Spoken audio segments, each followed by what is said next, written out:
In the year 1492, Christopher Columbus discovered the Americas. Millions died in pursuit of conquering this unknown land.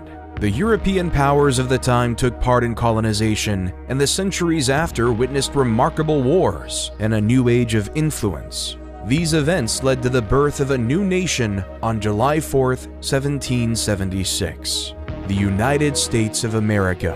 Since, the USA has conquered the world in every aspect possible, from developing the most powerful military in modern history to countless astonishing human accomplishments. The country has earned the name the modern Roman Empire. But can this giant continue its dominance? To understand the story of this fascinating land, we must start from the very beginning.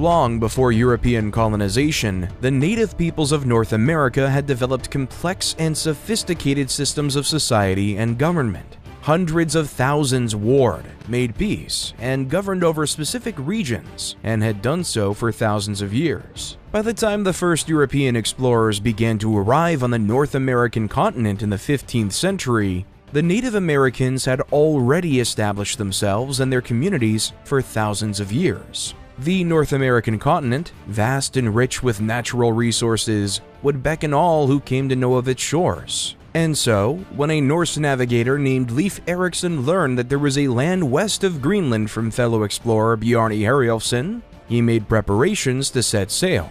Herjolfsson, who had been blown off course while sailing, had accidentally discovered what would one day be called Newfoundland. And although he did not land, his story gave Erikson the information he needed to successfully sail across the Labrador Sea and make landfall in North America.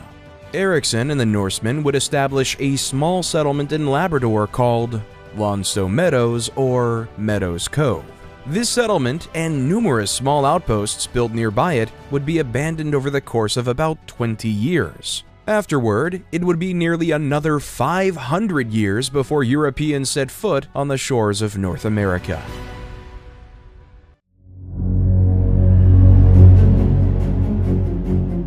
Searching for a more direct and faster route to India, the great European powers of the age sent dozens of expeditions around the globe. In October 1492, the Genoese explorer Christopher Columbus, employed by the King and Queen of Spain, discovered the West Indies and inadvertently opened a new frontier of exploration. Popularized as the New World by Florentine explorer Amerigo Vespucci, it was open season for European explorers, traders, and businessmen alike.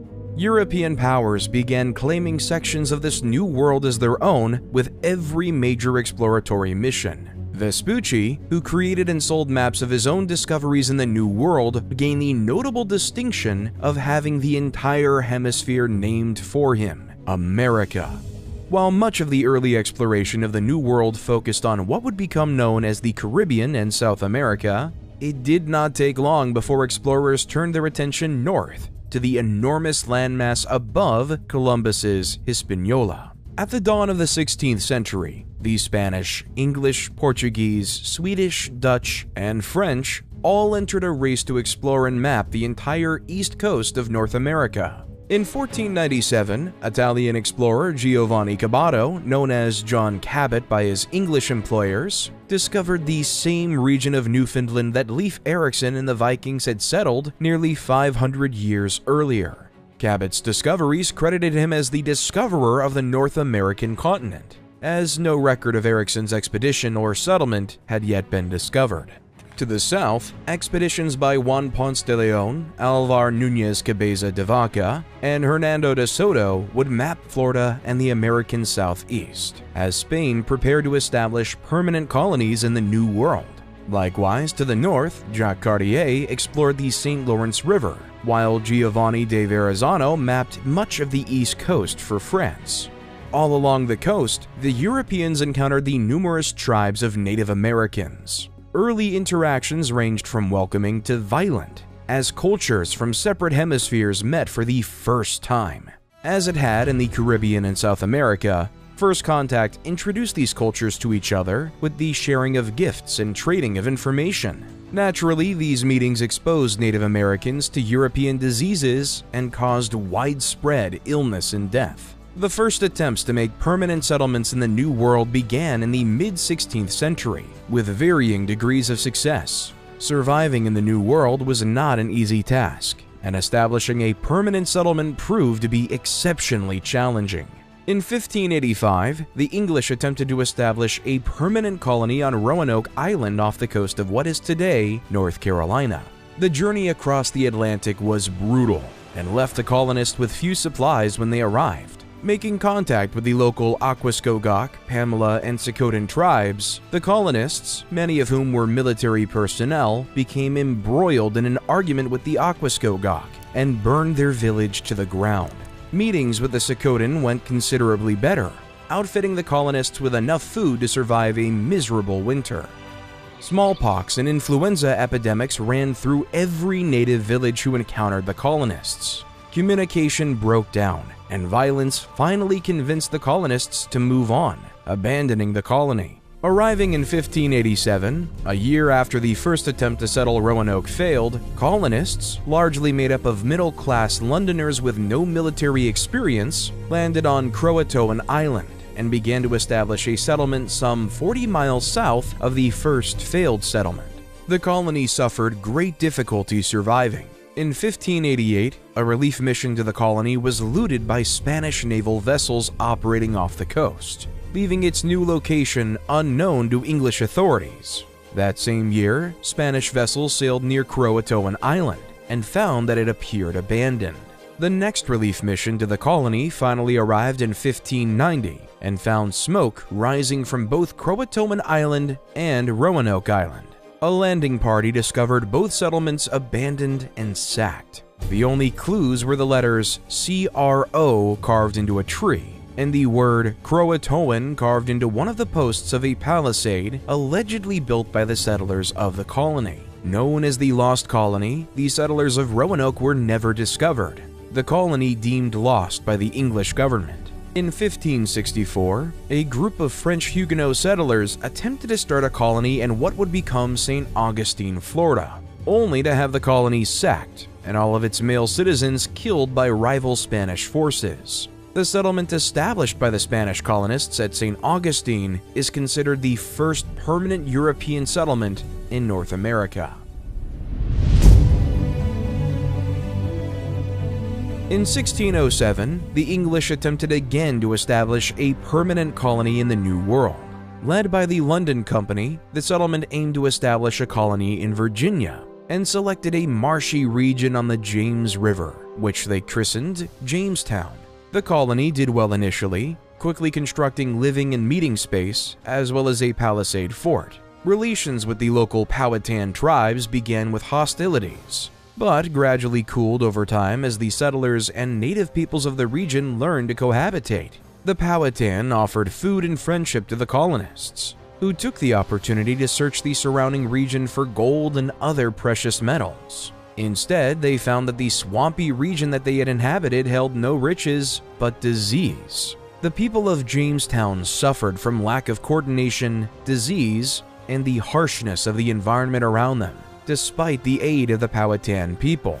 It was only when Captain John Smith took command of the colony and in near-dictatorial fashion reorganized their efforts to establish trade with the natives and plant crops of their own in and around the colony. Smith returned home to England not long after his term as leader of the colony, but he had established a path for the colonists to follow that allowed Jamestown to endure difficult years of famine and struggle. Jamestown survived, and by the mid-17th century was thriving as more settlements began to grow around her. Jamestown has the distinction of being the first English settlement to survive in the New World. In 1619, 12 years after the colony's founding, Jamestown became the site of yet another first, when the first African slaves arrived in Virginia. 20 to 30 enslaved Africans who had been captured by English privateers from a Spanish slave ship were brought to Point Comfort, Virginia. From there, a number were sold or traded to the settlement at Jamestown. Slavery had existed in the New World since the mid-16th century, But this moment marked the beginning of 2.5 centuries of slavery in what would become the United States. The English continued their colonial settlement in 1620 with the establishing of the Puritan colony at Plymouth, Massachusetts. Unlike the financially motivated London Company at Jamestown, the Puritan colonists at Plymouth, known as Pilgrims, had come to America in search of religious freedom. They voyaged across the Atlantic in the Mayflower, suffering months of terrible weather at sea. When they arrived in the New World, they first landed near what would become known as Provincetown. There, the colonists, concerned over their rights to the land and their legal right to establish a colony, drafted and signed the Mayflower Compact, establishing their right to self-govern, while still holding allegiance to the English crown. However, without finding a reasonable place to begin building their settlement, and after a brief but violent encounter with a local tribe, the Puritans found Provincetown unfit and sailed up the coast for better ground. At last, they decided on Plymouth Harbor, building upon an abandoned Patuxet settlement as a base for their new home. Settled between two hills on which the colonists built two forts, the colony at Plymouth initially struggled through a difficult winter, living aboard the Mayflower and building their settlement by day. In March 1621, they made first contact with the Wampanoag. The Wampanoag chief, Massasoit, was hesitant to trust the Pilgrims. Also uncertain of the Puritans was Squanto, a Patuxet native who had been taken in by the Wampanoag. Squanto, or Tisquantum, spoke English and had spent time in Europe after he'd been kidnapped by an English explorer in 1614. He had returned to America with another explorer, whose party was ambushed and massacred by Massasoit and his tribe. Working as an interpreter, Squanto helped the Puritans and the Wampanoag reach an agreement of non-aggression. In the fall of 1621, the Pilgrims celebrated what has become known as the First Thanksgiving, along with Chief Massasoit and several of his men. The celebration lasted for 3 days, and both parties procured and presented various dishes of local game. Like Jamestown, Plymouth was well run, and its early success was built upon by enterprising companies and individuals in England. More and more companies began crossing the Atlantic and established new settlements. Throughout the 17th century, the English began spreading as more colonies were formed and amalgamated with their fellow English neighbors. The Massachusetts Bay Colony, for example, would absorb the Plymouth Colony, and others as it grew in size. As these settlements became more established, trade opened with Europe, and goods, money, and more colonists poured into the New World. Not to be outdone, other European powers attempted to create their own permanent settlements as they grabbed more and more of the coastal region for themselves. What started as small settlements along coastal waters soon became large swaths of territory, claimed in the name of kings and queens from far-off European nations. In 1614, the Dutch West India Company began to establish permanent settlements in the Northeast, around what would one day become New York and New Jersey. Small settlements and fur trading outposts on Governor's Island and along the Hudson and East Rivers marked what was called New Netherlands. In 1624, fearing military incursions from other European powers, they purchased the island of Manhattan from the Munsee Lenape tribe for $24 and constructed Fort Amsterdam at the southern tip of the island. The settlement, which grew within and alongside the fort, was called New Amsterdam. The settlement utilized its unique environment to expand trade and use hydropower to enhance its growth. New Amsterdam was a city of trade and commerce in its earliest form, and always would be. It was a tempting target for the English, who wanted control of the Hudson for themselves. In 1664, 4 English frigates sailed into the harbor of New Amsterdam and ordered the Dutch to surrender the city.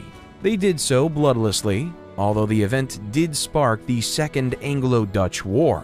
In June 1665, New Amsterdam was reincorporated under English law and renamed New York City. Spain, whose early discovery of the New World gave them an advantage in colonizing South America and the Caribbean, began settling in what would become the American Southeast. From their earliest settlement in St. Augustine, the Spanish traveled inward toward their territorial conquests in Mexico. and upward toward Canada, carving a path through the center of the North American continent. By the end of the 17th century, Spain's North American empire would cover much of the Deep South, Midwest, and western portions of the continent. France, England's longtime rival and chief competitor in North America, set their sights for permanent settlement along the St. Lawrence River. Still hoping for an easy path to the Pacific, the settlements, Tadoussac, Quebec, Trois-Rivières, and Montreal, followed the winding St. Lawrence further and further inland. France established firm control of the fur trade in the region, then began to extend its influence further down the Mississippi River. In the Gulf, the French established a settlement along the bank of the Mississippi called Nouvelle Orleans, or New Orleans. New Orleans was established in 1718 and was the gateway to the Mississippi, a crown jewel in France's North American empire. As the 18th century began, the numerous settlements continued to grow as Europe carved up great swaths of North America for their own. These colonial territories were defined by various treaties and agreements between the colonizing nations, often ignoring the already existing native population and the complex relationships which already existed in North America. Many Native Americans fought back. Acting as opportunists, tribes worked with and against European settlers, often sparking conflict. Raids on settlements were not uncommon, and the colonists could not always rely on their far-flung colonial protectors if these actions required a serious defense. One of the largest and most violent of these was King Philip's War. In 1675, in the colony of New England, war broke out after a significant failure of diplomacy between the colonists and the Wampanoag tribe and their allies.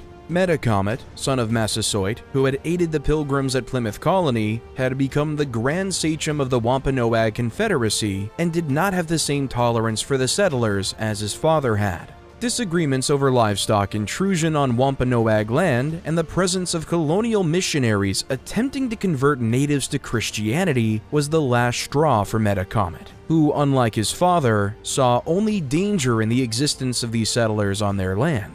An alliance of Algonquin tribes led by Metacomet struck at not only New England's far-flung countryside settlements, but the larger, more established towns as well. With no English soldiers stationed in the colonies, the New England militia mobilized to defend their homes. The militia targeted native villages, knowing that it would enrage and damage the Indians' ability to wage war. Metacomet was killed in 1676, just a year into the war. His death spelled doom for the Wampanoag and their Narragansett allies. With no one guiding the conflict, things quickly turned in the favor of the New England militia, who all but destroyed the Wampanoag people and forced their allies out of the New England territory. It was the bloodiest conflict in North America to date. In the wake of King Philip's War, tension between the English colonists and their French and Dutch neighbors grew high. In the Northeast, 5 native tribes located north of the New England colony formed the Wabanaki Confederation after witnessing the demise of their southern Wampanoag neighbors in King Philip's War, increasing tensions with the English colonists. In 1689, just 2 years after King Philip's War had ended, the colonists were at war again, this time at the behest of their mother countries. Fighting broke out as the English-backed Iroquois tribes attacked French settlements, and the French-backed Wabanaki attacked English ones.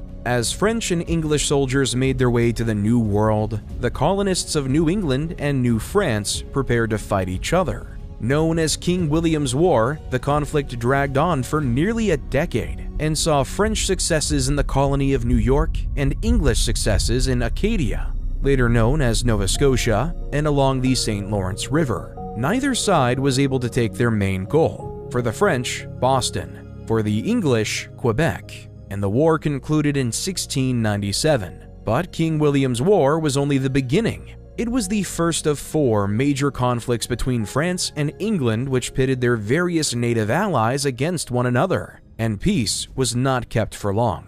In 1701, King Charles II, The last Habsburg king of Spain died with no direct heir and a confusing web of potential replacements, bound by secret treaties and backroom agreements. English, Austrian, Prussian, and Dutch powers scrambled to stop the French from taking control of the Spanish throne. Known as the War of Spanish Succession, or Queen Anne's War in North America, the conflict originated in Europe and did not take long for the fighting to come to the shores of North America. In the South, Spanish Florida and French colonists in Louisiana were engaged by English colonists from the province of Carolina. The fighting decimated the native populations of the region and helped secure English control of Georgia. In New England, the Wabanaki again sided with the French, and continuous raids on New English settlements plagued the Massachusetts Bay Colony. Concerted efforts made by the English military once again failed to capture Quebec City,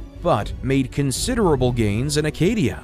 The fighting in North America had little effect on the war's ultimate outcome in Europe, but more than 13 years of continuous fighting wreaked havoc throughout North America, permanently damaging native and colonial communities alike. In the end, the French would give away vital territory to the English, including the Hudson River Valley, Acadia, and Newfoundland. These concessions did not include the various native tribes engaged on either side of the war, and set the stage for future conflicts. For nearly 3 decades, there was relative peace between the major European powers in North America. In this time, the colonies grew larger and more complex, forming their own colonial governments, and expanding a new and thriving North American economy of agriculture, textile production, and maritime trade. As the value of the North American colonies grew, it did alongside her South American and Caribbean neighbors. Valuable gold and silver had been found in South America, and the Caribbean produced commodities which were by now a necessity in Europe and North America, namely molasses and other sugar products. The production of these commodities, of course, was powered by the sweat of slave labor. By now, the American colonies were all engaged in what was known as the Triangle Trade. Slaves from Africa were brought to the Americas, where the slave ships would deposit African slaves for sale and take on cargo of sugar bound for New England. These ships would then sell the sugar and slaves, and take on rum, tobacco, cotton, and other goods and return to Africa to trade them for slaves. On and on it went, an ever more valuable and grotesque sale of human lives. Slavery was rampant in the Caribbean and South America, and grew rapidly in North American colonies as well. From the first years of North American colonization in the early 1600s to the mid-18th century, the number of slaves imported to the Americas had increased from roughly 300,000 from 1600 to 1625 to more than 2 million from 1751 to 1775. The increased value of the Americas led directly to the third of the Indian Wars. Like Queen Anne's War before it, the conflict began well outside of North America. Distrustful of the Spanish control of the South American market, the British were displeased by the mercantile stranglehold Spain had over trade to South America and the Caribbean. Likewise, the Spanish were displeased with British encroachment in North America on what they believed was their territory north of Florida. After the 1721 founding of the colony of Georgia, following Queen Anne's War, the Spanish were convinced that the British had designs on removing them from Florida. Spanish vessels began boarding British trading ships, searching for contraband. While this action was legal due to past treaties, the boardings resulted in increased tensions between the two powers. In 1731, the British brig Rebecca was stopped off the coast of Cuba and boarded for inspection of contraband cargo. On board, the Spanish officials found an illegal cargo of sugar. Rebecca's captain, a man named Robert Jenkins, alleged that during the search, he had been tortured by the Spanish officials and had had his ear partially cut off. While the Royal Navy would admit that Jenkins was at fault for carrying illegal cargo, his story, told before the Houses of Parliament in England, struck a nerve. In 1739, the British found that, among other reasons, the Spanish were guilty of depredations upon British subjects and commenced war against the Spanish in the Americas, known as the War of Jenkins' Ear.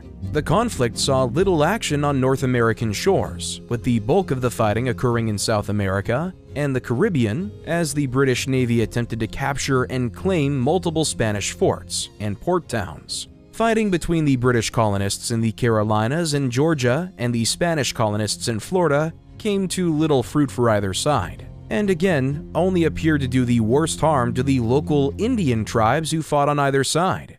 In 1742, another war broke out in Europe, this time between Prussia and Austria over control of Silesia. Once again, a question of the right of succession brought all of Europe's great powers into war. The death of Emperor Charles VI of Austria had left a power vacuum in Central Europe, with Great Britain, the Dutch Republic, Hanover, and Russia supporting Charles VI's daughter, Maria Theresa, as his heir, and France, Spain, Prussia, and Sweden supporting Charles Albert of Bavaria, who believed he had the right of inheritance. This war, known as King George's War in North America and the War of Austrian Succession in Europe, swallowed everything in its wake, including the War of Jenkins' Ear. As war raged in Europe, France and England once again turned their attention toward their North American territories. As before, the Wabanaki Confederacy and the Iroquois Confederacy allied themselves with the French and British, hoping to effect some great change for their rapidly shrinking continent.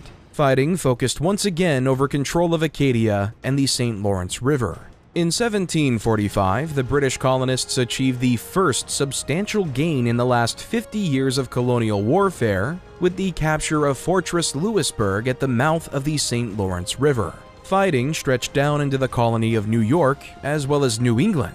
The war took an awful toll on the British colonists, particularly in the final years of fighting. When the war at last came to an end in 1748, the British colonists were forced to return Louisburg to the French, infuriating the colonists who had won it at an excessive cost of life. Once again, after years of violence, the borders were returned to their pre-war status, with nothing having been gained. Territorial disputes went unsettled, grudges continued, and the situation in the North American backcountry was still violent as English colonists, French colonists, and Native American tribes all vied for control of the wilderness. The undefined borders between British and French colonies had long been an issue between the two nations. Yet, despite multiple conflicts, no formal agreement had been reached as far as definitively laying out who owned what. It was only a matter of time before war broke out again.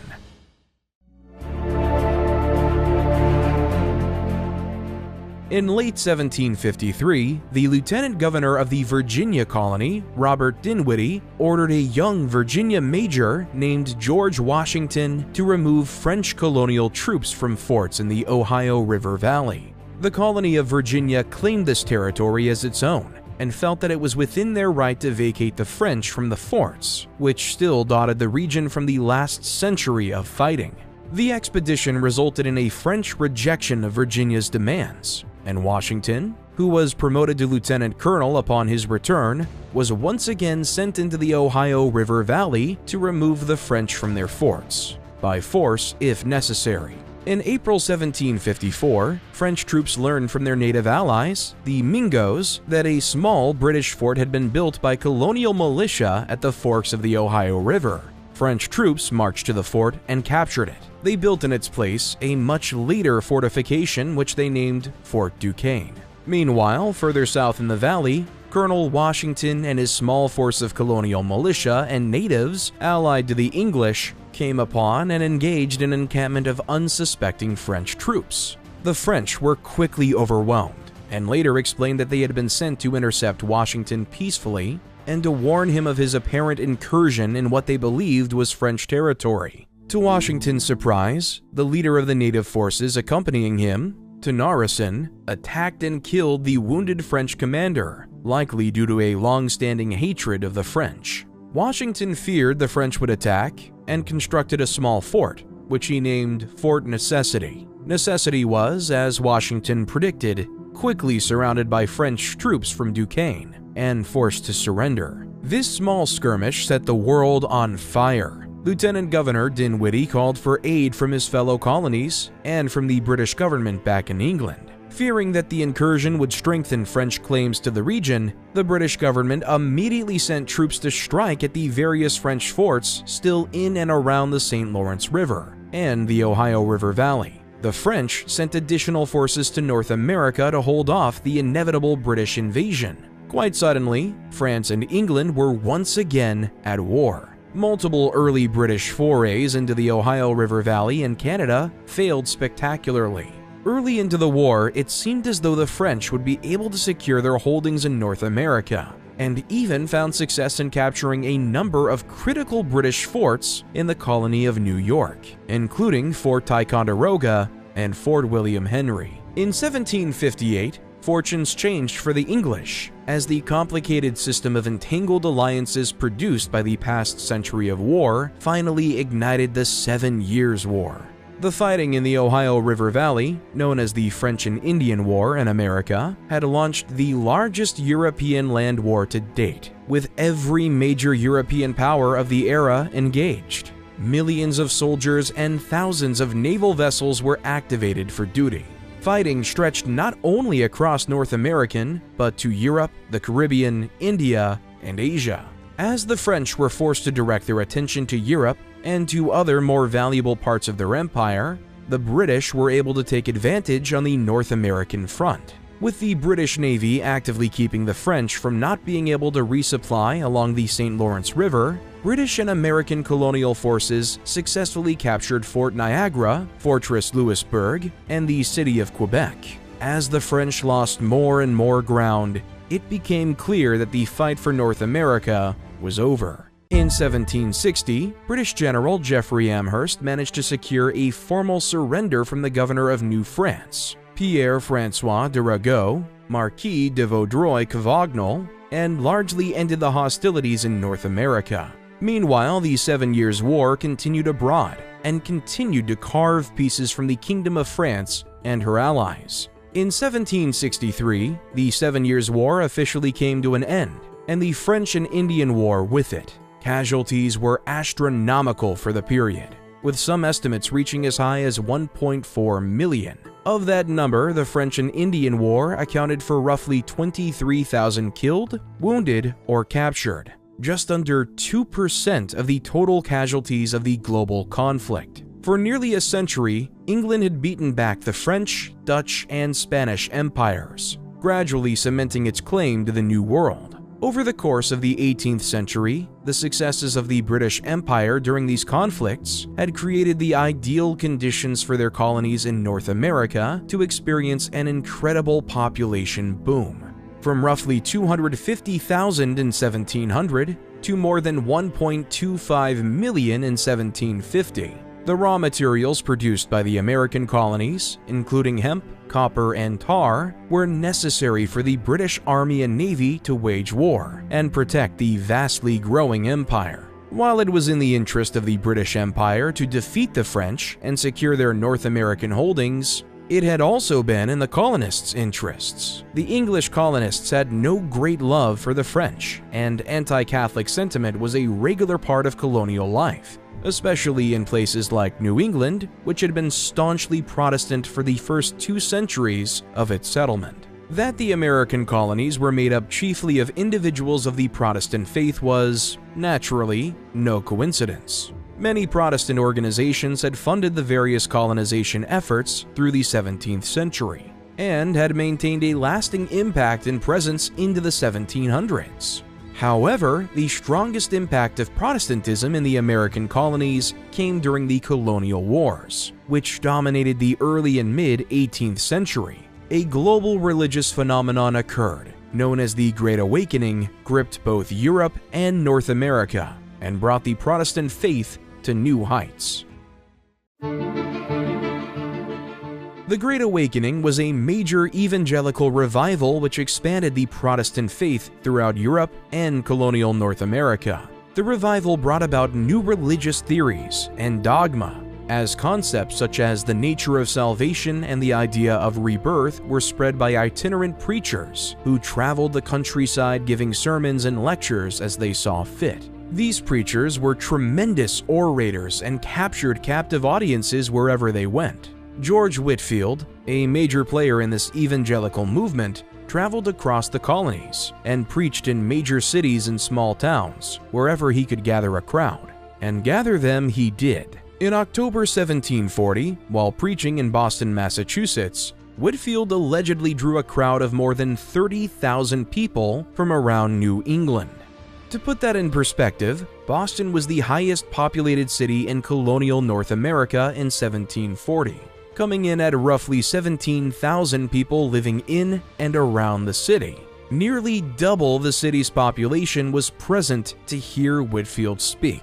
The movement revived the religious spirit of Christian peoples and reaffirmed their faith through periods of intense conflict and uncertain survival. While the revival did not change governments or raise great armies as religious revivals had done in the past in Europe, the Great Awakening was formative for many individuals in colonial North America, many of whom would go on to be the founding fathers and mothers of the nation.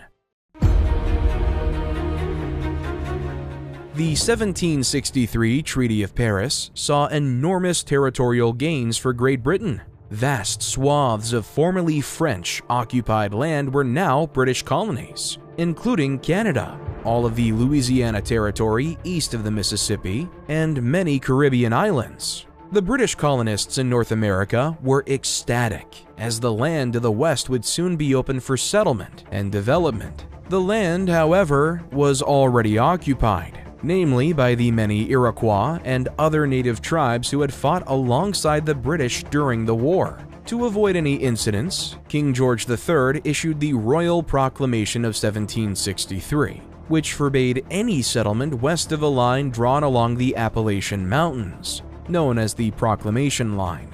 Effectively, the British had created an Indian reserve to the west of the Appalachians and east of the Mississippi. This did not sit well with American colonists, who felt that they had fought the French and Indian War to gain access to this land.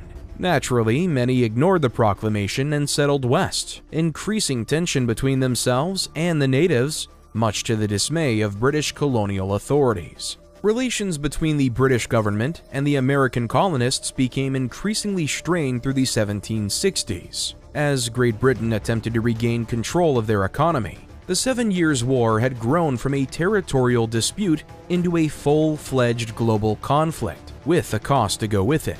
To pay off the war debt, the British Parliament levied a series of acts and taxes against the colonies in order to try and regain their lost financial footing. The colonists, who viewed themselves as loyal subjects to the British Crown, became increasingly agitated. It was not that the taxes were exorbitantly high.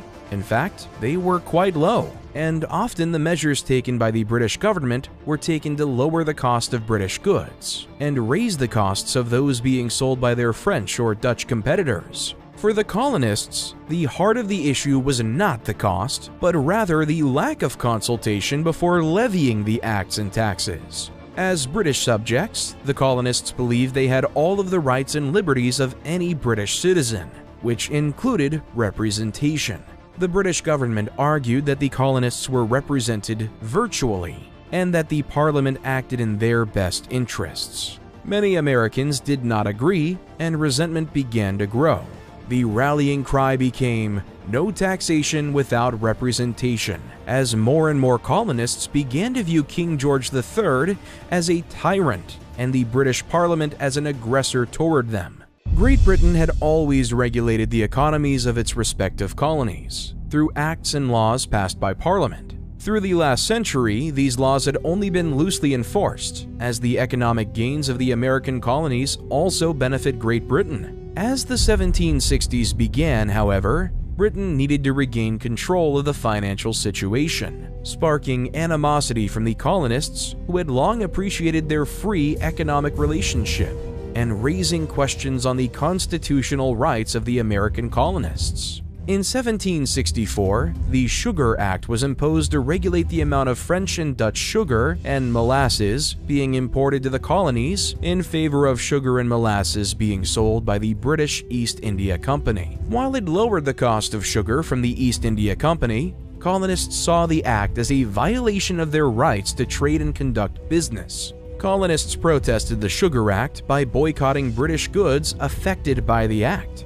While this form of protest was not widely successful from an economic standpoint, the East India Company had one of its best years in 1774. The protest was noted by British Parliament, and many Whigs within the British government warned that relations could worsen if some sort of agreement could not be met. The following year, in 1765, the Parliament passed the Stamp Act. It was the first act of Parliament ever directed specifically at the colonies, as opposed to across the empire. The Stamp Act would require any form of official paper to need an official stamp. The act affected newspapers, almanacs, and official documents, such as licenses, deeds, and wills. It even meant that playing cards required the official stamp. Such a direct tax had never been levied against the colonists, and many saw it as an attack by the Parliament in response to the boycotts the year before. Secret organizations known as the Sons of Liberty began to appear throughout the colonies and threatened violence on anyone who sold the stamps. Indeed, violence began to break out across the region as the Sons of Liberty targeted British officials who enforced the act. In one such case, the home of Lieutenant Governor of the province of Massachusetts Bay and Chief Justice Thomas Hutchinson was ransacked by an angry mob led by the Sons of Liberty. While Hutchinson and his family escaped the violence, their home was destroyed. Some colonists, however, did not act out in violence, but relied instead on a united political action.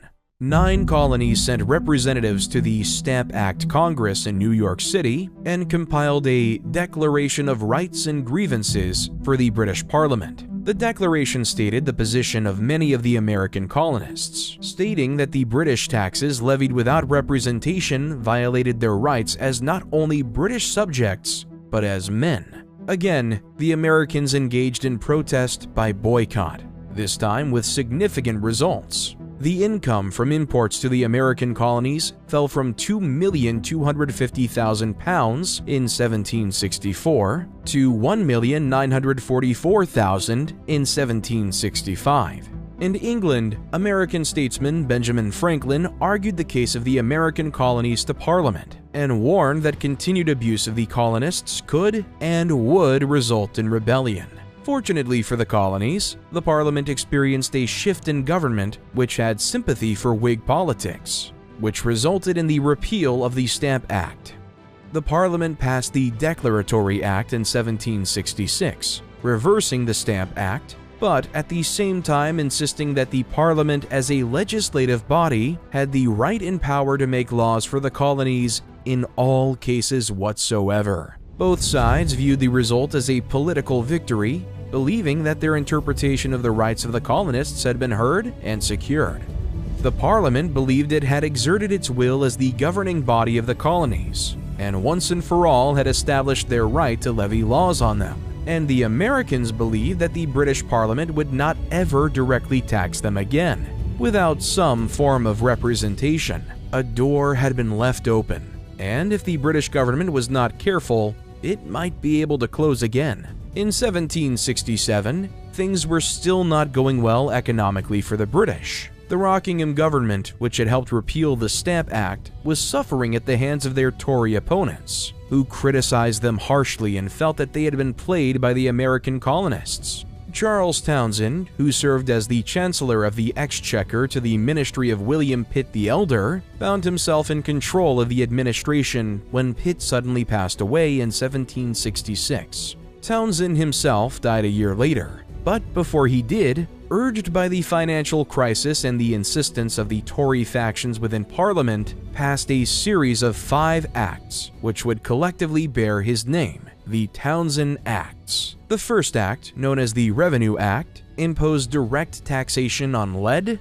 glass, paper, paint, and, notably, tea. The second created a new customs board for the North American colonies in Boston, and allowed customs officials unprecedented control over vessels coming in and out of colonial ports. The third suspended the New York Assembly from conducting business until it had complied with the requirements of the Quartering Act, passed in 1765 alongside the Stamp Act. The fourth act, known as the Indemnity Act, colloquially known as the Tea Act, lowered the commercial duties on tea imported by the East India Company. hoping to combat the smuggling of Dutch East India tea into English ports. The final act, known as the Colonial Trade Act, passed after Townsend's death in 1767, also aimed to target smuggling, and granted admiralty courts jurisdiction over all matters concerning customs violations, taking away the authority of local colonial courts. Before his death,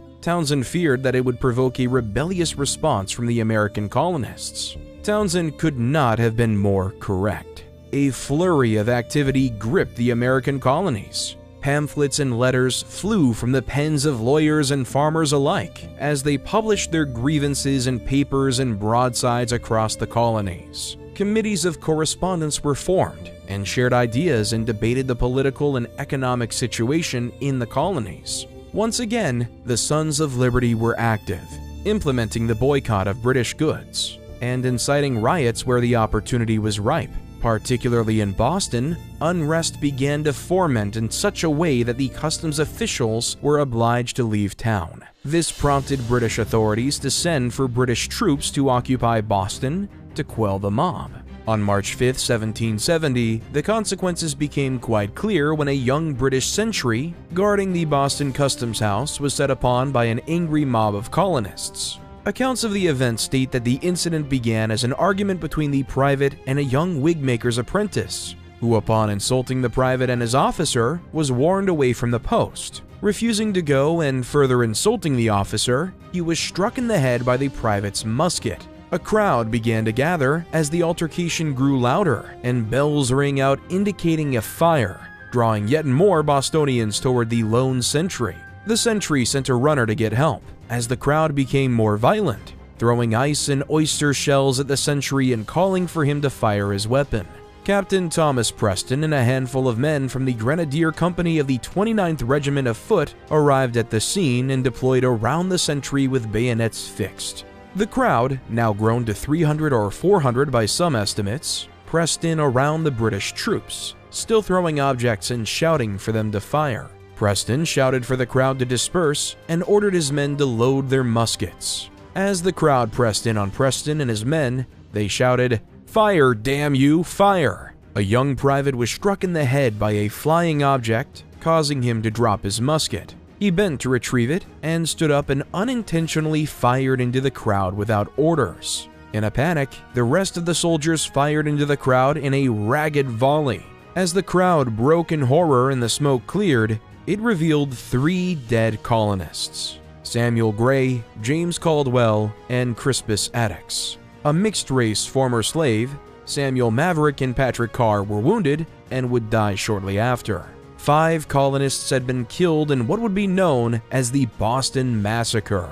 The city was put on high alert, and British troops mustered in full force, preparing to defend against further riots. The trial which followed was a media circus, as the Sons of Liberty latched onto those who had died as patriots and martyrs.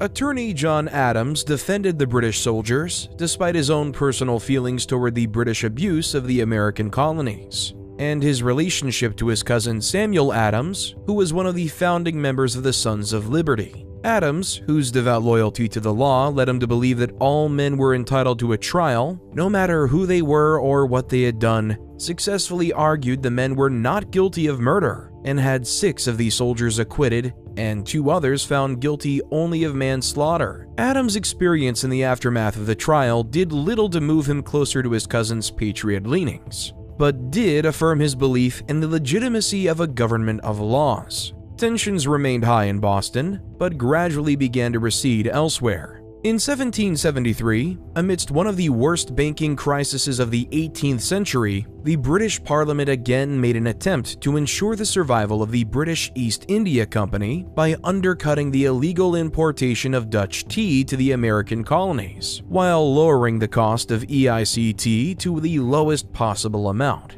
Known as the Tea Act of 1773, the act allowed the EIC to unload its cargo in the American colonies without paying any duties on it, while charging an exorbitant amount on Dutch tea. The act prompted the Sons of Liberty to organize a raid on 3 merchant ships docked in Boston Harbor, carrying loads of East India Company tea which had yet to be offloaded. Known as the Boston Tea Party, the Sons of Liberty boarded the ships and dumped 342 crates of tea into the harbor. The loss of tea amounted to approximately 9,659 pounds in 1773, the equivalent of 1.7 million US dollars today. Parliament was outraged and responded by passing a series of acts known as the Intolerable Acts in 1774. The first three acts, the Boston Port Act, the Massachusetts Government Act, and the Administration of Justice Act, all targeted Massachusetts alone and punished the city of Boston and the Massachusetts Bay Colony for its role in the Tea Party. The Boston Port Act closed the port of Boston until the colonists paid for the destroyed tea. The act angered citizens in Boston who had not even participated in the Tea Party, and they felt they were being punished unjustly without being able to testify in their own defense. The Massachusetts Government Act revoked Massachusetts' charter and brought the colony under direct British control. Town meetings were limited, and all appointments had to be appointed by the royal governor. The Administration of Justice Act allowed the royal governor of Massachusetts to order the trial or retrial of any royal official to take place in Great Britain if the accused could not get a fair trial in Massachusetts. The final act, which affected all of the colonies, was the Quartering Act of 1774, which allowed royal governors to house soldiers in buildings if suitable quarters were not provided by the colonies. These acts were the last straw for many colonists. The perceived violation of what they viewed as their natural and constitutional rights as British subjects threatened to turn resentment of their British mother country to hatred and send the colonists into rebellion. Parliament hoped that the Intolerable Acts would isolate the problem, which seemed to be the strongest in Massachusetts. Meanwhile, the colonists began taking steps beyond simple committees of correspondence. The formation of the First Continental Congress in the fall of 1774 worked to redress the Intolerable Acts and petition the British government for a repeal, as they had in 1765 with the Stamp Act. The petition to the king never received a formal reply. With no reply from the British government, in May 1775, the colonies convened again. The Second Continental Congress found itself again attempting to organize a general boycott of British goods and achieve some kind of formal response from the Parliament when the tension which had gripped the American colonies since the end of the French and Indian War finally reached a breaking point in a small village outside of Boston on a mild mid-April morning in 1775. On the evening of April 18, 1775, with tensions running high between the people of Boston and the British troops garrisoned in and around the city, the Sons of Liberty discovered that General Thomas Gage planned to march British troops to a cache of weapons and powder hidden in Concord, just a few miles from Boston, and destroy the supply. Patriots Paul Revere and William Dawes rode through the Boston countryside and warned the population that the regulars are turning out, or as it's more popularly remembered, the British are coming. Colonial militiamen rose from their slumber, gathered their muskets, and rushed to stop the British troops from making it to Concord. On the morning of April 19, 1775, Massachusetts militiamen faced off against British regulars on the Lexington Town Green. When ordered to lay down their arms and return to their homes, the militia refused and stood their ground. Captain John Parker, commanding the group of 70 or so Massachusetts militia, ordered them not to fire unless fired upon first. British officers ordered their men to level their muskets, but cautioned them not to fire. Suddenly, a shot rang out. No one knows where the shot came from. Neither side laid claim, both blaming the other. With this moment, known as the shot heard around the world, the resentment and anger boiled over at last, and the war began.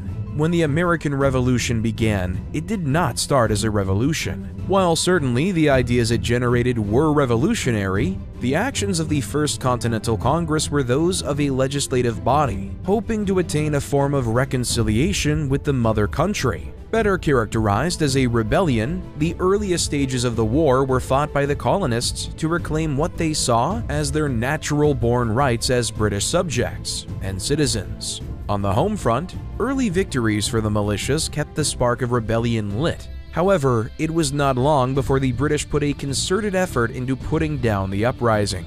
At the Battle of Bunker Hill in June 1775, British troops stormed earthworks held by the colonial militia near Boston in a costly victory. It was becoming clear to many that if the colonies did not unify, they would be crushed one by one. While some representatives in the Continental Congress, now in its second session, still erred on the side of caution, believing that a reconciliation could still be made, the Congress made the decision to form a single unified army to prevent their forces from being wiped out piecemeal. At the head of this new Continental Army would be a colonel from the colony of Virginia named George Washington. Washington, born from one of the most prominent families in colonial Virginia, had had aspirations to be a naval officer in the English Navy when he was a young man. His mother, Mary Ball Washington, was wary. She knew that a life at sea was a difficult one and could lead to an early death or maiming. She implored her son not to enlist in the Navy and to pursue a career in the Army instead. Washington obeyed and would spend much of his young adult life attempting to gain a commission in the British Army. He worked as a surveyor and endeared himself to the Royal Governor of Virginia, hoping to obtain that commission. It never came. Instead, Washington served as a colonel in the Virginia militia and implemented his own particular style of leadership, modeled after the British. Serving in this capacity, a young George Washington found himself at the center of some of the most important moments of the French and Indian War. At Fort Necessity and the Battle of Monongahela, Washington served alongside British soldiers as a colonial officer. And despite surviving numerous close calls with death and leading his troops valiantly, he was never made an official offer for a commission in the British Army. More than a decade after the end of the French and Indian War, Washington was serving as a representative of Virginia at the Second Continental Congress. When it came time for the Congress to decide who would lead this new united army, Washington was a natural choice. While his track record on the battlefield was less than stellar, his experience was unquestioned. And the fact that he was a Virginian pleased many of the Southern delegates of the Congress, as the war thus far had been fought by and almost entirely took place in the northern colonies. In June 1775, after receiving a unanimous vote of approval from the Congress, Washington rode north for Boston and began to construct the necessary administration for the new Continental Army. The Continental Army struggled with many issues. Supply was always a chief concern. Lack of food and a reliable supply chain meant that the army needed to constantly forage for sustenance. This meant a tense and sometimes violent relationship with the civilian populations near where the armies had camped. Command differences plagued the army as well. Beyond disgruntled and entitled officers, this army consisted of troops from nearly every once colony on the East Coast. These soldiers were as different from each other as if they had come from another country. In one early instance, General Washington literally had to pull soldiers off of each other during a snowball fight outside of Boston, which had turned into an outright brawl between soldiers from Massachusetts and Virginia. Uniting these men into a fighting force was a war unto itself. Through the winter of 1775 to 76, the Continental Army diverted its efforts in two directions. To the north, the Congress ordered an invasion of Quebec under the command of Generals Benedict Arnold and Richard Montgomery, hoping to rally the Canadians to form a 14th colony and rise against the British as well. It did not go as planned, and while successes were made in upstate New York, the invasion ultimately ended in a dismal failure. Montgomery was killed, and the majority of Continental force was either captured or succumbed to smallpox. Meanwhile, Washington stayed with the army around Boston and managed the siege. With 11,000 British troops trapped in the city, Washington hoped the winter would force them to surrender, but he lacked the artillery to mount a full-scale siege. He sent the young Colonel Henry Knox to acquire artillery from the recently captured Fort Ticonderoga, and in March 1776, Knox returned to Boston, having successfully gotten the guns over the Berkshire Mountains through the winter. With Knox's guns looking down from Dorchester Heights, the British decided to evacuate the city. On March 17, 1776, the Continental Army reoccupied Boston, much to the joy of the civilian population. In the spring of 1776, the war was beginning to spread to other parts of the 13 colonies. Fighting had broken out in the Carolinas, and a British siege of Charleston was thwarted by a daring defense of Sullivan's Island.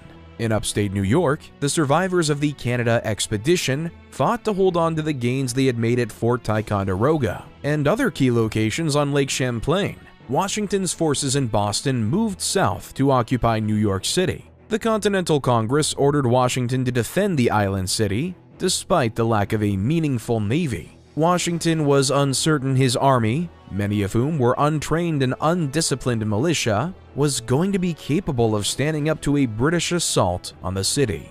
In Philadelphia, now the American capital, the Second Continental Congress had shifted from a government body imploring the British government for a redress of grievances to a government body responsible for the management of a war.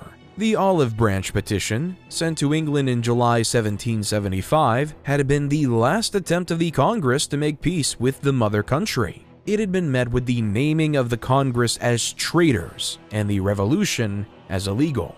After the action in Boston, it had become clear to a faction of the Congress, led by John Adams, Benjamin Franklin, Thomas Jefferson, and others, that a return to the pre-war status the American colonies in Great Britain had shared was no longer a possibility. The necessity for self-rule had surpassed any possible reconciliation with England. Many of the representatives also realized that victory in this conflict could only be achieved with the assistance of a foreign power, namely France. They knew France would not intervene on behalf of rebel colonists, but they might for a sovereign nation.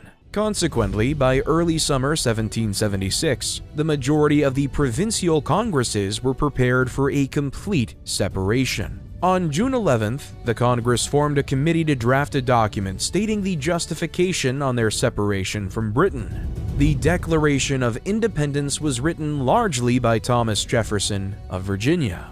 It laid out in plain words the reason for the former colonies, now states, desire for separation, and affirmed the assertion that they had every right as men to make the separation. After considerable revisions to the original drafts, including the removal of a section condemning the British slave trade, the declaration was adopted by Congress on July 2, 1776, and its final wording formally ratified on July 4, 1776. Its most prolific line read, "We hold these truths to be self-evident, that all men are created equal, that they are endowed by their Creator with certain unalienable rights, that among these are life, liberty, and the pursuit of happiness."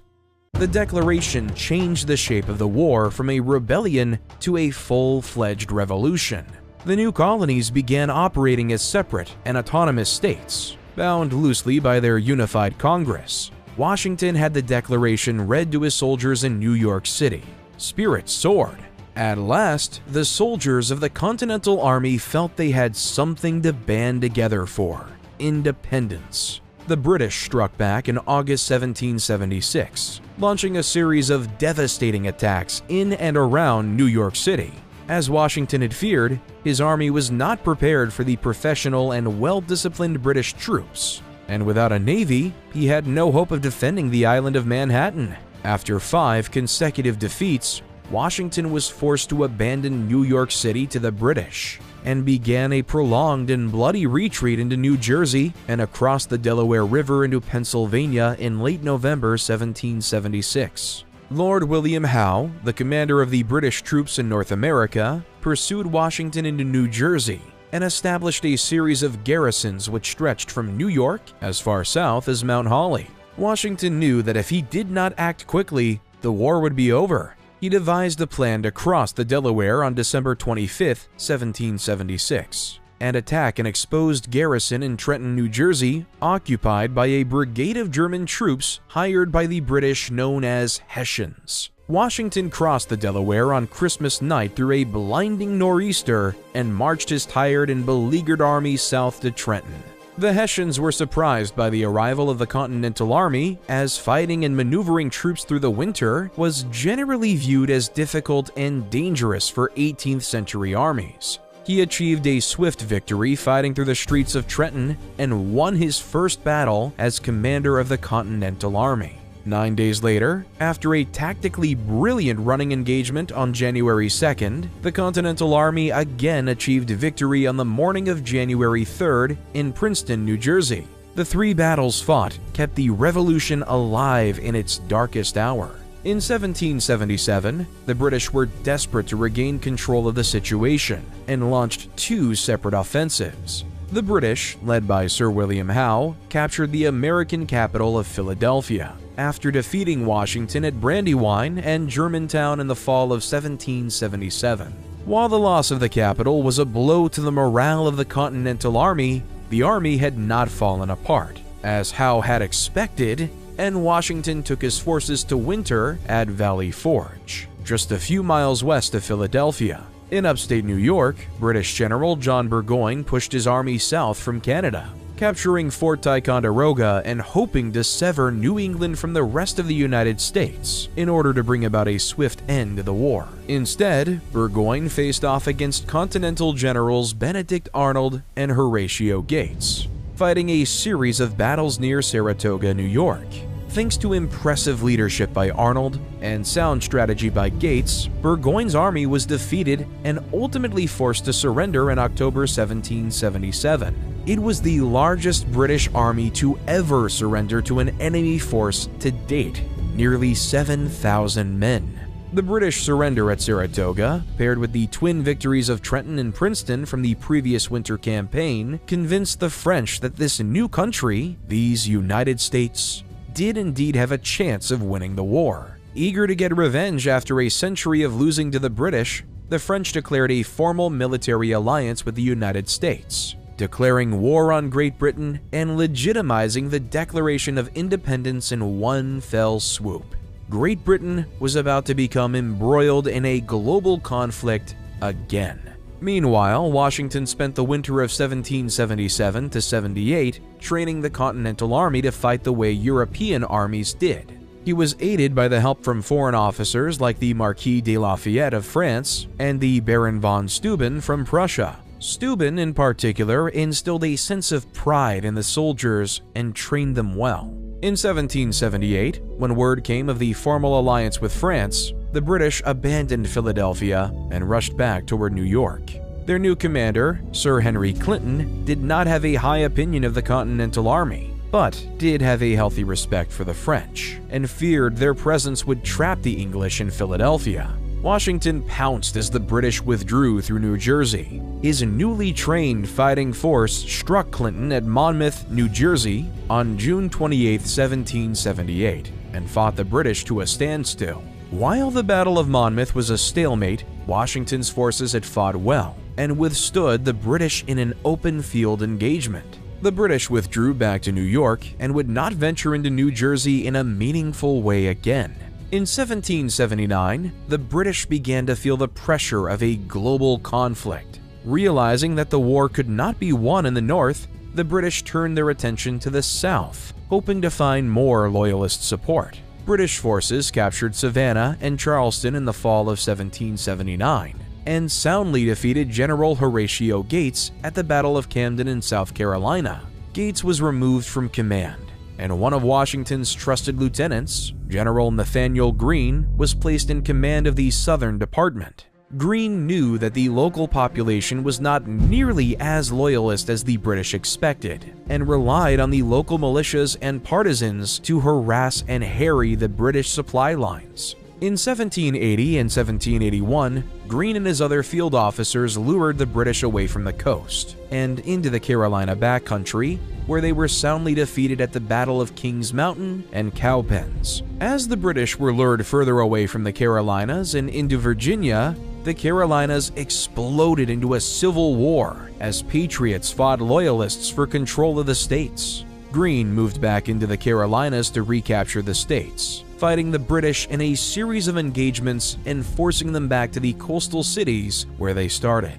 In the summer of 1781, Greene's army was exhausted from the near-constant fighting, as was the British army under the command of Charles Cornwallis. Cornwallis knew he could not stay in the South any longer and marched his army north toward Yorktown, Virginia. In the north, the combined American and French forces marched south to intercept Cornwallis at Yorktown. Cornwallis found himself surrounded with his back to the sea and no hope for rescue. After a month-long siege, he was forced to surrender. The surrender at Yorktown was the last major military action of the American Revolution. Peace talks opened after the surrender and took nearly 2 full years to finalize. In the end, the Treaty of Paris officially recognized the United States as a sovereign nation and was made independent and free from Great Britain. As the American Revolution raged on, the Continental Congress, having declared independence, found themselves not only with the necessity to conduct a war as a sovereign body, but to unite the now independent states in a loose confederation government. On November 15, 1777, the Congress adopted the Articles of Confederation, creating a weak central government which bound the states together only in times of great conflict, such as the ongoing Revolution. The Articles worked through the war, as they granted the Congress the power to conduct the war as a united body and deal with foreign nations as such. After the war, however, it became apparent that the loose system of central government was not going to work. Under the Articles, the state governments had direct control over their own commerce, economy, and laws. And while many of these overlapped, not all did, creating chaos and confusion. The central government could not mediate the issues between states, and disputes over state boundaries, taxation, and international trade began to push the government to its limit. The United States was less than a decade old and was already facing an economic and political disaster. One of the major indicators that change needed to be made occurred in fall 1786, when the economic situation began leading to mass foreclosures and bankruptcies. In Massachusetts, Revolutionary War veteran Daniel Shays led a rebellion of some 1,200 other veterans who had not been paid for their service nor had received a pension, and occupied the Massachusetts Supreme Court in Springfield,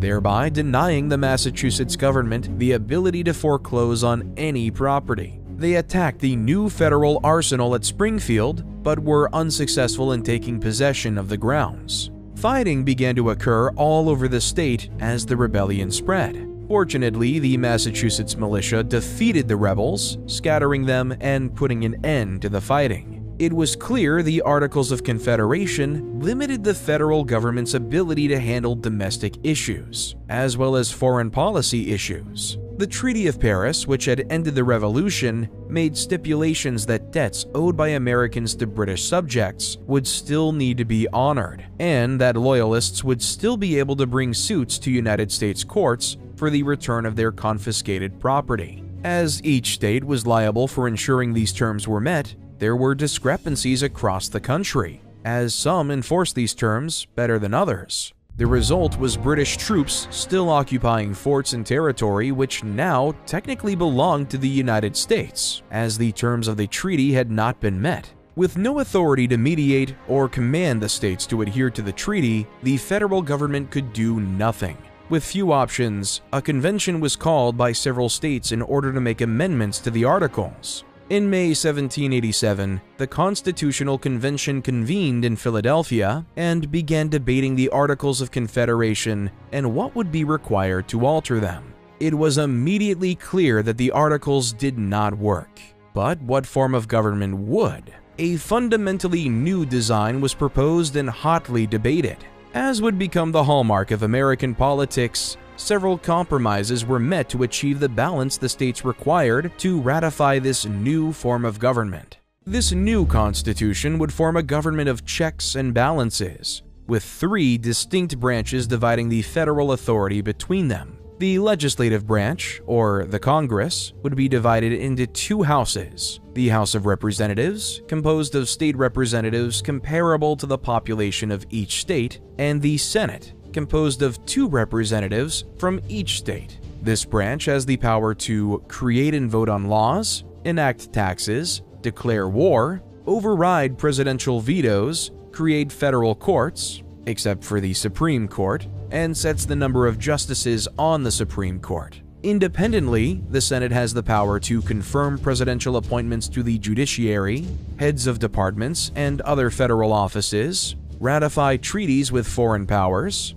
remove impeached officials from office. The House of Representatives has the power to impeach federal officials, including the president. The executive branch would be led by a president, elected by an electoral college, who would be vested with the power to execute, enforce, or veto federal laws, appoint federal officers, grant pardons, and act as the primary role in all matters relating to foreign policy. As the commander-in-chief, it was also the role of the president to lead the military forces of the United States at the direction of Congress. The third branch, the judicial branch, would consist of a Supreme Court, appointed by the president and approved by the Congress. The Supreme Court is responsible for the interpretation of the laws passed by Congress and acts as the final ruling on matters of legality. In a later Supreme Court case, Marbury v. Madison, 1803, the Supreme Court added the determination of which laws of Congress are unconstitutional.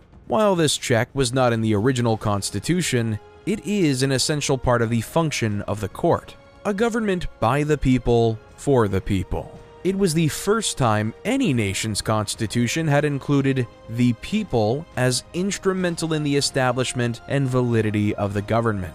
The Constitution was drafted in September 1787 and distributed to the Congress of the Confederation.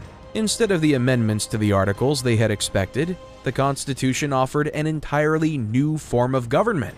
Immediate debate began as the Constitution needed to be ratified not unanimously by each state, as under the Articles of Confederation, but rather by a 2/3 majority. In October 1787, the first of 85 pamphlets championing the Constitution were published and widely distributed. Known as the Federalist Papers, they were published anonymously at the time, although we know now that its authors were Alexander Hamilton, James Madison, and John Jay. Quickly, two factions began to form. On one side were the Federalists, who supported the Constitution and a powerful central government. On the other were the Anti-Federalists, who saw the Constitution as too powerful and detracted from the power of state governments. One by one, however, the states ratified the Constitution. The need for a change in government had become too dire, and most states realized that this Constitution would be the best way forward. The Constitution was officially ratified by the states over the course of 1787 to 88. And on June 21, 1788, the 9th state, New Hampshire, voted in favor, making the Constitution the new law of the land. George Washington, hero of the American Revolution, was elected in early 1789 to be the first president of the United States. John Adams, having received the second most votes, was elected his vice president. While Washington did not ally himself with either the Federalist or Anti-Federalist factions which had taken root, he did favor Federalist policies in order to strengthen the fledgling government. He wisely filled his cabinet with the brightest political minds of the age, from both Federalist and Anti-Federalist factions, including Thomas Jefferson, Alexander Hamilton, Henry Knox, and Edmund Randolph. During his presidency, Washington attempted to focus on the myriad domestic issues facing the country. He pushed the Congress to pass tariffs on imported goods in an effort to raise revenue for the federal government, and worked closely with his Secretary of Treasury, Alexander Hamilton, to pass a series of economic programs and laws which would create a national bank and establish a national debt for the government. He selected the permanent location for the future capital of the United States, and would bear the name Washington, District of Columbia, in honor of the first president. In times of crisis, Washington took his role as commander-in-chief literally. In 1790, in response to the Distilled Spirits Duties Act, or Whiskey Act, which taxed domestically distilled spirits, farmers in western Pennsylvania began an armed insurrection. They attacked tax collectors and clashed with federal forces. prompting Washington to summon the Pennsylvania and Virginia militias to active duty. He personally led the troops into western Pennsylvania, and with little show of force, his commissioners were able to broker the end of what became known as the Whiskey Rebellion. In foreign affairs, Washington suffered from attacks on all sides. In France, their one-time ally, King Louis XVI, had lost control of his government and his people, resulting in an increasingly violent revolution. Trouble with Barbary pirates in the Mediterranean threatened to disrupt a fragile American maritime trade. England had begun the practice of impressment, or the stealing of sailors and ships from other nations, forcing Washington to demand satisfaction.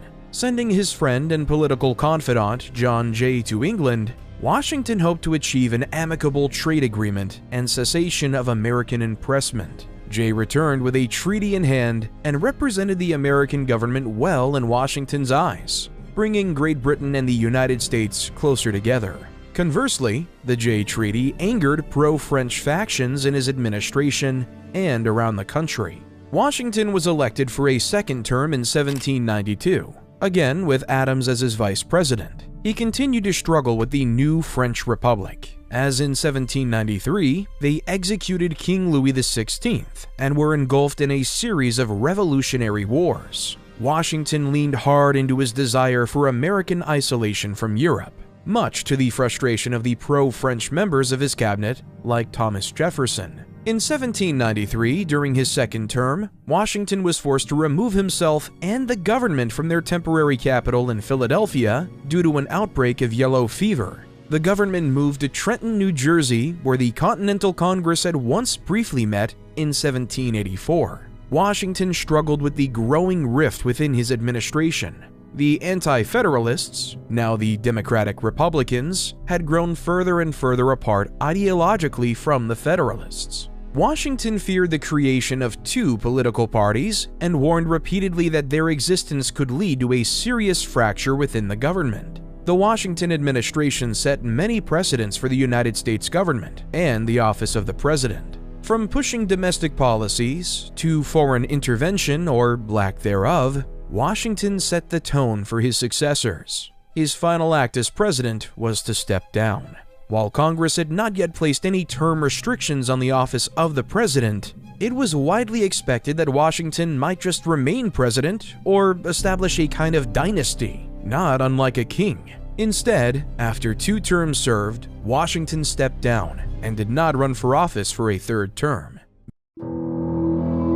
His successor, elected by a narrow margin in 1797, was John Adams, whose foreign affairs struggles were equal or worse to Washington's. The situation in France devolved further into a period known as the Reign of Terror. Adams continued Washington's policy of isolation and further pushed the United States away from France. In response, the new revolutionary government of France began an unofficial war against the United States, or quasi-war. The fighting was kept primarily at sea and involved a number of naval battles with America's fledgling navy. At home, Adams became increasingly unpopular with the Democratic Republicans as he passed the Alien and Sedition Acts, allowing the government to arrest or silence any critics of the Adams administration's actions in regards to France. Bedeviled by members of his own party and members of the opposition, Adams took it upon himself to broker an agreement with France and end his administration in peace. In his final year in office, Adams and his wife Abigail were the first presidential family to move into the White House in the new Capitol in Washington, D.C. They lived and worked out of the building as it was put together around them. Adams ran again, hoping that his peace with France would regain favor, but lost out to Thomas Jefferson early in the electoral process. The presidency of Thomas Jefferson ushered in 25 years of Democratic-Republican control of the executive branch. Jefferson's administration rapidly worked to undo the damage they felt Washington and Adams' administrations had done. Jefferson worked to reduce the accumulated debt, cutting the budget as low as he possibly could. He reduced the Army and Navy and removed the whiskey tax which had plagued Washington's presidency. Like Washington and Adams, Jefferson had to contend with piracy in the Mediterranean. He employed an American naval squadron to soundly defeat the Barbary pirates and force them to capitulate. Unlike his predecessors, Jefferson actively worked with the new French government, now under the control of Napoleon Bonaparte. Bonaparte, looking to make quick cash and to offload some old colonial holdings, sold the Louisiana Territory to Jefferson's administration in 1803, opening an entirely new frontier for Americans. The following year, Jefferson employed the Corps of Discovery, led by Captain Meriwether Lewis and Lieutenant William Clark, to mount an expedition up the Missouri River and over the Continental Divide. Their goals were to map the new territory, to find a practical route across the western half of the continent, and to establish an American presence in the West before Europeans got the chance to claim territory. Aided by a Shoshone woman named Sacagawea who served as an interpreter, the party made contact with over 70 Indian tribes, produced 140 maps, and documented more than 200 new plant and animal species. Jefferson's second term was marred by the Napoleonic Wars raging in Europe. Both British and French navies now actively attacked American ships and sailors, resulting in violations of America's neutral shipping rights. In response, Jefferson employed an embargo on American shipping. It was wildly unpopular and even more wildly unsuccessful, damaging Jefferson's attempts to balance the budget before his second term was up.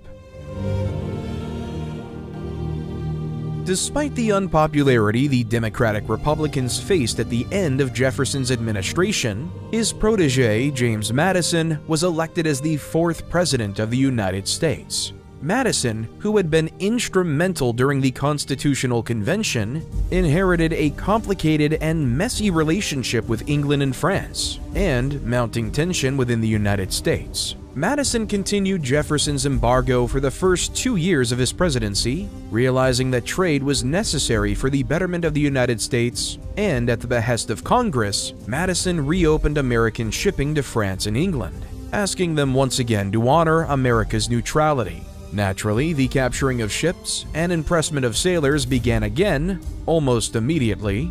A group of young congressmen, namely two gentlemen named Henry Clay and John C. Calhoun, hounded the president for a stronger show of force. Known as War Hawks, Clay, Calhoun, and their faction demanded Madison to take a more militant stance toward Britain and France. Increased tension on the American interior added to the fire. British agents had been suspected of arming and supplying a native uprising on the frontier, and British troops still held forts which belonged to the United States. After British ships blatantly attacked American sailors immediately off of the American coast, Madison gave in to the War Hawks and asked the Congress to declare war on June 1, 1812. The American people may have been ready for war with Britain, but its army and navy were not. In 3 separate invasions of Canada, the United States was defeated and beaten back, with 2 out of 3 armies forced to surrender, although not without some success. One of the invasions had resulted in the burning of the city of York,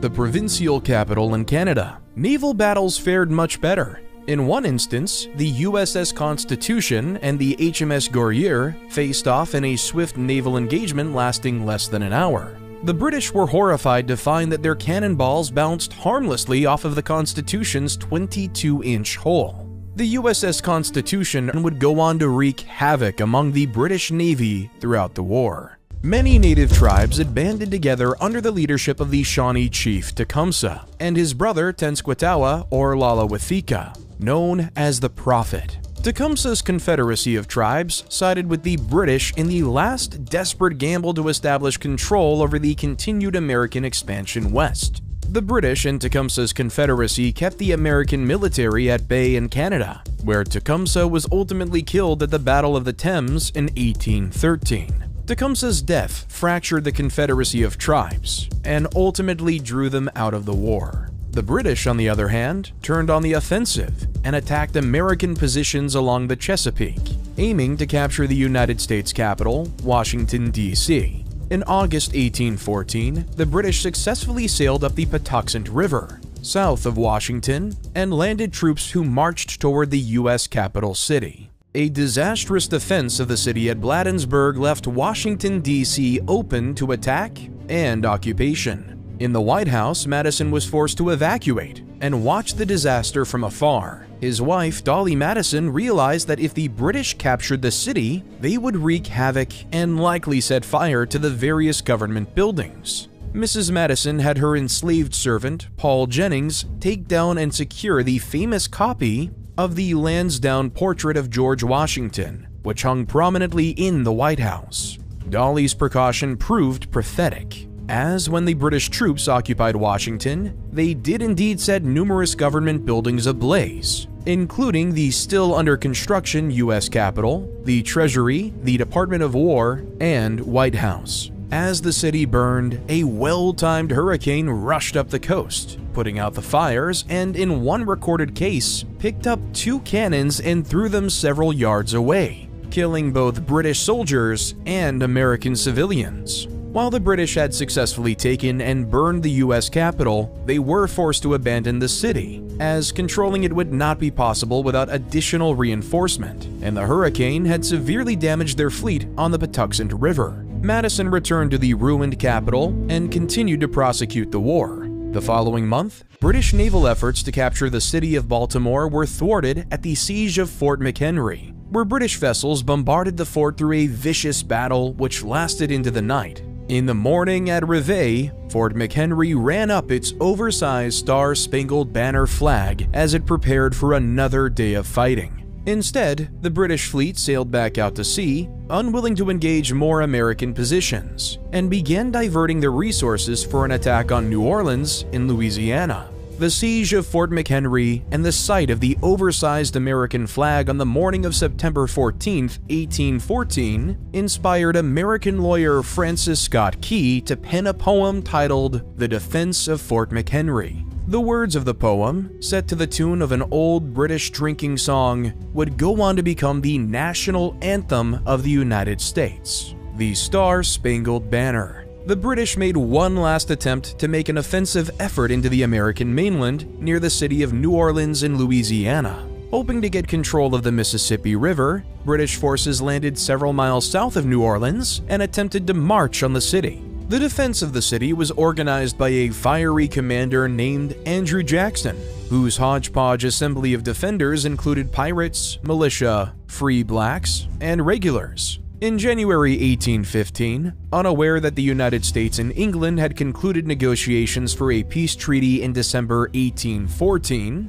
British forces marched on New Orleans and engaged in one last battle. Jackson's ragtag defenders held off several waves of British troops and won an incredible, if somewhat belated, victory for the United States.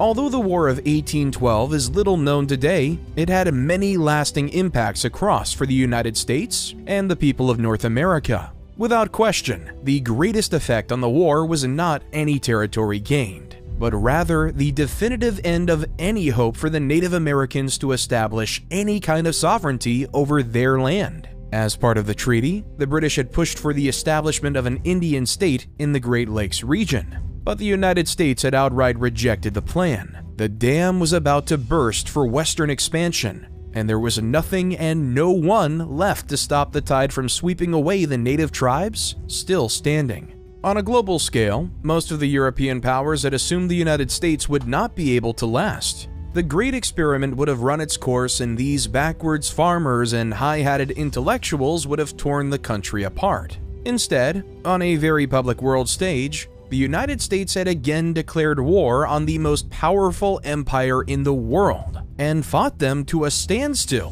While there was very little territory gained by the Treaty of Ghent, the statement was clear. The United States was here, and they were here to stay, at least as long as it could stay together. As the 19th century progressed, many Americans became enamored with the concept of continentalism, a belief that the United States would one day stretch from sea to shining sea and cover the North American continent. The Treaty of Ghent did very little to enhance the territory owned by the United States in the aftermath of the War of 1812. Although Jefferson's Louisiana Purchase had increased the territory owned by the United States all the way to the Rocky Mountains, Political treaties with Spain and Great Britain helped to expand and clarify these borders through the 1820s, and Americans became increasingly ravenous to fulfill this continental dream. At the same time, President James Monroe's 1823 warned European powers that the Western Hemisphere was no longer theirs to play with, and that the United States would exert its influence as the major power in the region if they attempted to colonize here again.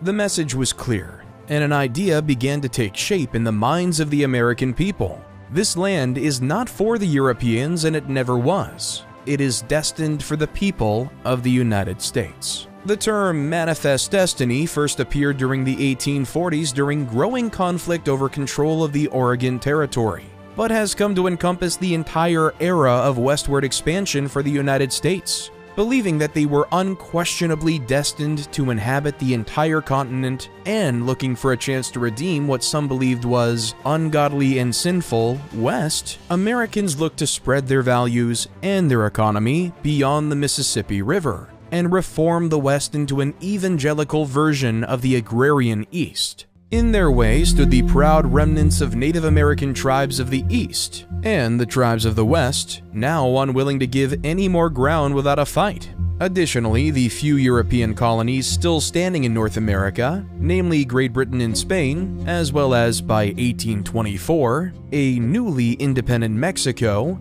would not simply roll over and allow the United States to expand unchecked. When he purchased the Louisiana Territory, President Jefferson wanted to establish lasting diplomatic relationships with the myriad of tribes in the West, and, as became the custom through the 19th century, hoped to civilize and assimilate the tribes into American society. It did not take long, however, for plans to assimilate the Native Americans becoming plans to remove and relocate them, especially in the aftermath of the War of 1812.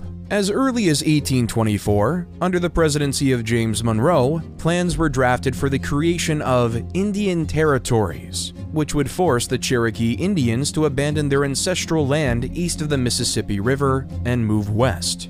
In 1829, President Andrew Jackson, the hero of the War of 1812, made those plans a reality, convincing the Congress to pass the Indian Removal Act in 1830. The act forced the 5 civilized tribes, the Chickasaw, Choctaw, Creek, Seminole, and Cherokee, to abandon their lands and move west. It was an act of forced displacement, with more than 60,000 people removed from their homes and relocated beyond the Mississippi River. The removal saw a few minor conflicts, but ultimately the tribes were coerced into leaving. Known as the Trail of Tears, the routes taken by these tribes were difficult and resulted in the deaths of around 15,000 natives.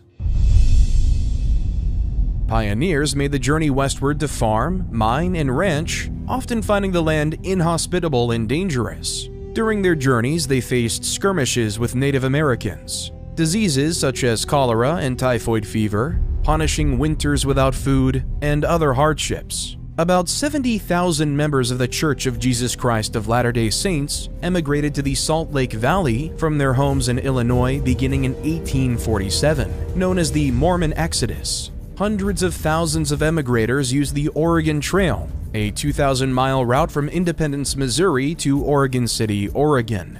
Land speculators would sell cheap plots with promises of unbounded opportunity, inspiring thousands to make the journey. In the winter of 1846-47, members of the infamous Donner Party were traveling by wagon train west on the Oregon Trail, but became snowbound in the Sierra Nevada mountains. The party members were forced to resort to cannibalism to survive.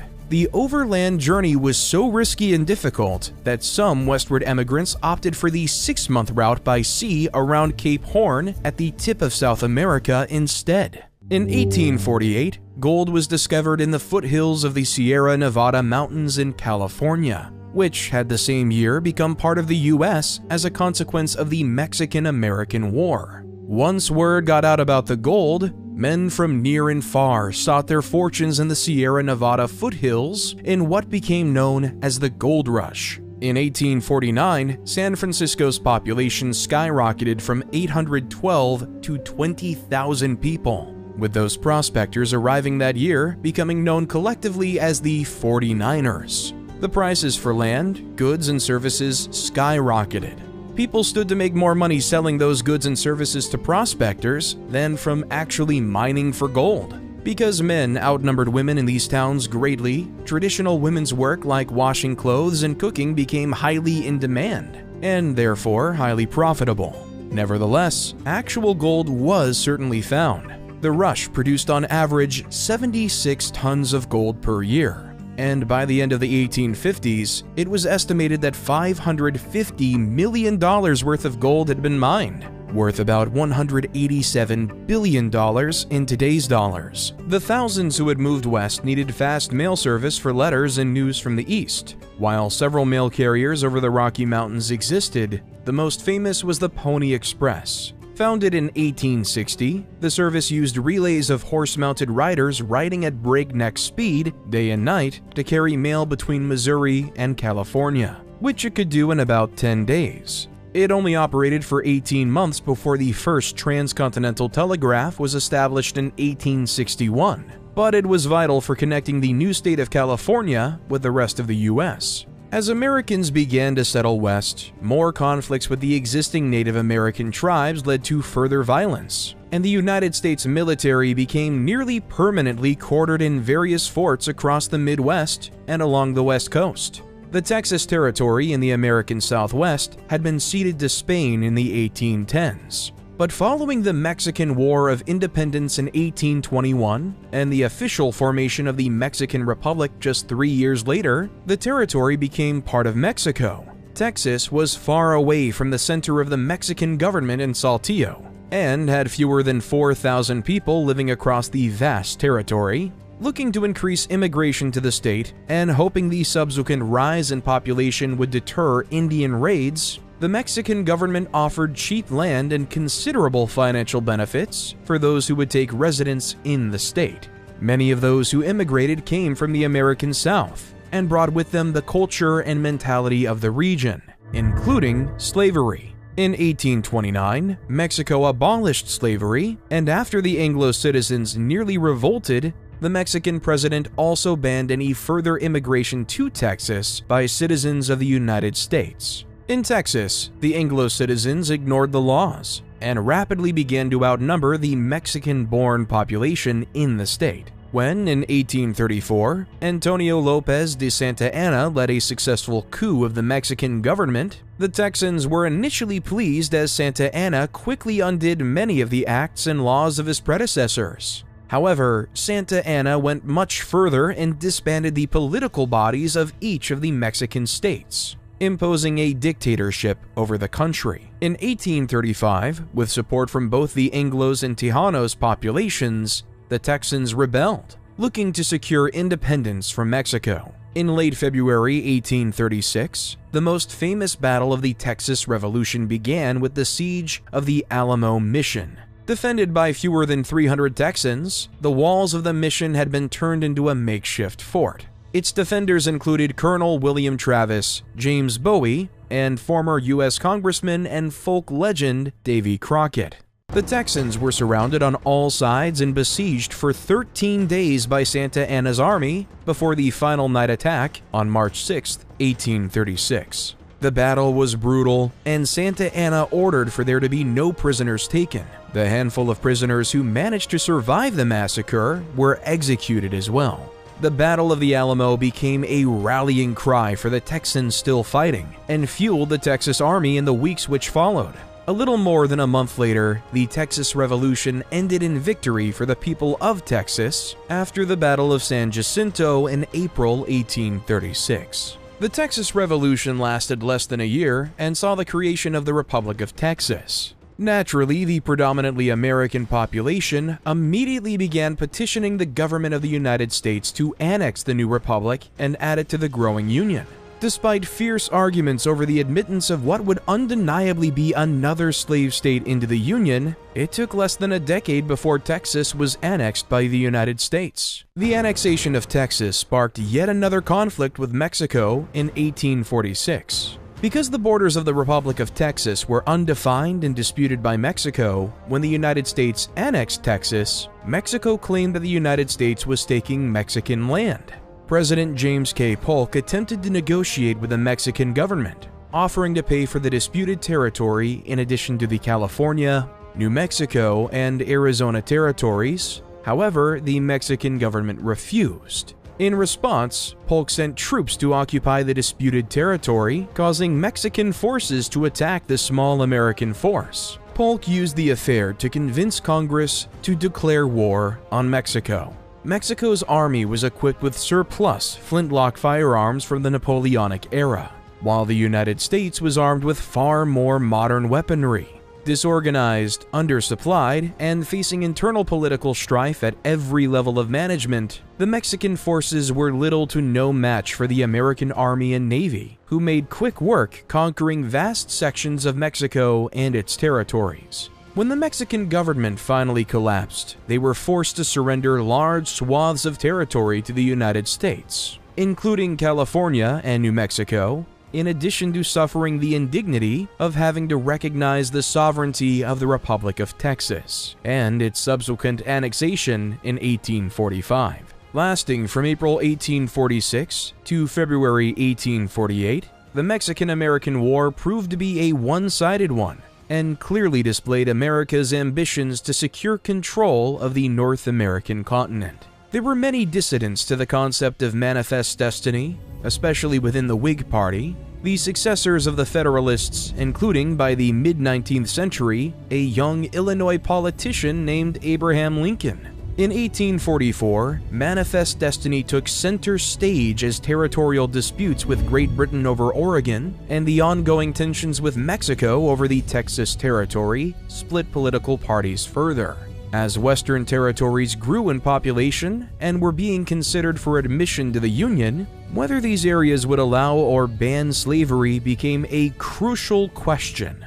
The fragile balance of power in Congress between slave states and free states was at risk.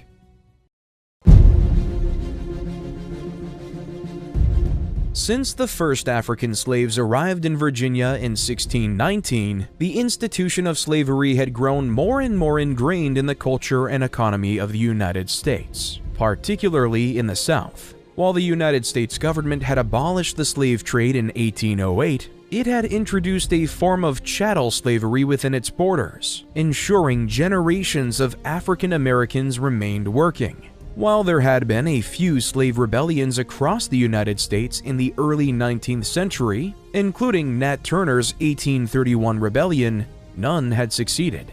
Through the early 19th century, some slaves attempted to escape and fled north, hoping to find sanctuary in the pro-abolition states of the Northeast, or in Canada. They traveled north on a series of secret routes to known abolitionist locations and safe houses. Known as the Underground Railroad, the pathway north was dangerous, and those brave enough to flee bondage were aided by fellow escaped slaves, freedmen, and women, and anti-slavery sympathizers. One such individual was Harriet Tubman. Tubman had escaped slavery herself in 1849, and spent many years after aiding more than 70 slaves escaping slavery in the South. As the issue of slavery pressed closer and closer to a breaking point, so too did the tension within the federal government. In 1854, South Carolina Congressman Preston Brooks caned Massachusetts Senator Charles Sumner on the floor of the Senate. Pro-slavery sympathizers from around the country sent Brooks new canes congratulating him. Abolitionists saw the public attack as the embodiment of the control the South seemed to have over the country. Could they simply do whatever they wanted and expect nothing but compromise in return? The polarization of the country was made perfectly clear as a result of the incident. It had taken years of agreements and compromises to come to this stalemate. In 1820, the Missouri Compromise declared that Missouri would be a new slave state and Maine as a new free state, and that slavery would be prohibited north of the southern boundary of Missouri in the rest of the Louisiana Purchase. The fragile balance was preserved. Texas joined in 1844 as a slave state, and Oregon was admitted in 1846 as a free state. When the U.S. won more than 1 million square miles of territory from Mexico as a result of the Mexican-American War in 1848, volatile debate occurred over whether the new territories would allow slavery. the U.S. gained all of present-day California, Texas, Colorado, Arizona, New Mexico, Nevada, and Utah as a result of that fight. The resulting agreement said that California would be a free state, and the slave trade, but not slavery, would be abolished in Washington, D.C. But a new Fugitive Slave Act would enable Southerners to reclaim runaway slaves who had escaped across borders to free states. The agreement allowed the rest of the areas to determine for themselves whether to allow slavery. In 1854, two new states, Kansas and Nebraska, were set to be established in the Louisiana Purchase area. But Southern legislators objected because, according to the terms of the Missouri Compromise, both states would be free. A new compromise called for popular sovereignty, or once again allowing the settlers of the territories to determine the question for themselves. The battle for Kansas and Nebraska came to embody the soul of the nation. People flooded to the territories and tried to influence the vote, many of them voting illegally. Soon, Kansas spiraled into civil war, a conflict that killed hundreds and which became known as Bleeding Kansas. Among those who had joined in the violence was one of the most notorious freedom fighters in American history, John Brown. Brown was a radical preacher and a staunch abolitionist. He had on multiple occasions attempted to incite an armed slave rebellion, and in Kansas ramped up the violence to such an extent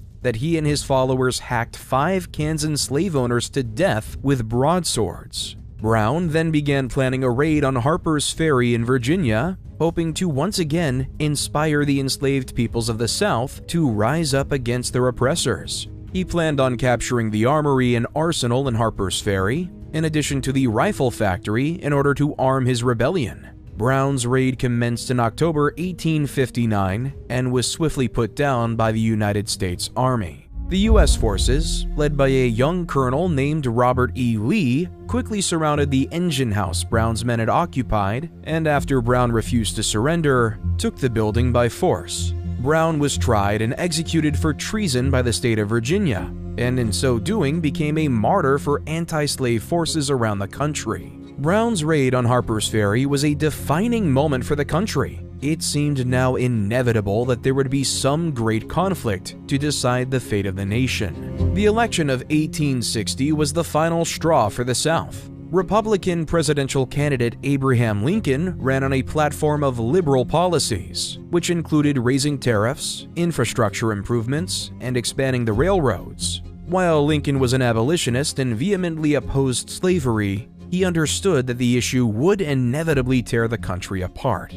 and had initially promised to do everything in his power to keep the South from breaking away from the Union. Lincoln's election to the presidency, however, was enough for some southern states to make the break. In December 1860, South Carolina led the charge and seceded from the United States. Other southern states quickly followed, and sitting President James Buchanan faced a growing disaster. As southern states seceded, they began to confiscate federal forts and arsenals which belonged to the United States military. One such location was Fort Sumter in South Carolina.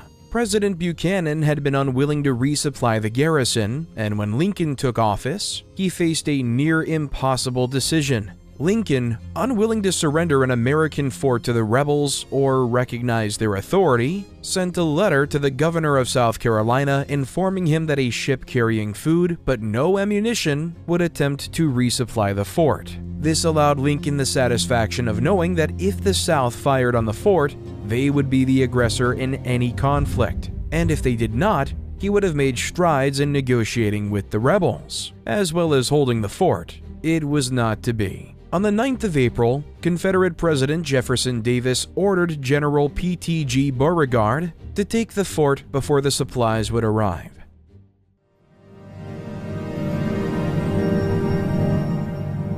On April 12, 1861, the standoff finally erupted when Beauregard at last opened fire on Fort Sumter. The bombardment lasted 34 hours with more than 4,000 shells fired. Despite the ferocity of the bombardment, not a single Union soldier was killed during the action. At 2:30 p.m. on April 13, 1861, they surrendered the fort under agreeable terms and marched from the fort carrying the flag which had endured the battle. For Lincoln, the loss of Fort Sumter was a kind of symbolic victory. While losing the fort was not ideal, the public in the North rallied behind him and the Union. States like New Jersey and Delaware, which had been for a time on the fence regarding secession, threw their support wholeheartedly toward the Union. Lincoln used the momentum carried by the battle to call for 75,000 volunteers willing to help restore order in the South and return the secessionist states to the Union. The North answered the call, and in days, the ranks were beginning to fill. In Ohio, so many men volunteered that they could have met the full 75,000 volunteers on their own. In the South, the victory at Fort Sumter did less to inspire a call to arms than did Lincoln's call for volunteers. The call for 75,000 volunteers triggered the secession of 4 additional states: Virginia, Tennessee, Arkansas, and North Carolina. To the South, it was clear that Lincoln planned to use the federal government to coerce them back into the Union by blood. In the North, it was clear that the South had violated the Constitution by seceding, and it was within the power of the federal government to take back the states.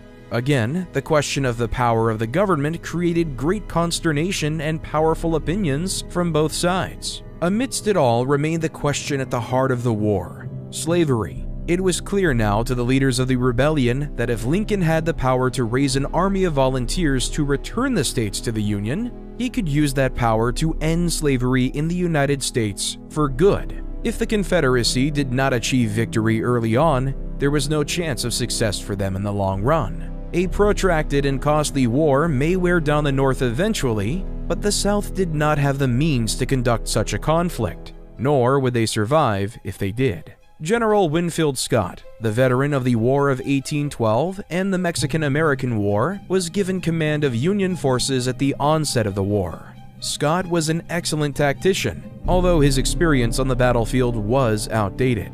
He implemented a full-scale naval blockade of the South known as the Anaconda Plan, which he hoped would help hasten the end of the war by choking the South of the many resources it would need to run the war. However, goods were still making their way into the South through Texas. The Union had a clear view of their strategic goals from this point forward. In the East, defeat the Confederate Army in the field, capture major coastal cities along the East Coast, and capture the new Confederate capital in Richmond, Virginia. In the West, capture major cities and forts along the Mississippi River, and cut off Texas from the rest of the South. For the South, the path to success was on the battlefield. There was no way in which the South could match the North in terms of industry, manpower, or naval power. Aid could come in the form of help from Europe, but France and England had abolished slavery decades prior and would never meaningfully commit to the South during the conflict. This meant that the Confederates needed swift and decisive victories against the Union, possibly on Northern soil. If the cost of war was too high, the Peace Democrats and more moderate Republicans in Congress might pull the Union out of the war. In the Eastern theater of the war, early Confederate successes kept the rebellion alive, as a revolving door of Union high commanders continued to plague the Federal forces. Confederate General Robert E. Lee, who had declined command of Union forces at the war's outbreak in favor of supporting his home state of Virginia, emerged as the tactical and logistical genius behind the survival of the Confederate Army of Northern Virginia. Lee kept the cause of the Confederacy alive, as long as his army was in the field and responded effectively and swiftly to the often cumbersome and uncertain Union forces he opposed. In the West, Union General Ulysses S. Grant emerged as the best chance for the North's success. Grant waged a series of incredible campaigns against his opponents in the West and managed to take control of the Mississippi River, putting a wedge between Texas and the other southern states.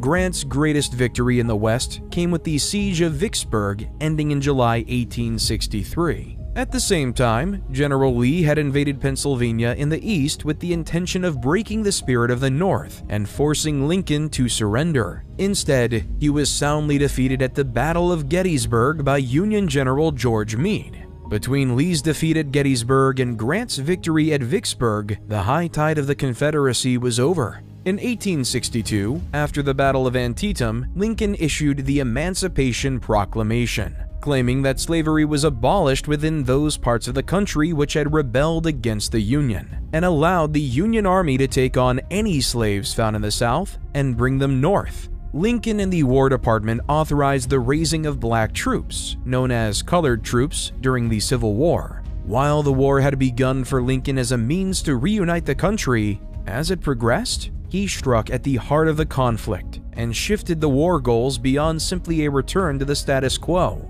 Lincoln believed slavery could not and would no longer exist within the borders of the United States, and organized his party to begin working on amendments to the Constitution to make it so. Grant was given command of the entire Union Army and was moved to command the Eastern Theater of the war. He left General William Tecumseh Sherman in command of the Western Theater, and the two began to prosecute total war against the South. Grant threw his army repeatedly at Lee, forcing engagement after engagement. While Lee did win several battles, they were battles he could not afford to fight. And even when Grant lost, he moved swiftly, unlike his predecessors, and immediately got back into the fray. In the West, Sherman moved south, cutting through the South toward Atlanta, Georgia, leaving a path of devastation in his wake. Atlanta was burned as Confederate forces fled before Sherman's army. Unable to stop the Union juggernaut, Sherman marched his armies to Savannah by Christmas of 1864 and presented the captured city to President Lincoln as a gift. In spring 1865, Lee was finally defeated for the last time at Appomattox Courthouse and surrendered to Grant on April 9, 1865. Sherman continued to chase the Confederate forces in the Carolinas north until they too surrendered shortly thereafter. After 4 years and 600,000 lives lost, the Civil War was at last over. Before it had ended, Lincoln had successfully managed to convince Congress to pass the 13th Amendment to the Constitution in January 1865, officially abolishing slavery in the United States. Lincoln advocated for peace and hoped that the Reconstruction period that would inevitably follow would be guided not by malice, but by a sense of unity. The country was optimistic that Lincoln would be the one to lead them. It was not to be.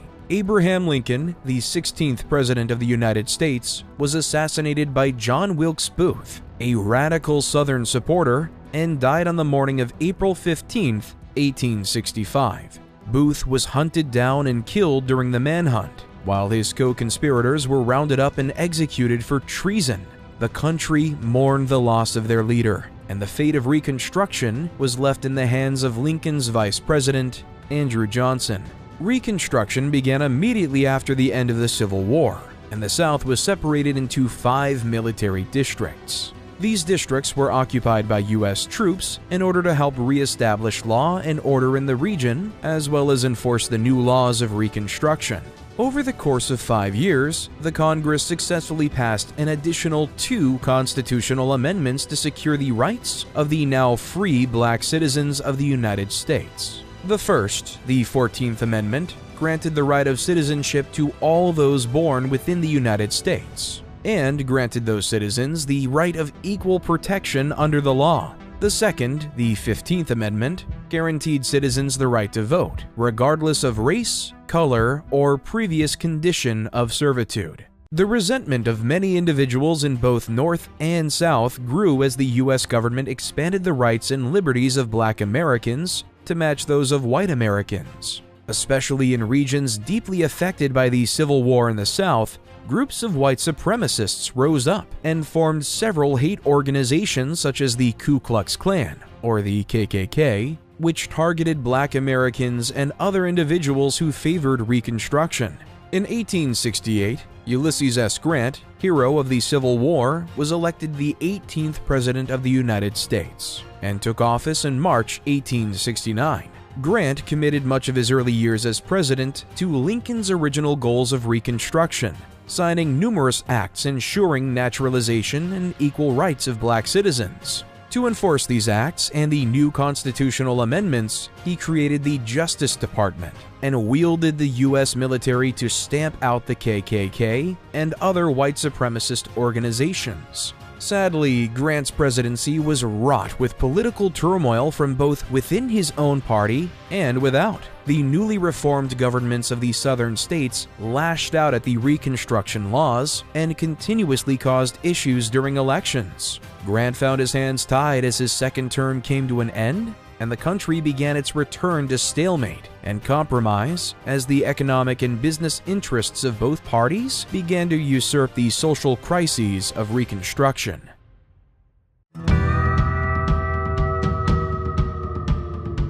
With the end of the American Civil War and the question of slavery at last resolved, many people within the United States continued the exodus out west, in the footsteps of the early 19th century pioneers. With the territories along the West Coast fairly well established and a growing number of cities dotting the Midwest, moving away from the chaos of the East Coast and the memory of the war was appealing. Access to the West had only grown over the course of the mid-19th century, with the introduction of the Transcontinental Railroad.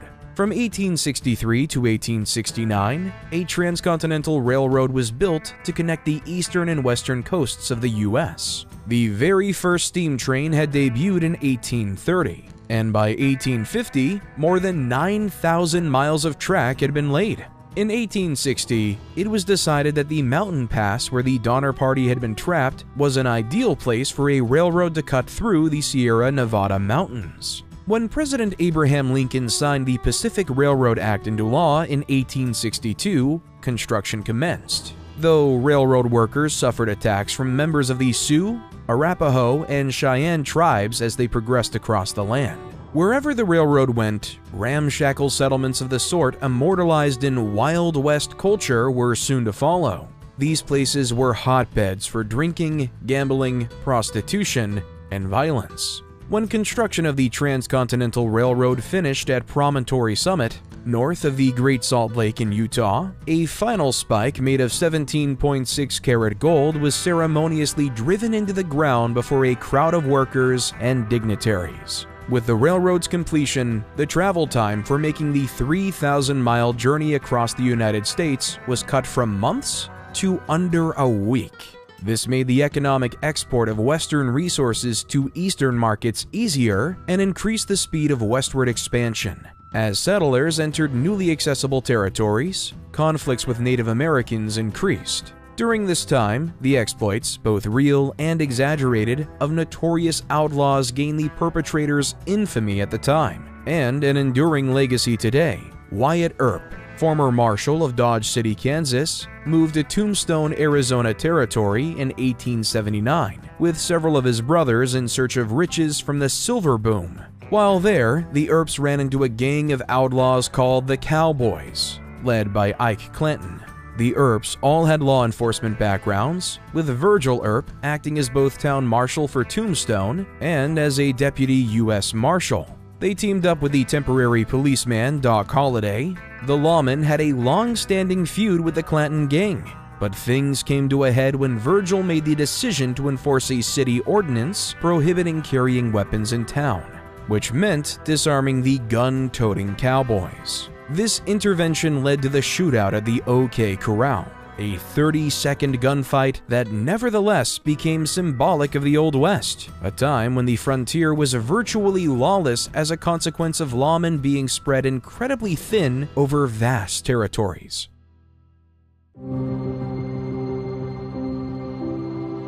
The beginning of the Gilded Age, a period characterized as much by wealth and abundance as by poverty and corruption, was in fact a notable ending. The year 1877 marked the end of Reconstruction, and therefore an end to one of the greatest periods of civil rights reform in the country's history. Efforts by the federal government to help protect the rights given to African Americans after the end of the Civil War were abandoned as a result of a compromise struck to settle the contested 1876 election between Rutherford B. Hayes and Samuel Tilden. Hayes, a North Republican, was granted the presidency and Reconstruction was ended. Federal troops were withdrawn from the South, no longer interfering to protect African American civil and political rights. The systemic violence, disenfranchisement, and oppression that followed would persist for more than a century. and come to be called Jim Crow as the federal government gave up on its promise to give free black men the rights of citizens in the South. Sharecropping and low-wage work, such as domestic servitude, were some of the only options available to freed people in the South. But depending on who you were, what you looked like, and where in the country you were, economic opportunity could abound in Gilded Age America. Cheap land and relatively high wages compared to other parts of the world drew in immigrants by the millions. Between 1877 and 1900, approximately 7.3 million people immigrated into the United States. Prior to 1880, most came from Western Europe and China. But closer to the turn of the century, more immigrants came from Southern and Eastern Europe. They settled in every area of the country in large numbers, except for the economically devastated South. But their appearance triggered political and social backlash from Americans who felt their white, Protestant country was being threatened. Movements to resist certain types of immigrants, including Catholics, Jews, and Chinese, gained momentum. In the West, sentiments against Chinese workers were particularly hostile, and mobs were known to gather and attack Chinese people living in areas of Wyoming and Washington, driving them out. Congress restricted Chinese immigration to the U.S. beginning in 1892, continuing to uphold the policy until a permanent exclusion policy was enacted in 1902. Fear of minority groups festered among white Americans after the Reconstruction period, and was only further fueled by the influx of immigration, leading to anti-democratic efforts to restrict certain groups from voting. As immigrants flooded into the country, many of them went west. As a result of the Homestead and Railroad Acts of 1862, the federal government had handed most of the lands owned by the Native Americans over to railroad corporations and white farmers, including immigrants. The Homestead Act did not require American citizenship, and the railroad sold land grants at low prices, even going so far as to advertise in Europe. Advances in technology, such as improved plow designs, meant just one family could officially farm a large area of land without need for intensive effort or hired labor. But not all farmers were happy. Increasingly, political movements like populism were drawing in hard-pressed wheat farmers of the Midwest and resentful white cotton farmers in the South who were fed up with wealthy elites, monopolistic corporate interests, and gold. Nevertheless, farming became so efficient that the country was producing more food than it could consume, so the excess was exported.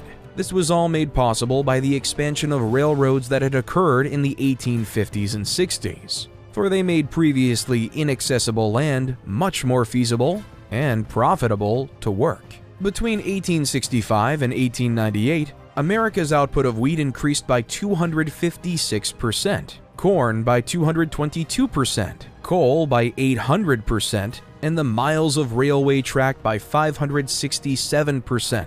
The nation's economy revolved around the railroads, which trucked commodities like wheat, cattle, silver, and timber from place to place. The first transcontinental railroad opened in 1869, and railroads were a rapidly expanding area of the new economy. By 1890, nearly 800,000 people worked for a railroad. However, railway work was poorly paid and often dangerous. Even as wages were rising and quality of living for skilled workers in America was outpacing that for those in England, mechanization was steadily replacing those skilled workers with unskilled ones who could be paid less. The distribution of wealth in the Gilded Age America was highly unequal, with the top 10% owning more than 3/4 of the nation's wealth. This disparity, along with the poor working conditions that affected the everyday lives of wage workers, inspired a number of vicious worker strikes. The Great Railroad Strike of 1877 lasted 52 days before it had to be put down by federal troops and the National Guard,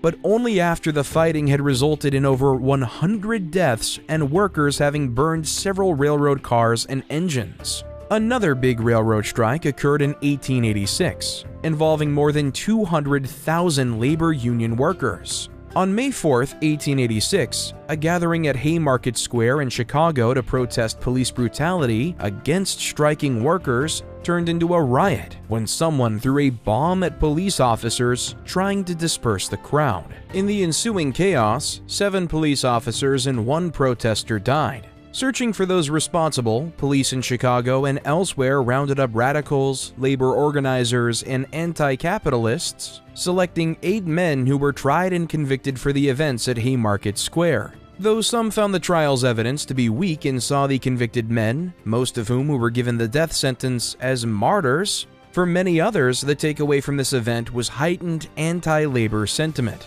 Nevertheless, efforts to improve labor rights continued. In the Pullman strike of 1894, widespread striking and boycotting severely disrupted rail traffic in the Midwest. The strike occurred in response to pay cuts that the Pullman Palace Railroad Car Company made to its workers' already low wages. The company did not, however, correspondingly reduce rents and other costs in its company's town of Pullman, Illinois, near Chicago, where the majority of its workers lived in company housing. Workers and their families were starving, but the company's president refused to make any changes and ordered those that complained to be fired. The workers decided to strike. Some of the workers belonged to the American Railway Union, and union delegates found a way to support the strike.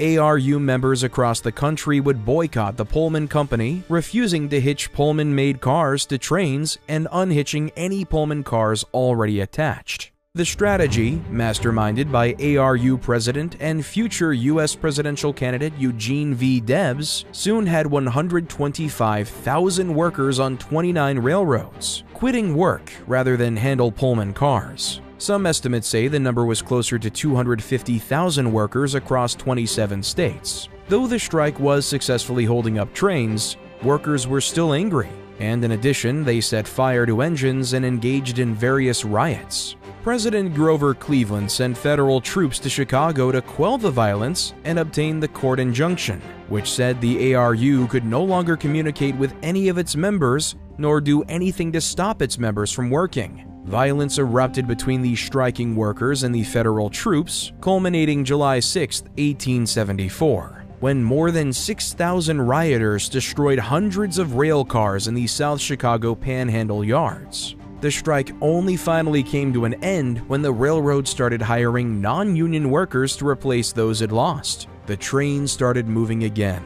The ordeal had cost the railroads millions of dollars in lost revenue and destroyed property, and the strikers had lost more than $1 million in wages. The Pullman Company was forced to divest its company town, which became part of Chicago, after the federal government conducted an inquiry and called the company's actions in the town un-American. In the aftermath of the strike, in an effort to placate still angry workers, the Cleveland administration designated the first Monday in September as Labor Day. But public sentiment had been stirred against the strikers, who were largely immigrant workers. The influx of immigrant workers took advantage of the growing number of industrial jobs available in cities, but these jobs tended to be exploitative and low-paying as well, even as the country's GDP became the greatest in the world. Wealthy Gilded Age moguls such as John D. Rockefeller, Andrew Carnegie, Cornelius Vanderbilt, and J.P. Morgan were known for their philanthropy. But their critics also labeled them robber barons for building their empires on the backs of an exploited working class, using tactics like intimidation, union busting, fraud, and monopolies to gain an edge on their competition. Muckrakers, or journalists who exposed corruption among the elite, helped draw public attention to these issues. In 1906, Upton Sinclair published The Jungle, his famous account of the grisly, dangerous, and unsanitary conditions in the meatpacking industry, which resulted in public outcry and legislation.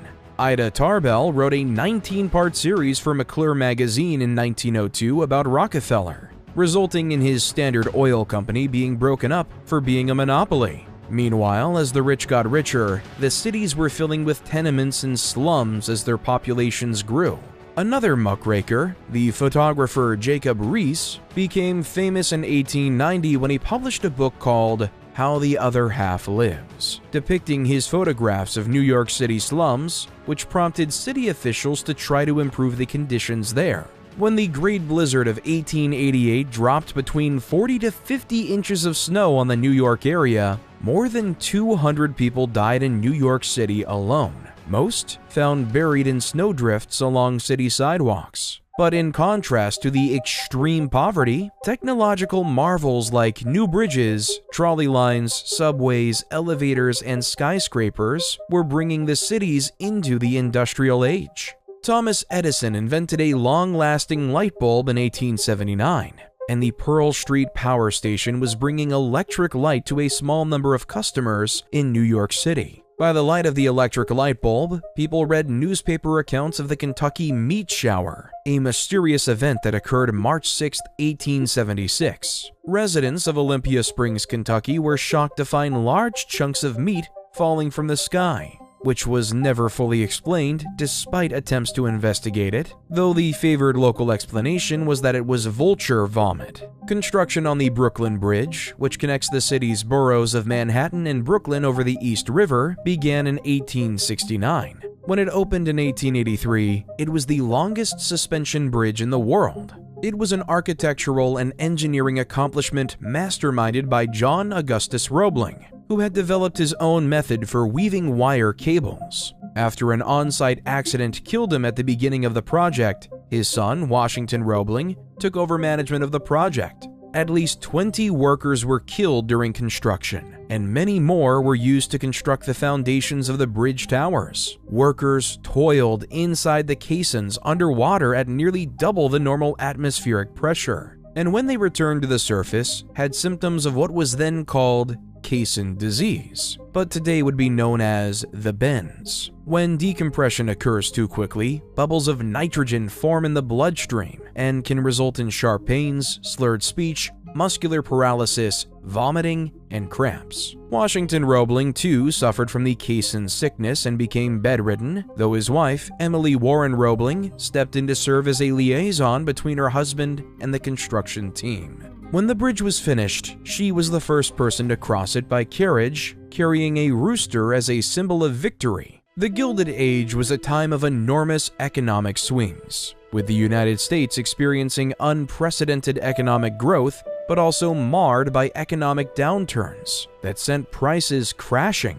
In what became known as the Panic of 1893, problems with international investments, including failed land speculation in South Africa and Australia, and a railroad bubble caused by the railroads overbuilding and vastly outpacing demand, led people to make a run on banks, withdrawing their money. A series of banks failed, and many companies went bankrupt, including the Northern Pacific and Union Pacific Railways. This led to a huge spike in unemployment. Many people also lost their life savings in the bank collapses. Numerous farms had to cease operations, and stock prices declined. People faced starvation, turning to any work they could find to help feed their families. President Grover Cleveland was blamed for the crisis, and his administration had taken heat for the way it put down the Pullman strikes. So his Democratic Party suffered big losses during the elections of 1894. In the next presidential election in 1896,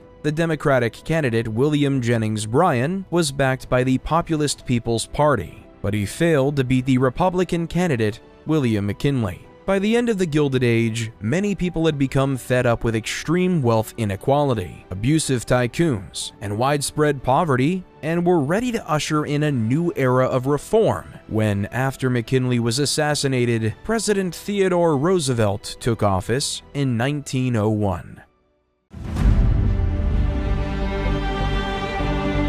By the end of the 19th century, the United States seemed to have achieved its manifest destiny. The country now stretched from one ocean to the other. It had survived a horrific and bloody civil war and stood on the precipice of a new century. Now, looking to expand its political, social, and economic resources outside of the North American continent, the United States began to extend its influence on neighboring islands and territories. The first was the Hawaiian Kingdom.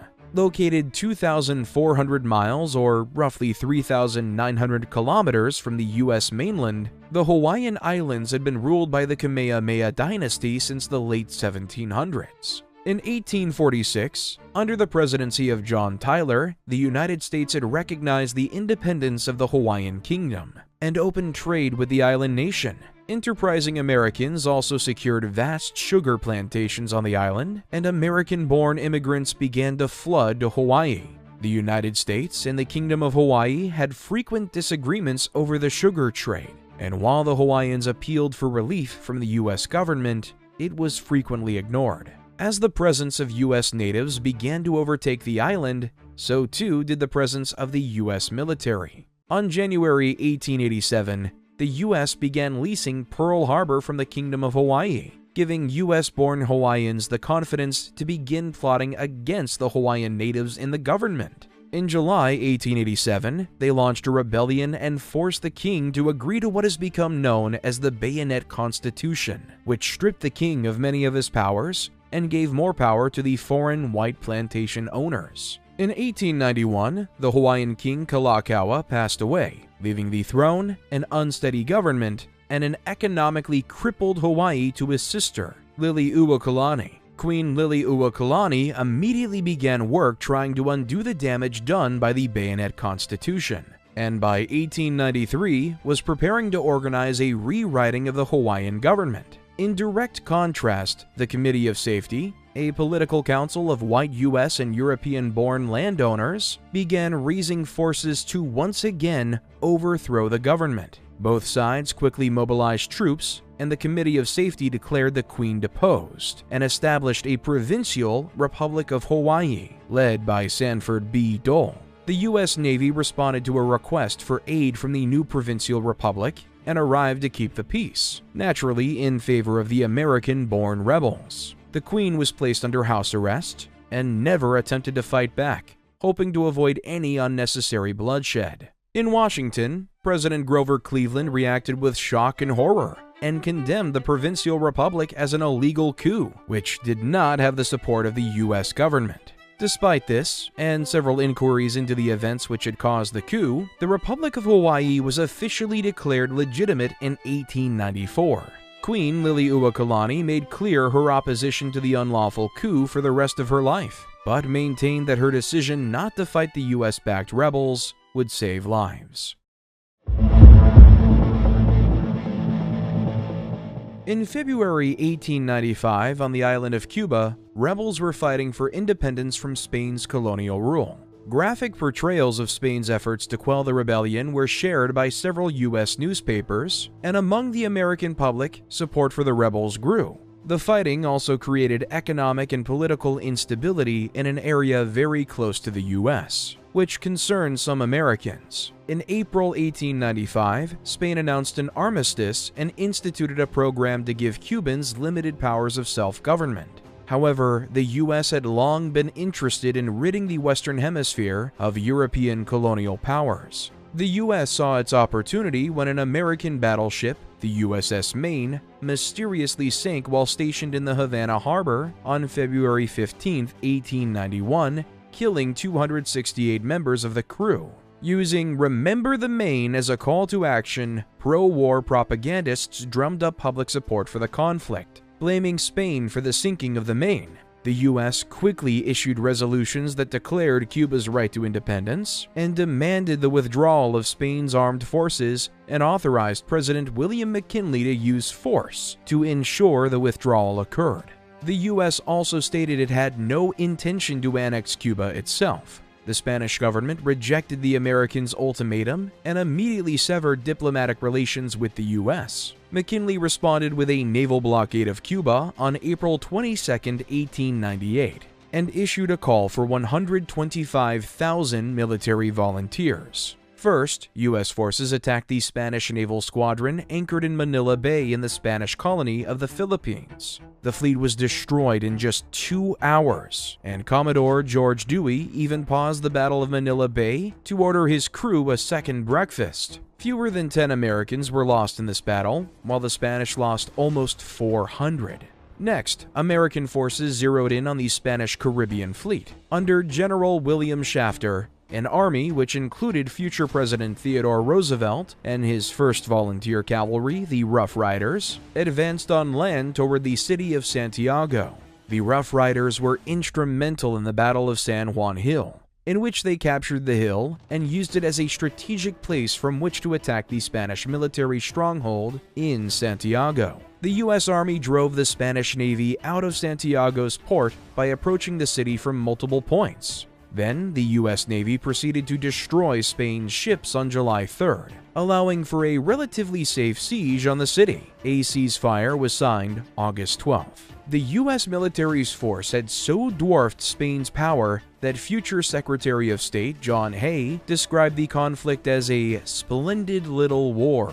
The Treaty of Paris officially ending the war was signed December 10, 1898. In it, Spain renounced its claims to Cuba, ceded Guam and Puerto Rico to the United States, and transferred the Philippines to the United States for $20 million. However, Filipinos were not happier under American control, and the Philippine-American War began in February of 1899 and lasted until 1902. 10 times more U.S. troops died suppressing revolts in the Philippines than in defeating Spain.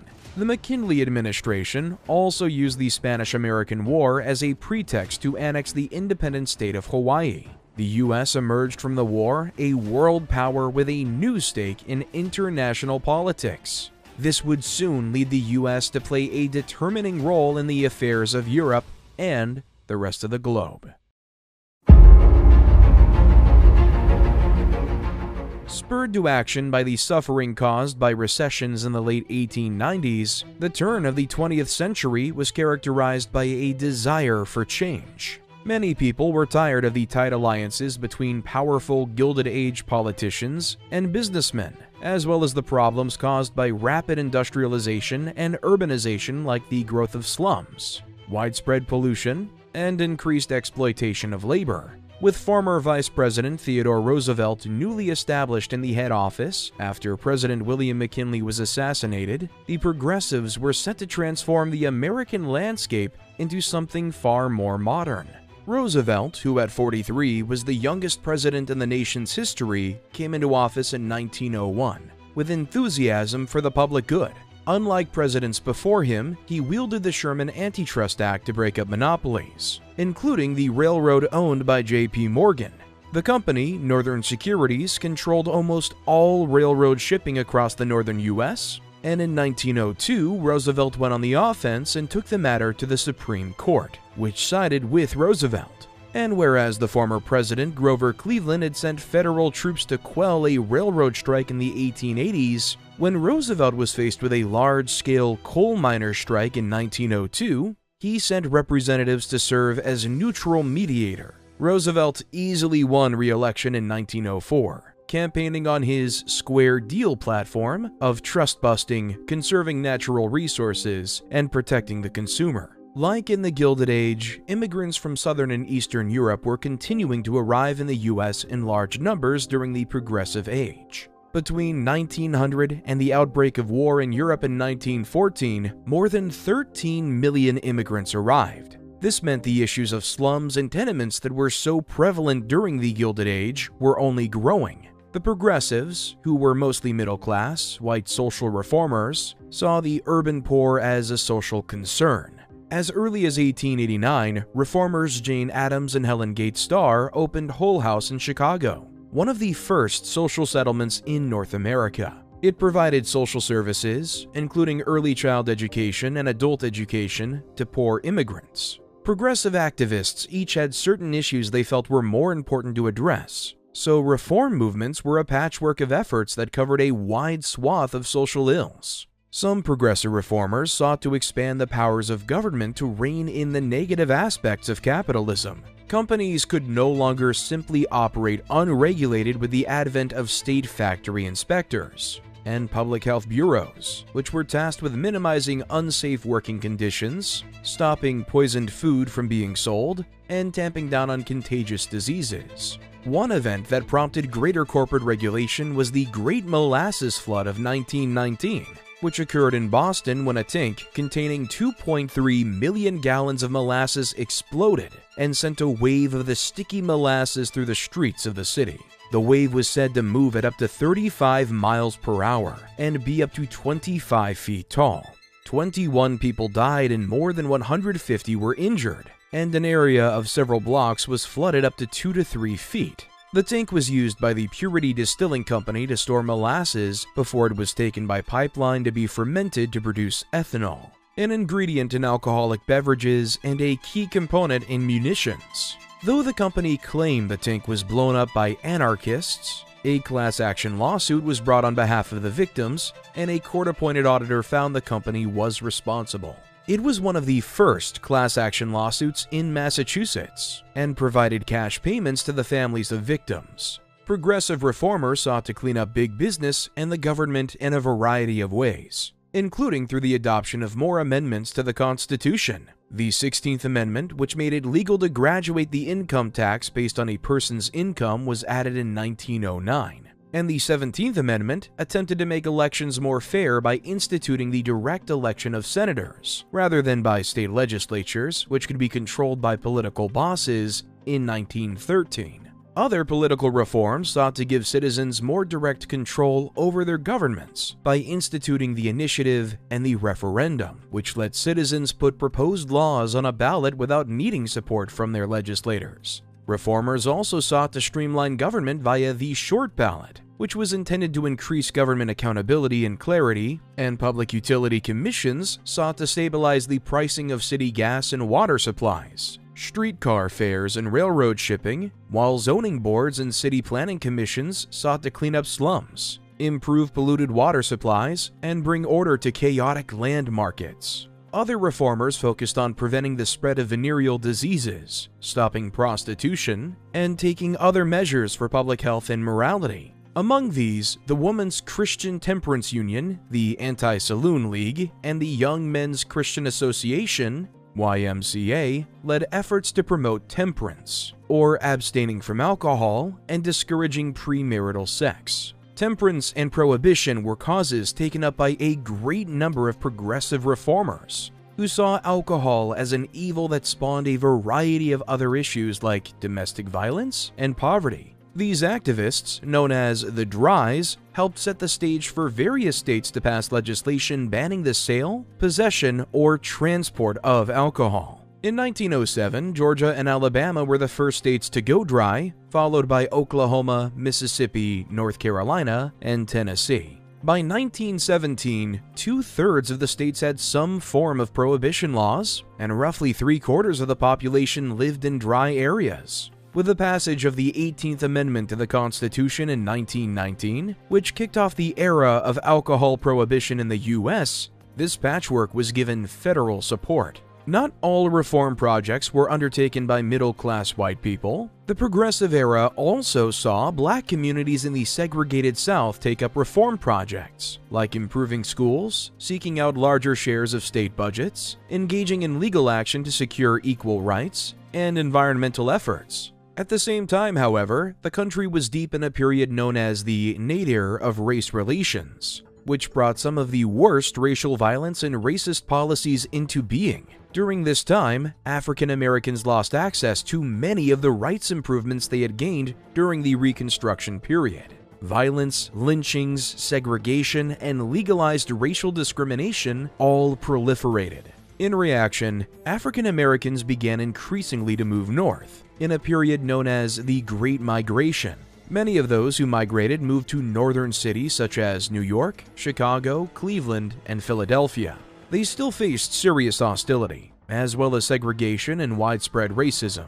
In the Midwest and West, many places were known as sundown towns, which promised African Americans that they would face violence if they remained there overnight. When President Woodrow Wilson was voted into office in 1912, he made new efforts to segregate the federal government's facilities. The 1915 film Birth of a Nation celebrated the original Ku Klux Klan and is credited with bringing the Klan back into power in the 1920s. More power, in fact, than it had ever had before. By 1924, the Klan had 4 million members and significant influence over the governments of several southern and western states. Mob violence against African Americans was widespread.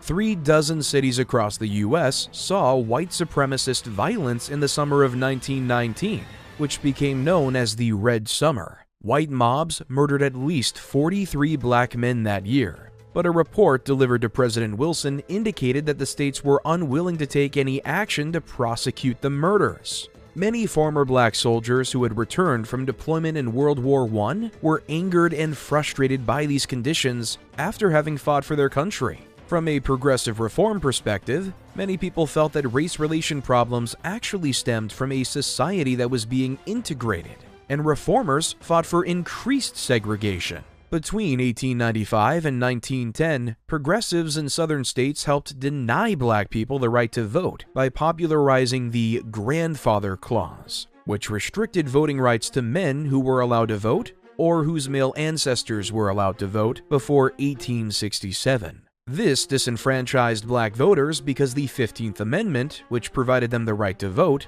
was not passed until 1870. The Supreme Court declared the Grandfather Clause unconstitutional in 1915, but its use persisted. It was not until the Voting Rights Act of 1965 that the 15th Amendment was enforceable. As the black vote was being forced out, voting power for white women was on its way in. Organizations like the Women's Christian Temperance Union advocated for women's suffrage, while they worked on other issues like prohibition. In addition to sexist attitudes of the time, some opposed female suffrage because they feared the women's vote would tip the scales on issues they were against, such as eliminating child labor and prohibiting alcohol, and increase the share of socialists in the voting pool. In 1916, Alice Paul formed the National Women's Party, which was focused on getting women the right to vote nationally.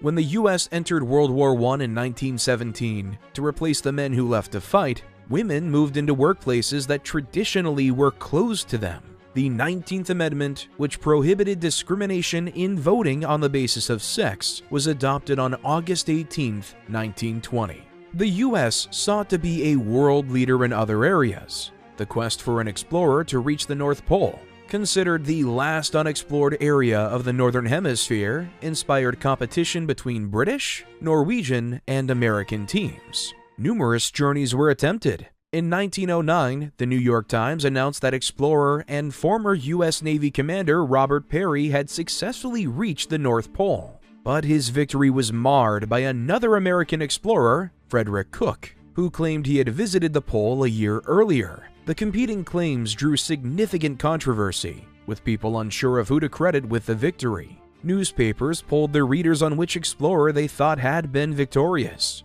In January 1911, Peary appeared before a subcommittee of the House of Representatives to defend his claim, which narrowly voted for Peary to receive recognition for the feat. The Bill of Recognition that was signed into law by President William Howard Taft, however, did not credit Peary with the North Pole's discovery, but rather more generally lauded him for his Arctic exploration. The question remains today whether Cook or Peary ever made it to the pole. In 1904, the U.S. took over efforts from the French to build a canal that connected the Atlantic and Pacific Oceans through a 50-mile stretch of Panama.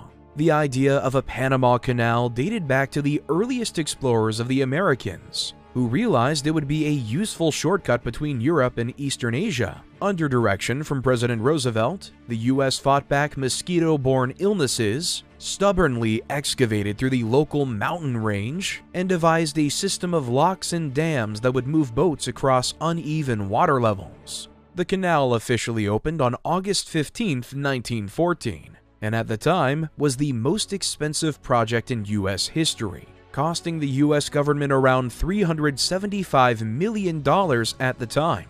Added to its cost is the human toll. Thousands of workers died during its construction, but good records were not kept. At least 5,600 workers were listed as having been killed between 1904 and 1913, but this is thought to be a significant undercount. The construction of the Panama Canal proved to be a critical boost to global trade routes for the 20th century. It would later be recognized as one of the marvels of the modern world. It was one of the Progressive era's most notable technological achievements.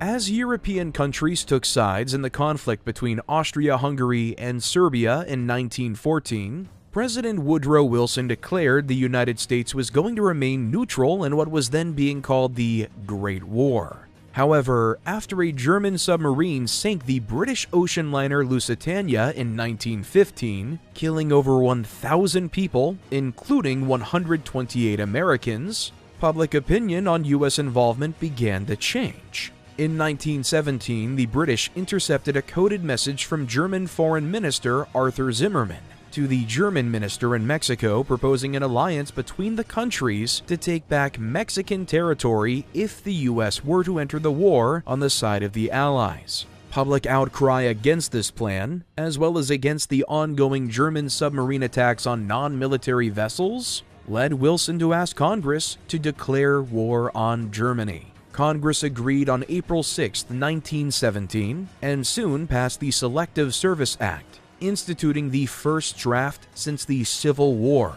leading about 2.8 million men to be drafted alongside another 2 million who joined the military voluntarily. German Americans were required to register themselves with the government, and thousands were arrested and interrogated. Some were interned for the duration of the war in 2 prisoners of war camps located in Georgia and Utah. At first, the home front was relatively unprepared to support the war effort. The entire economy and U.S. population needed to help keep the money, soldiers, food, supplies, and munitions flowing.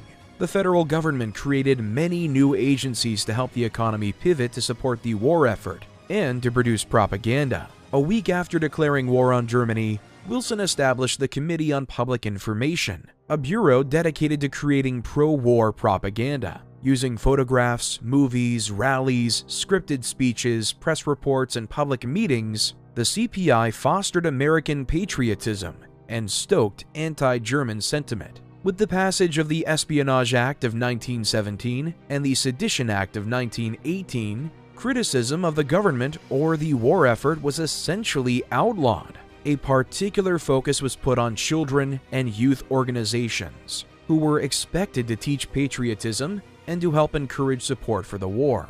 The U.S. Food Administration instructed the American public to economize their food budgets and grow what were known as victory gardens in their backyards to feed their families. A constitutional amendment applied an income tax to high earners, and businesses faced other new taxes on their excess profits, which all helped fund the war. Most new funding, however, came from the sale of war bonds. Many women began working in traditionally male professions to assist the war effort, such as on assembly lines making munitions. Others worked for the military as support personnel or nurses stateside and overseas. The Army Signal Corps employed female switchboard operators to help with communication along the Western Front. These women were highly trained and bilingual in English and French. But because the War Department forbade women except as nurses in hospitals, they were hired only reluctantly. Ultimately, women were accepted in order to free up more men for the front. American men who went to fight in France were enthusiastically greeted by the worn-down Allied troops, the first elements of the American Expeditionary Forces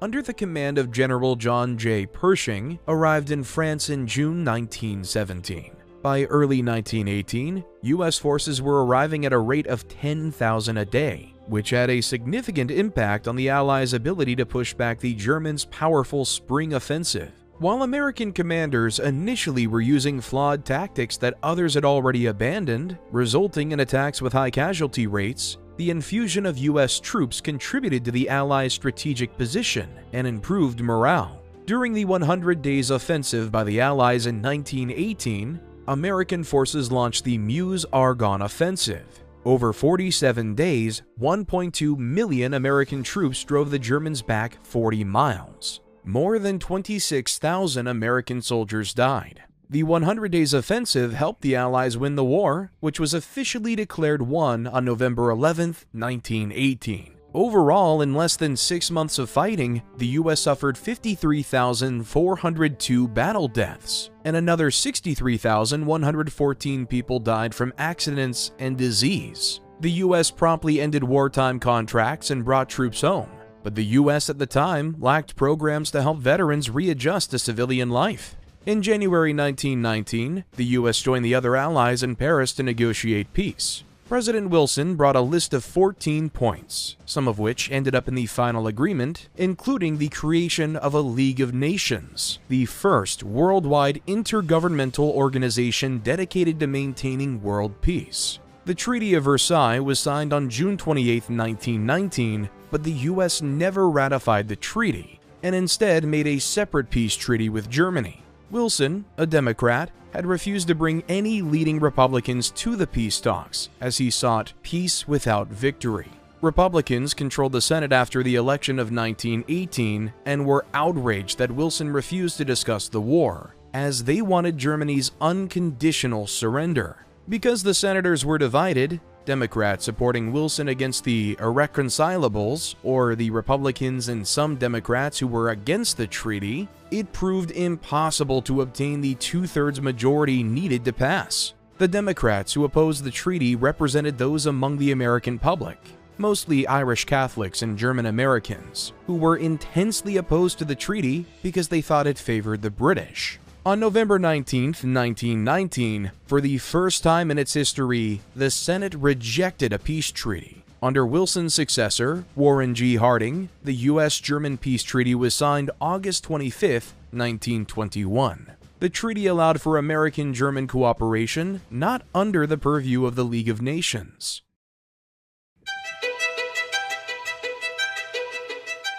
After the First World War, the U.S. entered a time of post-war recovery. The economy boomed, construction took off, and consumer goods like automobiles and electricity became far more accessible. The decade was a time of bold innovation and experimentation, as well as significant backlash to these things from people who didn't like the direction the country's culture seemed to be taking. This tumultuous time became known as the Roaring Twenties. For the first time ever, in the 1920s, more Americans, 51%, lived in cities than in villages or on farms. New norms, which were the product of trends that had been building for decades, transformed city life, particularly for women. At the start of the decade, between 1/4 and 1/3 of unmarried urban women workers lived alone in private apartments or boarding houses rather than at home with their parents, according to old Victorian culture. These new women visited public amusements like dance halls, amusement parks, and movie theaters, which drew in young people going on dates, a structure that was replacing the old courting culture. People now had time for such things. As factories and shops mechanized, the urban blue-collar worker was spending less time working. The average work week fell from 55.9 hours in 1900 to 44.2 in 1929. While blue-collar wages rose by 25%. Many Americans had extra money to spend in the 1920s due to rising incomes and easily available credit, and it was becoming increasingly socially acceptable to spend money on consumer goods and accumulate debt on those goods, even if they were not absolute necessities. The nation's total wealth more than doubled between 1920 and 1929. People bought tickets to the movies to see stars like Charlie Chaplin and Rudolph Valentino. By the mid-1920s, movie theaters were selling 50 million tickets each week, a sum equal to roughly half the US population. They bought ready-to-wear fashion, which was being mass-produced and therefore becoming more affordable. They bought radios. In the first ever live radio transmission to the public, radio station KDKA in Pittsburgh, Pennsylvania broadcast the presidential election results on November 2, 1920. By the end of the 1920s, there were radios in more than 12 million households. In 1912, an estimated 16% of American households had electricity. By the mid-1920s, more than 60% did. Appliances that required electricity, like the washing machine, the freezer, and the vacuum cleaner, were popular purchases. And people bought automobiles, which were an affordable luxury. The Ford Model T cost $260 in 1924, which translates to just about $4,000 today. But even as some people were experiencing wealth and prosperity, others were struggling to get by. Extreme wealth inequality, which had troubled the progressives and defined the Gilded Age, persisted.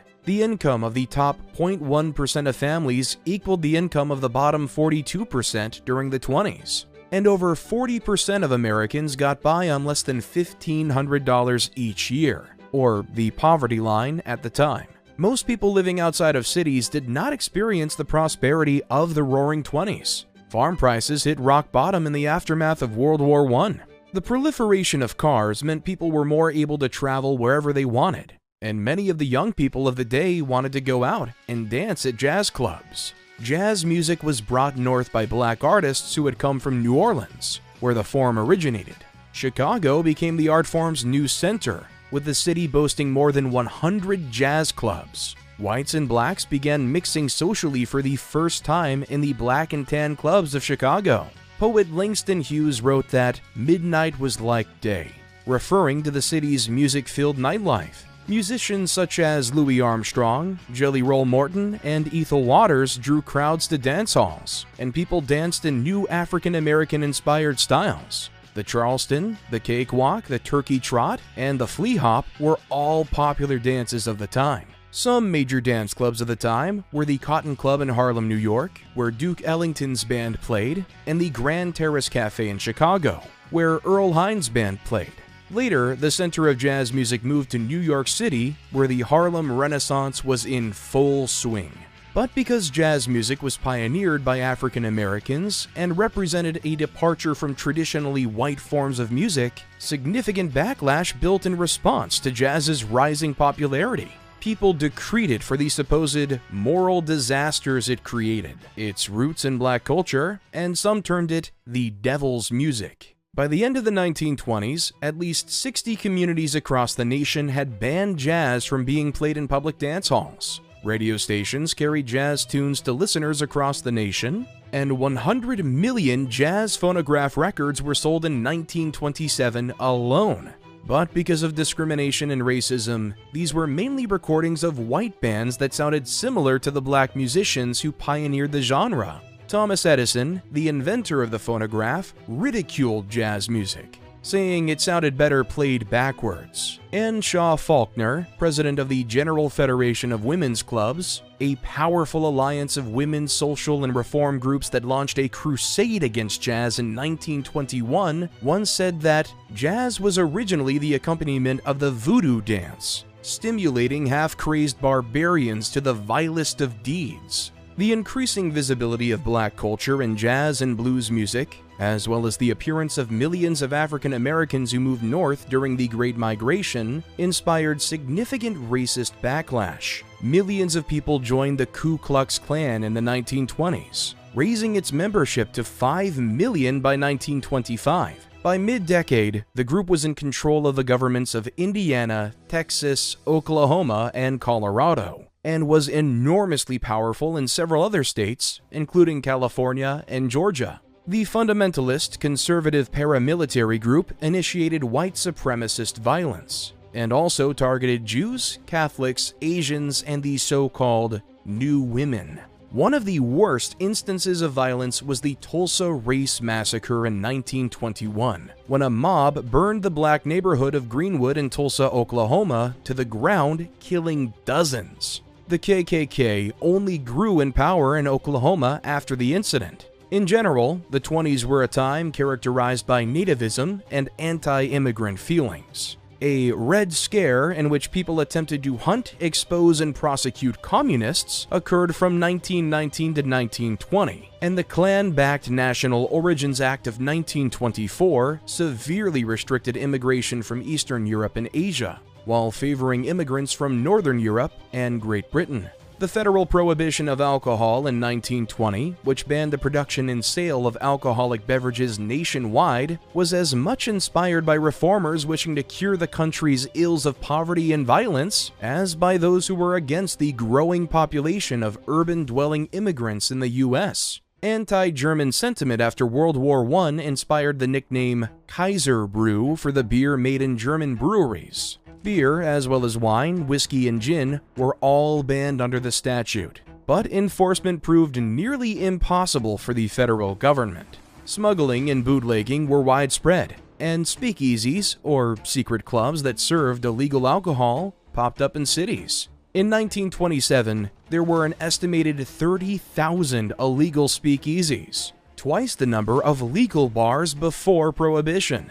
Federal agents conducted raids on these establishments looking for lawbreakers, but prosecuting the cases proved tricky. In New York, 7,000 arrests for liquor law violations resulted in 17 convictions. Organized crime, such as mafia groups and gangs, worked a profitable and violent black market for alcohol, which flourished as consumer demand went unmet via legitimate means. These organizations operated in part by bribing police officers and federal investigators. Al Capone's Chicago organization reportedly took in $60 million in 1927 and had half the city's police on its payroll. John D. Rockefeller, who did not drink, observed in 1932 that because of Prohibition, drinking has generally increased. The speakeasy has replaced the saloon, and a vast army of lawbreakers has been recruited and financed on a colossal scale. While that may have been true anecdotally,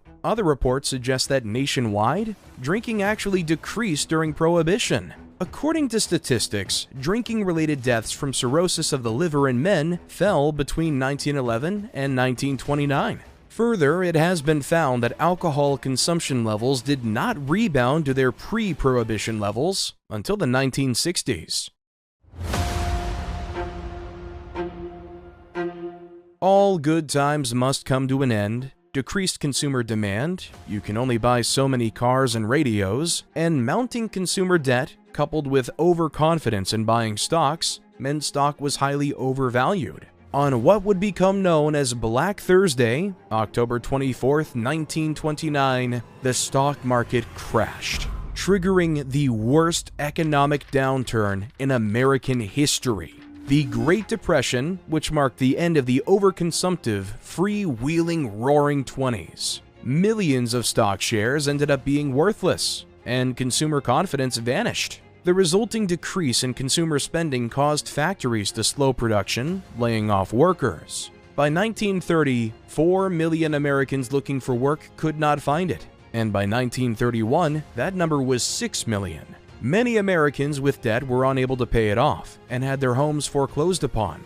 Homelessness became more common. The construction of the Empire State Building, which would be the first building in the world to have more than 100 floors, had broken ground only a few weeks before the stock market crash. Many tall buildings were being planned and constructed during the late 1920s, a facet of the optimism inherent to the period. This race into the sky included 5 other proposed buildings, but only the Empire State Building would make it due to the crash of 1929. The project was completed in just 1 year and 45 days, a record-setting speed. But because of the Great Depression, there was virtually no demand for office space, and the building sat mostly empty until the 1940s. In addition to the economic woes, in 1930 severe drought swept from Texas to Nebraska, bringing with it high winds and dust that killed people, livestock, and crops. This became known as the Dust Bowl, and it inspired many more people to migrate from the plains to the cities in search of work. From 1930 to 1933, the economic crisis only continued to get worse, as thousands of banks were forced to close. President Herbert Hoover tried supporting the failing banks, but Hoover was a Republican who believed the government should not directly intervene in the economy or provide economic relief. In 1932, with close to 15 million people unemployed nationwide, voters overwhelmingly elected Democrat Franklin D. Roosevelt, who took immediate action. During his first 100 days in office, the Roosevelt administration passed legislation to reform and reopen banks, stabilize industrial and agricultural production, and create jobs. The unemployment rate in 1935 was at a staggering 20%. So, via executive order, Roosevelt created a permanent jobs program called the Works Progress Administration. From 1935 to 1943, the WPA employed 8.5 million people, building schools, hospitals, roads, and other public works, as well as in arts projects, employing tens of thousands of actors, musicians, writers, and other artists. At its height in late 1938, more than 3.3 million Americans worked for the WPA. They built more than 4,000 new school buildings, erected 130 new hospitals, laid roughly 9,000 miles of storm drains and sewer lines, built 29,000 new bridges, constructed 150 new airfields, paved or repaired 280,000 miles of road, and planted 24 million trees to alleviate loss of topsoil during the Dust Bowl. Among the most famous projects built by the WPA are the Hoover Dam on the Colorado River, New York City's Lincoln Tunnel, the LaGuardia Airport in Queens, and the iconic red San Francisco-Oakland Bay Bridge. New Deal funds were also used for the construction of Mount Rushmore in South Dakota. U.S. Presidents George Washington, Thomas Jefferson, Theodore Roosevelt, and Abraham Lincoln into the side of the mountain were carved by a total of about 400 artists. Tools were forged by blacksmiths, and tramway operators shuttled people and equipment to and from the base of the remote mountain. The project cost nearly $1 million, about 85% of which was from federal funds. The WPA was criticized for the project's slowness and inefficiencies, but it was celebrated for the employment it offered millions of people suffering during the Depression. Other notable New Deal programs included the creation of the Social Security Administration to protect older Americans financially, the Agricultural Adjustment Act to help farmers get out of debt, and the U.S. Housing Authority was created to address homelessness. The National Labor Relations Act was passed to protect labor organizing in 1935, and the Fair Labor Standards Act of 1938 set maximum hours and minimum wages for most workers. But not everyone was a fan of Roosevelt's reforms, with conservative opponents calling them government overreach. After the elections of 1938, New Deal policies became more difficult to enact because the new Congress was less liberal and less supportive of spending. The election of these new conservative members of the Congress was largely due to a dip in public opinion towards the Roosevelt administration during the economic recession of 1937 to 1938. With Roosevelt claiming responsibility for the previous economic improvements, people blamed him for the backslide. Nevertheless, the New Deal's popularity helped the Democratic Party remain the majority party in national politics into the 1960s.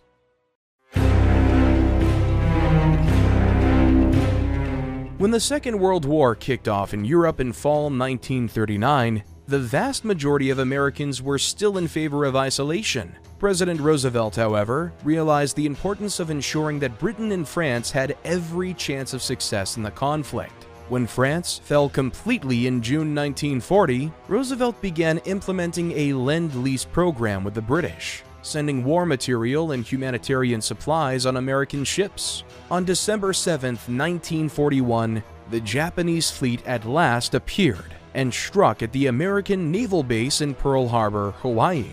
The attack did serious damage to the fleet, destroying 3 battleships and damaging several other vessels. However, the Japanese were unsuccessful in destroying the American aircraft carriers. The attack shocked and appalled Americans. Japan had hoped the attack would cripple the American Pacific Fleet and allow them to swiftly take control of the Pacific theater. Instead, the Americans recovered with nearly inhuman speed and in less than 6 months struck a devastating blow against the Japanese Navy at the Battle of Midway. The American victory at Midway opened the Pacific to the U.S. fleet and allowed for U.S. ground troops to be safely shuttled to Japanese-held islands. In Europe, following the general declaration of war on Japan after Pearl Harbor, Adolf Hitler, the leader of Nazi Germany, declared war on the United States, joining his Axis ally. The United States, now a part of the Allied powers, was eager to help Britain regain control of the European theater. The War Department began planning a series of military operations to retake North Africa and Europe from fascist control, whilst simultaneously planned for a prolonged invasion of the dozens of islands in the Pacific to aid Australia and the Philippines from Japan. The United States was again at war, and this time facing enemies on 2 separate fronts on a global scale. the entire country mobilized, with millions of men enlisting to serve, and the millions left on the home front adapting to produce war material and other goods to support the war effort. Sadly, the fear and xenophobia towards Asian Americans caused by the Japanese attack on Pearl Harbor led Roosevelt to issue Executive Order 9066, ordering the internment of any and all citizens who posed a national security threat to the country. With much of the west coast of the United States divided into military districts for the prosecution of an overseas war, over 120,000 Japanese Americans, more than two-thirds of them born in the United States, were removed from their homes and settled into camps further inland and away from U.S. military operations along the west coast. Roosevelt's administration, as well as the Army High Command, immediately realized the importance of liberating Europe as soon as possible. The early victory against the Japanese Navy at Midway gave the U.S. Armed Forces a chance to reassess their strategy in the Pacific while planning for operations in Europe. After some debate, North Africa was chosen as the first landing site for U.S. troops to begin the liberation of the Allies in Europe. In fall 1942, the Allies launched Operation Torch to strike a quick and decisive blow against the Axis-controlled North African coast. The assault was a massive multinational operation involving the United States, the United Kingdom, India, Canada, the Netherlands, Free France, and Australian forces. Over the course of a week, the Allied powers fought for control of major ports along the African coast, and were successful in occupying much of Morocco and Algiers. Operation Torch was the first step in an Allied advance, which would gradually take control over all of North Africa and move on to Italy by the fall of 1943. In the Pacific, U.S. forces embarked on what was known as an island hopping or leapfrogging campaign. Utilizing the strength and speed of the U.S. Navy, the Americans were able to quickly deploy U.S. Marines and Army forces on the hundreds of islands under Japanese control across the South Pacific. The strategy worked well, keeping the Japanese forces under constant threat of attack and slowly choking their ability to reinforce and supply important islands. The Japanese were often forced to take shelter and fight for every square inch of ground, without hope of reprieve or escape.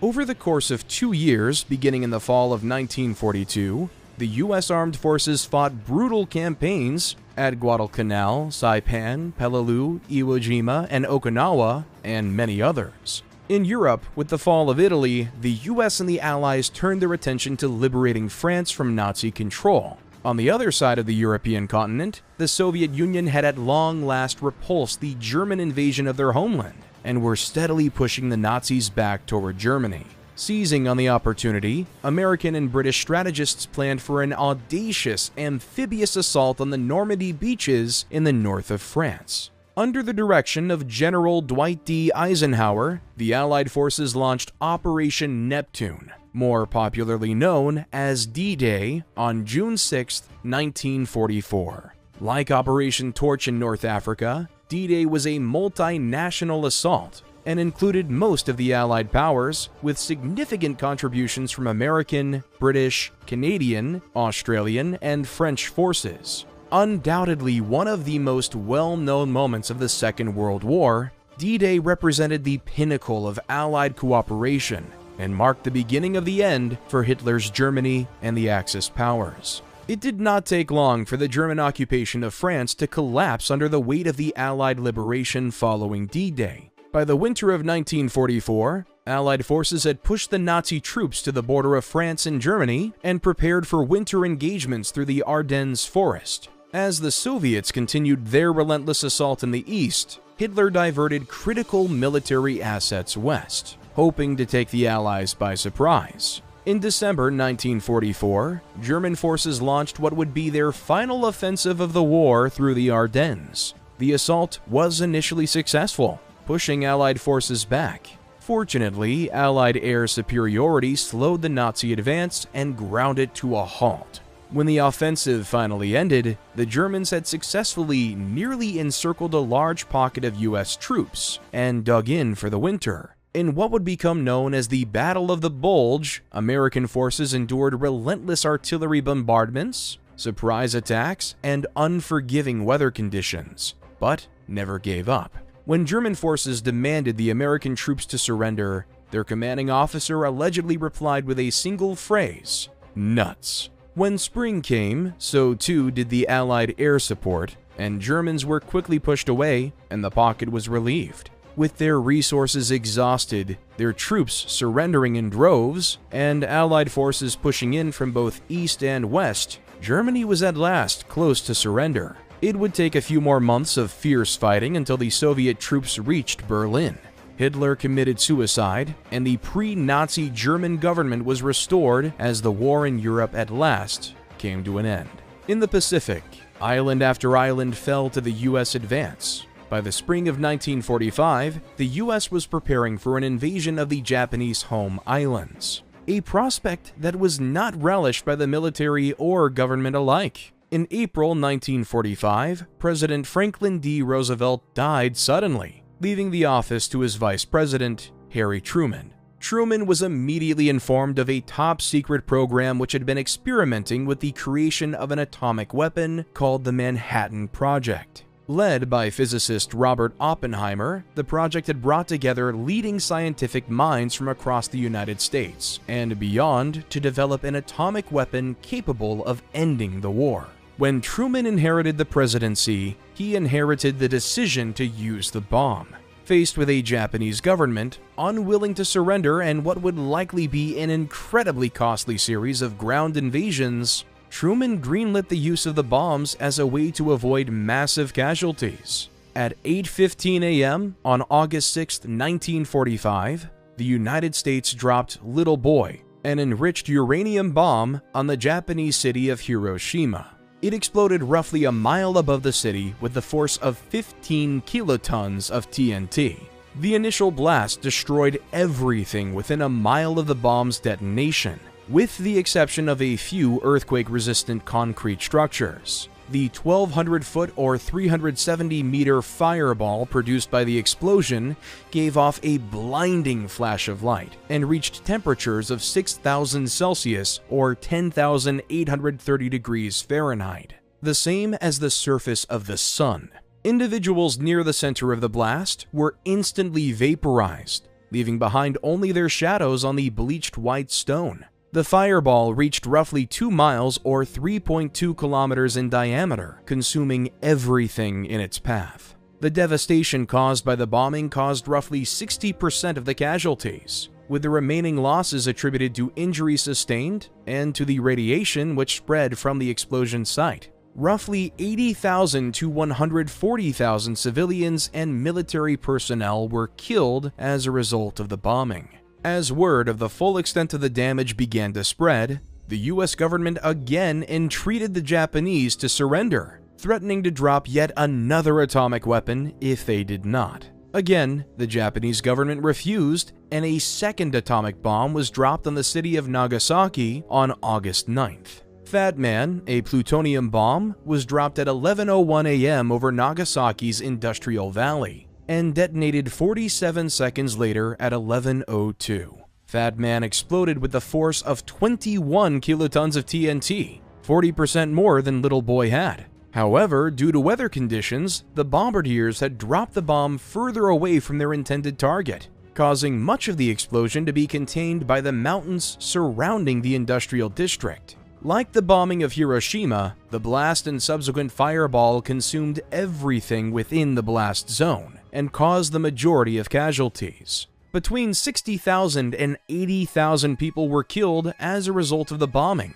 with hundreds of thousands wounded. In total, the bombings of Hiroshima and Nagasaki took the lives of an estimated 129,000 to 226,000 individuals, the vast majority of whom were civilians. On August 10th, the Japanese government signaled their willingness to surrender if their government could remain intact. The United States answered that the terms would be discussed after the Japanese formally surrendered. A brief military coup was attempted on the evening of August 14th by factions within the government who wished to fight to the bitter end. However, it was quickly put down by the Japanese government. The following morning, the Emperor of Japan issued a formal statement of surrender. The Second World War had finally come to an end, More than 16 million men and women served in the U.S. Armed Forces over the course of the war, and some 420,000 Americans had given their lives to help liberate the free world. In doing so, the United States had left its position on isolation behind and entered a new age of globalism. The United States was now a world power and held much of the responsibility of what would come next in its hands. While their alliance with the Soviet Union during the war had been one of necessity, relations had deteriorated even before the war had come to an end. Worse, with the unleashing of atomic weaponry, the United States had unwittingly brought on a new age of warfare and technology, one that would define the decades to follow. Despite fighting together against Nazi Germany in World War II, the US and the Soviet Union were never truly friendly. The US was wary of the Soviets' communist system of government and the atrocities committed by leader Joseph Stalin, while the Soviets were angry that the US wanted to keep them from being a leader in the international community. While these grievances were fiercely held, the conflict that became the Cold War never developed into violence because of the threat of atomic weapons. The US adopted a policy known as containment, which referred to stopping Russia's attempts to expand their reach and influence throughout the world. This strategy provided the rationale for never-before-seen arms buildup in the US. The end of World War II had been hastened by atomic bombs dropped on Japanese cities Hiroshima and Nagasaki in 1945. Demonstrating the US's power with a new class of weapons. By 1949, the Soviet Union had tested its first nuclear weapon, heating up the rivalry. They were racing to develop even more powerful weapons, the hydrogen bomb. In late 1952, the US detonated a hydrogen bomb in the Marshall Islands as a test, resulting in an explosion hundreds of times more powerful than the bombs dropped in Japan. The Soviet Union followed suit with its own test in Kazakhstan in 1955. These tests resulted in devastating health effects for nearby residents in both locations. Nevertheless, testing only ramped up in 1958, during which the US, the Soviets, and the United Kingdom detonated more than 100 bombs worldwide. Following this, the three countries voluntarily paused testing. The Cold War affected American life in a variety of ways. Fears of nuclear warfare inspired drills in schools and people to build bomb shelters in their backyards. Perhaps most destructively, fears of communist sympathy within the US inspired the government to form the House Un-American Activities Committee in 1947, which was tasked with carrying out investigations of suspected communists. Thousands of federal employees were investigated, many were fired, and some were even prosecuted. Liberal college professors lost their jobs, were forced to testify against colleagues, and others forced to take loyalty oaths. In Hollywood, hundreds of people were investigated, and more than 500 movie industry professionals lost their jobs for having liberal beliefs. Many of these blacklisted writers, directors, actors, and others were unable to work again for more than a decade. This period became known as the Red Scare and is also referred to as McCarthyism after Senator Joseph McCarthy, a vehemently anti-communist politician who led the efforts. Another key symbol of the Cold War was the Berlin Wall, built in 1961 between the communist East German and capitalist West German parts of the city. Though the communist government claimed its purpose was to keep the so-called Western fascists out of East Germany, the wall really functioned to stop mass defections from East to West. It was also a solution to the Berlin crisis of 1958, when Khrushchev demanded the Allies give up West Berlin, which they had taken after World War II ended in 1945. Tensions were high between the Westerners and Soviet-backed Easterners even after the wall was constructed. West Berlin grew prosperous, in great contrast to the poverty of the surrounding East German territory. The wall between them soon became an iconic image of the Cold War in Europe. The impact of the Cold War on daily life was particularly felt during the nearly 2-week conflict that came to be known as the Cuban Missile Crisis. when many Americans thought the world was on the brink of an all-out nuclear war. The country's standoff nearly tipped into conflict in October 1962, when U.S. spy planes discovered secret Soviet missile bases being constructed in Cuba, just 90 miles from U.S. shores. Just a year earlier, in 1961, the U.S. had mounted the disastrous Bay of Pigs invasion to try to depose Cuba's Soviet sympathetic leader, Fidel Castro. During the 13-day standoff, U.S. President John F. Kennedy ordered a naval blockade of Cuba and publicly announced the U.S. was ready to use military force to neutralize the threat. But the crisis was resolved when Soviet leader Nikita Khrushchev offered to remove the missiles in exchange for the U.S. vowing not to invade Cuba and removing missiles it had secretly placed in Turkey to target Russia. The event sobered both the USSR and the U.S., and the following year, a direct hotline was installed between Washington and Moscow to help defuse similar situations. The two countries, along with the United Kingdom, signed a treaty in 1963 agreeing to ban several types of nuclear testing. The Cold War's anti-communist agenda led the U.S. to various other conflicts abroad in its attempts to support democratic governments and depose communist ones. In June 1950, the Soviet-backed North Korean People's Army invaded pro-Western South Korea. Many American officials feared that this was the first step in a communist campaign to take over the world, and that intervening was their duty in a fight of good versus evil. U.S. President Harry Truman sent troops to Korea, but fighting stalled and casualties mounted in a stalemate of skirmishes across the border. Nearly 5 million people died, more than half of them civilians, which is a civilian casualty rate worse than those of World War II or the later Vietnam War. About 40,000 Americans died in action, and 100,000 were wounded. After more than 2 years of negotiations, the adversaries signed an armistice on July 27, 1953. Then, when the French colonial regime in Vietnam fell to communists in 1954, President Dwight D. Eisenhower called for American intervention under the domino theory, which held that allowing a communist government to keep power in one nation would lead to communist takeovers in neighboring nations, with each falling to communism like a row of dominoes. However, what was intended as a brief military venture spiraled into a bloody, unpopular, and unsuccessful 10-year conflict in Vietnam. While remaining staunchly anti-communist, upon taking office in 1969, U.S. President Richard Nixon immediately tried to soften U.S. relations with the Soviets and dial back the Cold War via diplomacy. In 1972, the U.S. and the Soviet Union agreed to limit the number of nuclear missiles in their arsenals. But the conflict revved up again under President Ronald Reagan, who wanted to provide financial and military aid to those fighting communism around the world, particularly in Central America. The Cold War only came to an end with the Soviet Union's unraveling under the leadership of Mikhail Gorbachev, whose government reforms caused power to shift in the communist bloc. Communist regimes began to collapse in Eastern Europe under the waning Soviet influence, and democratic governments rose in East Germany, Poland, Hungary, and Czechoslovakia. Then, West and East Germany were reunified in 1989. The Soviet Union itself collapsed in 1991, bringing the Cold War to a close.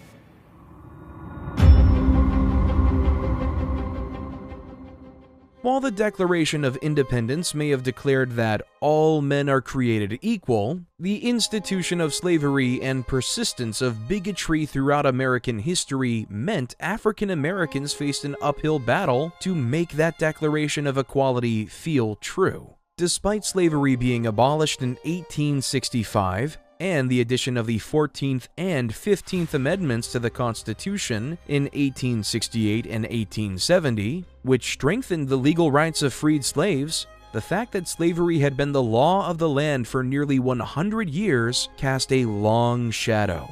Legalized segregation policies, as well as everyday racism and bigotry, meant that in many places, black people and white people were not allowed to occupy the same public spaces, such as buses, restrooms, hospitals, prisons, and schools. At the turn of the century, conservative Democrats in the South passed policies that disenfranchised African Americans further through various social, economic, and political means, such as being prevented from voting, sometimes through violent means. These practices were further entrenched in 1896 by the Supreme Court in the case of Plessy versus Ferguson, in which the court ruled against a black man, Homer Plessy, who was protesting his arrest for refusing to give up his seat to a white man on a train in New Orleans, which was required by Louisiana state law. If one race be inferior to the other socially, the Constitution of the United States cannot put them upon the same plane,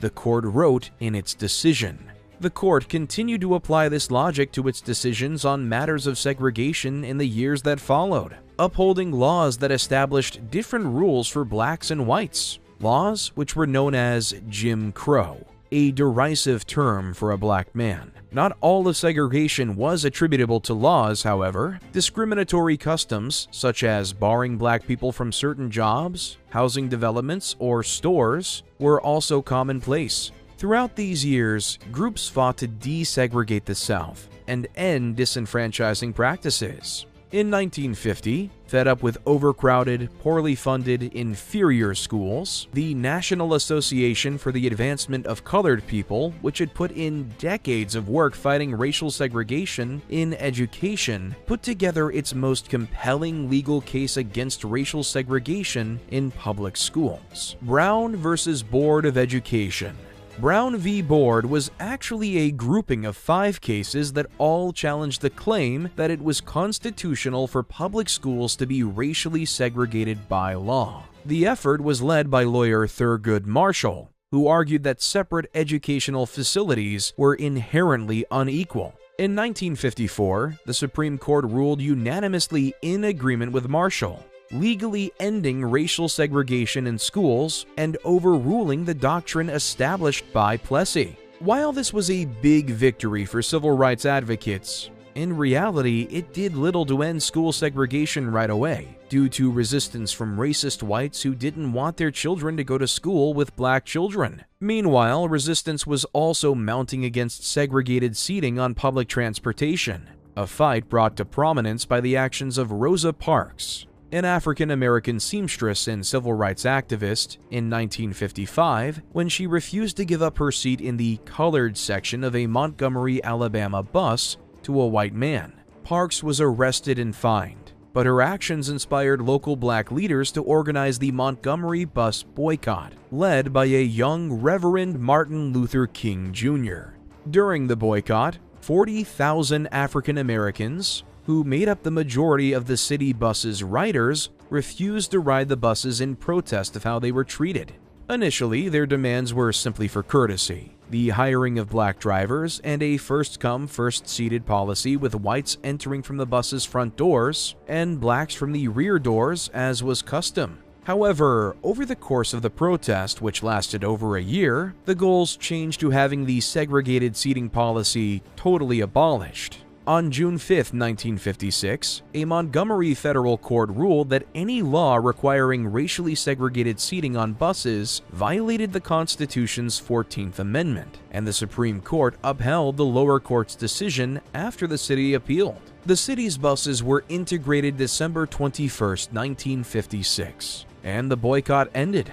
It had lasted more than a year and is regarded as the first large-scale demonstration against racial segregation in the U.S. Civil rights advocates were obtaining victories, but the road towards equality was a difficult one. The buses may have been integrated, but the bus stops remained segregated, and the new laws were met with significant resistance and violence. In one instance, snipers shot into a bus and shattered both legs of a pregnant African-American rider. In January 1957, 4 black churches, as well as the homes of several prominent black leaders in the Montgomery area, were bombed. In 1956, a group of Southern senators and congressmen signed the Southern Manifesto, which declared they would resist racial integration by all lawful means. After the decision in Brown v. Board, state and local officials in a number of southern states resisted school integration, and members of the public fought back as well. When 9 African American students attempted to attend Central High School in Little Rock, Arkansas, in September 1957, Arkansas Governor Orville Faubus ordered the state's National Guard to block their path on the first day of school, September 2nd.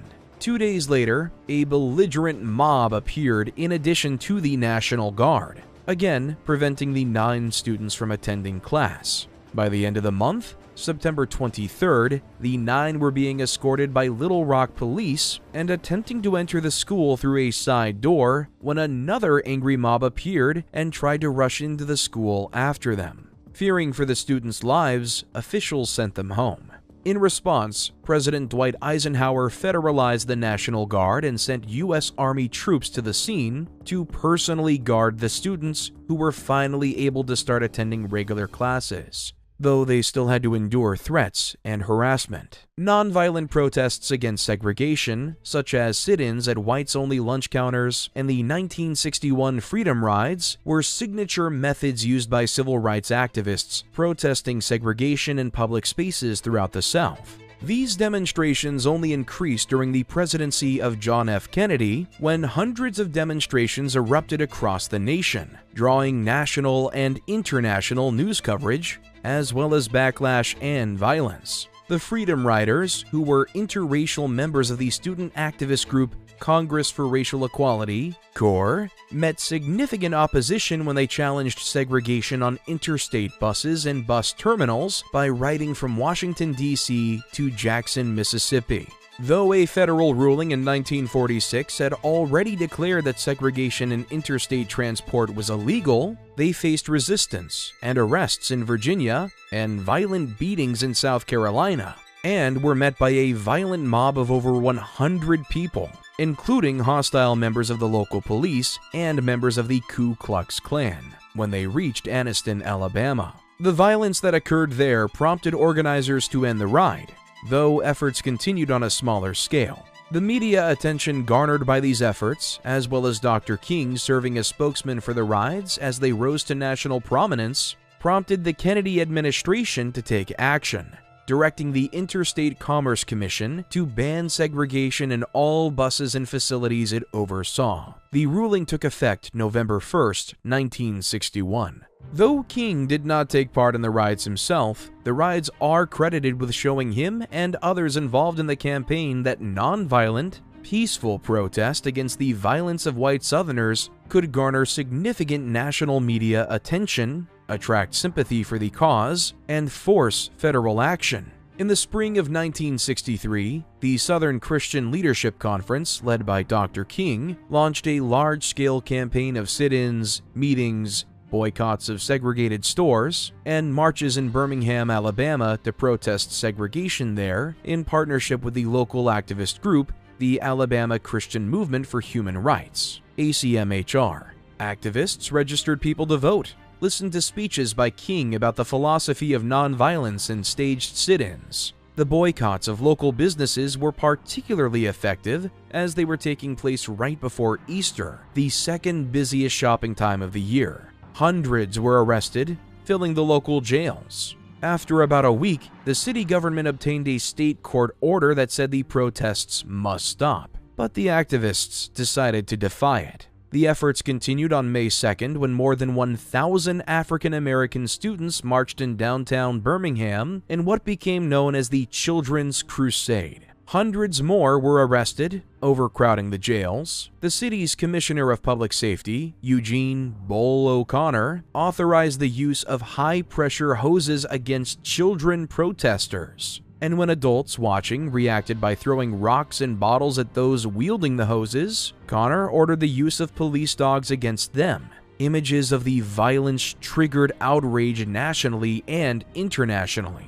Under pressure, the White House sent a facilitator to help speed negotiations between protest leaders and members of Birmingham's business community, who were weakening under the sustained boycott. On May 8th, the group struck a compromise. Street protests would end immediately, and signs proclaiming whites only and blacks only on restrooms and drinking fountains would be removed. The Birmingham Truce also called for the release of jailed protesters on bond. a plan to desegregate lunch counters, and the hiring of more African Americans for jobs around the city. It was not everything the protesters had hoped to achieve, but rather a partial success that proved divisive among activists who thought the protesters should have held out until all their goals were met. The city was slowly desegregated in the months that followed the truce, but the campaign was not a huge local success. Rather, its significance was in the amount of national and international attention it drew to the civil rights cause. It also led King's reputation as a leader to grow exponentially. On August 28th, King delivered his "I Have a Dream" speech at the March on Washington for Jobs and Freedom, which was organized in the nation's capital to advocate for African American civil and economic rights. It is estimated that 250,000 people attended, making the assembly, which was planned in cooperation with DC police, a logistical feat. The march sought to address the fact that many jobs were entirely closed to black applicants, and those that were open to them often paid poorly or offered little upward mobility. The year 1963 was the centennial anniversary of the Emancipation Proclamation, the declaration of the end of slavery, and organizers of the march wished to emphasize that change was long overdue. The march brought together many different activists and organizers, but it was King's speech at the Lincoln Memorial that was memorialized as a masterpiece of rhetoric, as it called for an end to racism. The march and the speech are credited with inspiring the federal government to act on civil rights through the Civil Rights Act of 1964, which outlawed discrimination based on race, color, religion, sex, or national origin in public accommodations, public education, and employment, and the Voting Rights Act of 1965, which prohibited racial discrimination in voting. These were the two most important pieces of civil rights legislation to be passed since the Reconstruction period, and brought many of the Jim Crow policies to an end.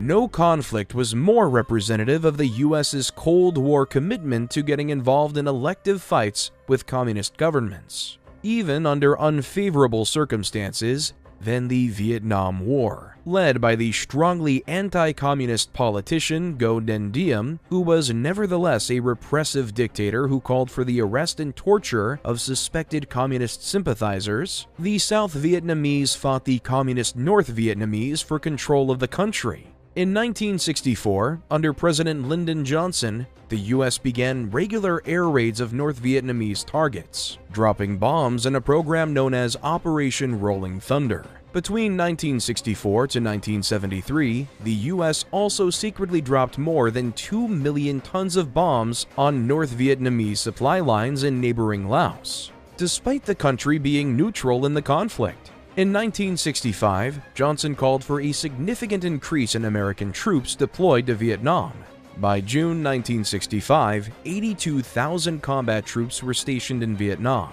At the end of July, 100,000 troops were sent, and another 100,000 were sent in 1966. South Korea, Thailand, Australia, and New Zealand also sent troops, but in much smaller numbers. North Vietnam was aided by China and the Soviet Union. By November 1967, the number of American troops in Vietnam was approaching 500,000, but support for the unsuccessful war was waning. A strong anti-war movement in the U.S. spawned protests against the draft, the large number of civilian casualties the war was generating, and against the U.S.'s support for the corrupt Southern Vietnamese dictatorship. Many troops stationed in Vietnam were also low on morale, with many turning to drugs, initiating mutinies, and developing post-traumatic stress disorder. Between 1966 and 1973, more than 503,000 U.S. military personnel deserted, and another 500,000 dodged the draft. Nevertheless, when President Nixon took office, he announced that he believed a silent majority of Americans supported the war. Over the next few years, the death toll grew, including the more than 400 unarmed civilian U.S. troops killed in the village of My Lai in 1968. Peace talks were unsuccessful. Anti-war sentiment in the U.S. only increased. Over 250,000 people gathered to demonstrate against the war in Washington, D.C. on November 15, 1969. Nixon ended the draft in 1972, moving to an all-volunteer army. But in 1971, the leaked Pentagon Papers had revealed the results of a secret DoD study that showed Nixon's administration had escalated conflict in Vietnam, further eroding public support for the war. In January 1973, the United States and North Vietnam ended open hostilities, though conflict between North and South Vietnam continued until 1975, when the North took over the southern city of Saigon.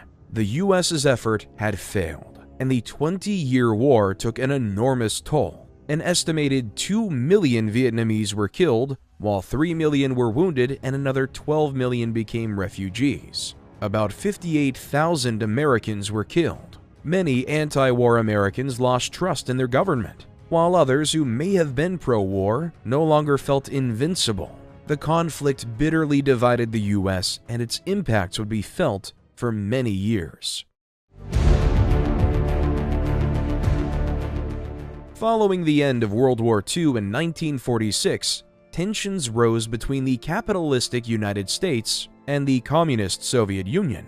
Each country wished to prove its economic system to be better than the other, and to show the world they had the key to political superiority. Both countries sought to demonstrate their technological superiority by being the first nation to put a human being into space, which at the time was an as-yet undone feat that each knew was only a few years away. Both countries had developed intercontinental missiles, which provided critical electronic technology and rocketry that could boost small payloads into orbit. The competition began on August 2, 1955. When first the US, then the USSR announced they intended to launch artificial satellites. 2 years later, on October 4, 1957, the USSR was the first to launch its satellite, the Sputnik 1, which was the first Earth-orbiting satellite in history.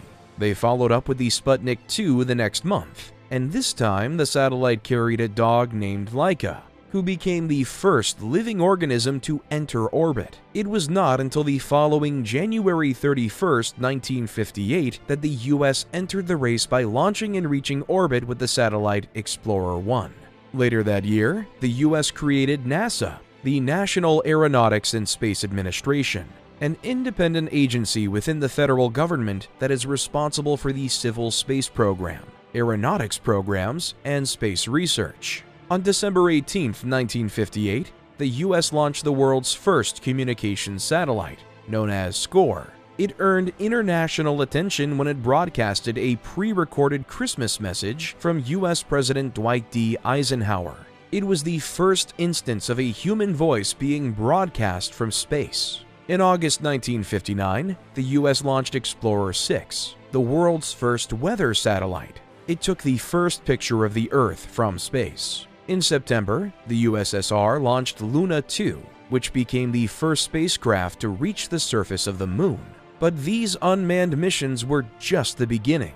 In August 1960, the USSR's Sputnik 5 was the first spacecraft to return its contents: 2 dogs, Belka and Strelka, and some plants, alive after being in space. The US matches this achievement the following year, returning Ham, a chimpanzee, alive from space. While the first 5 years of the space race demonstrated mostly matched capability, the USSR took a marked lead on April 12, 1961, when cosmonaut Yuri Gagarin, traveling aboard the Vostok 1, became the first human being to reach space. Gagarin made a single orbit around the Earth, which took just under 2 hours to complete. This milestone sent the competition into a new decade with increased vigor. In September 1962, US President John F. Kennedy announced that the US would land people on the Moon and return them safely to Earth before the end of the decade.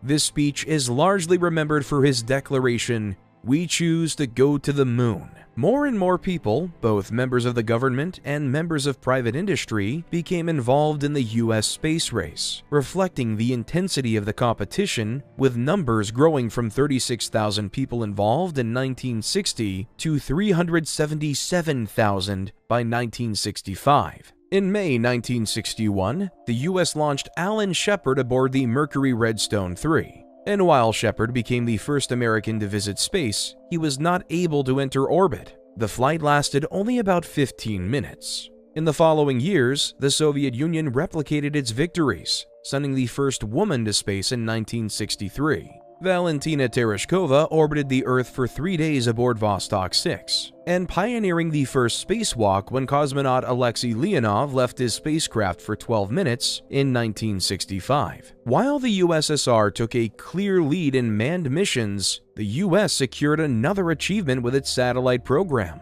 On July 14, 1965, the American satellite Mariner 4 was the first to voyage to Mars and take close-up images of the planet's surface. The US did not give up on manned missions despite tragedy. In January 1967, 3 American astronauts died when a fire broke out inside their capsule while it was still on the launch pad. At the end of the following year, however, the US spacecraft Apollo 8 became the first manned craft to reach the moon, orbit it, and then return to the Earth. This victory showed the US it was time to move full speed ahead on missions to the moon. The next year, in July 1969, Neil Armstrong and Buzz Aldrin became the first men to walk on the moon. The televised landing by Apollo 11 was broadcast around the world, securing for the US what people saw as victory in the space race. The Soviet Union transferred its focus to building a space station, which it completed in 1971. In 1972, the US and the Soviet Union negotiated a warming of relations, which paved the way for cooperation in the realm of space travel. In 1975, the first joint space mission between the two countries occurred. Separately, the Apollo and Soyuz spacecrafts traveled into orbit and docked in space, where their two commanders shook hands. This was a symbolic end to the space race. After it occurred, the two countries engaged in future missions together, like the Shuttle Mir program in 1993. The space race had broader implications for the world beyond just the development of spaceflight technology. The race to send humans to space resulted in the development of other widely used technology, including communication and weather satellites, which are used today for things like broadband and GPS. The imaging technology used in CAT scans was initially developed during the space race for deep space photography. NASA also made innovations in shock-absorbent material, which became useful for developing better artificial limbs, and wireless headsets were first developed for astronauts to use in space. In response to the catastrophes brought on by totalitarian ideologies in the 20th century, a new school of thought began in the 1970s known as postmodernism. Postmodernism was deeply skeptical of the claim that there was any kind of universal truth, instead focusing on relative truths and morals. The postmodernist period coincided with a cultural shift that occurred as the baby boomers came of age. During the 1970s, these young people continued movements that had begun in the 1960s, demonstrating against the policies and schools of thought of the previous age. Thousands of students marched against the Vietnam War and the draft, as well as against the manufacturer of napalm, Dow Chemical. Not all campus anti-war protests were peaceful. Some turned violent, including the May 1970 incident at Kent State University in Ohio, in which 13 students were shot by members of the National Guard. During this time, people also protested against discrimination against women, racial segregation, and other issues. The very first Earth Day was observed on April 22, 1970. Television and radio were ubiquitous, with such shows as All in the Family, Saturday Night Live, and Wheel of Fortune premiering.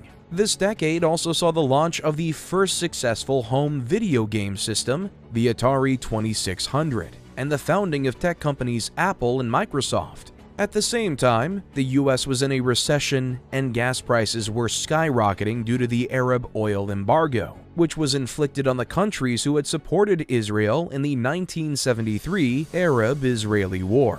The US also faced political turmoil as illegal activities committed in the name of re-electing President Richard Nixon came to light in the Watergate scandal and caused the downfall of Nixon's presidency. The legacy of Watergate deeply damaged the Republican Party's reputation, so Democrat Jimmy Carter was able to win the presidency in 1976. Carter prioritized calming conflicts around the world, signing a nuclear arms reduction treaty with the Soviet Union and giving ownership of the Panama Canal back to Panama. Most notably, he helped broker peace in the Middle East, where conflict had been ongoing since the 1948 Arab-Israeli War. But Carter's support for the Shah of Iran, who wanted to modernize and westernize Iran, soon became a point of contention. By 1979, the Shah had lost popularity and was overthrown, at which time anti-American sentiment increased in the country.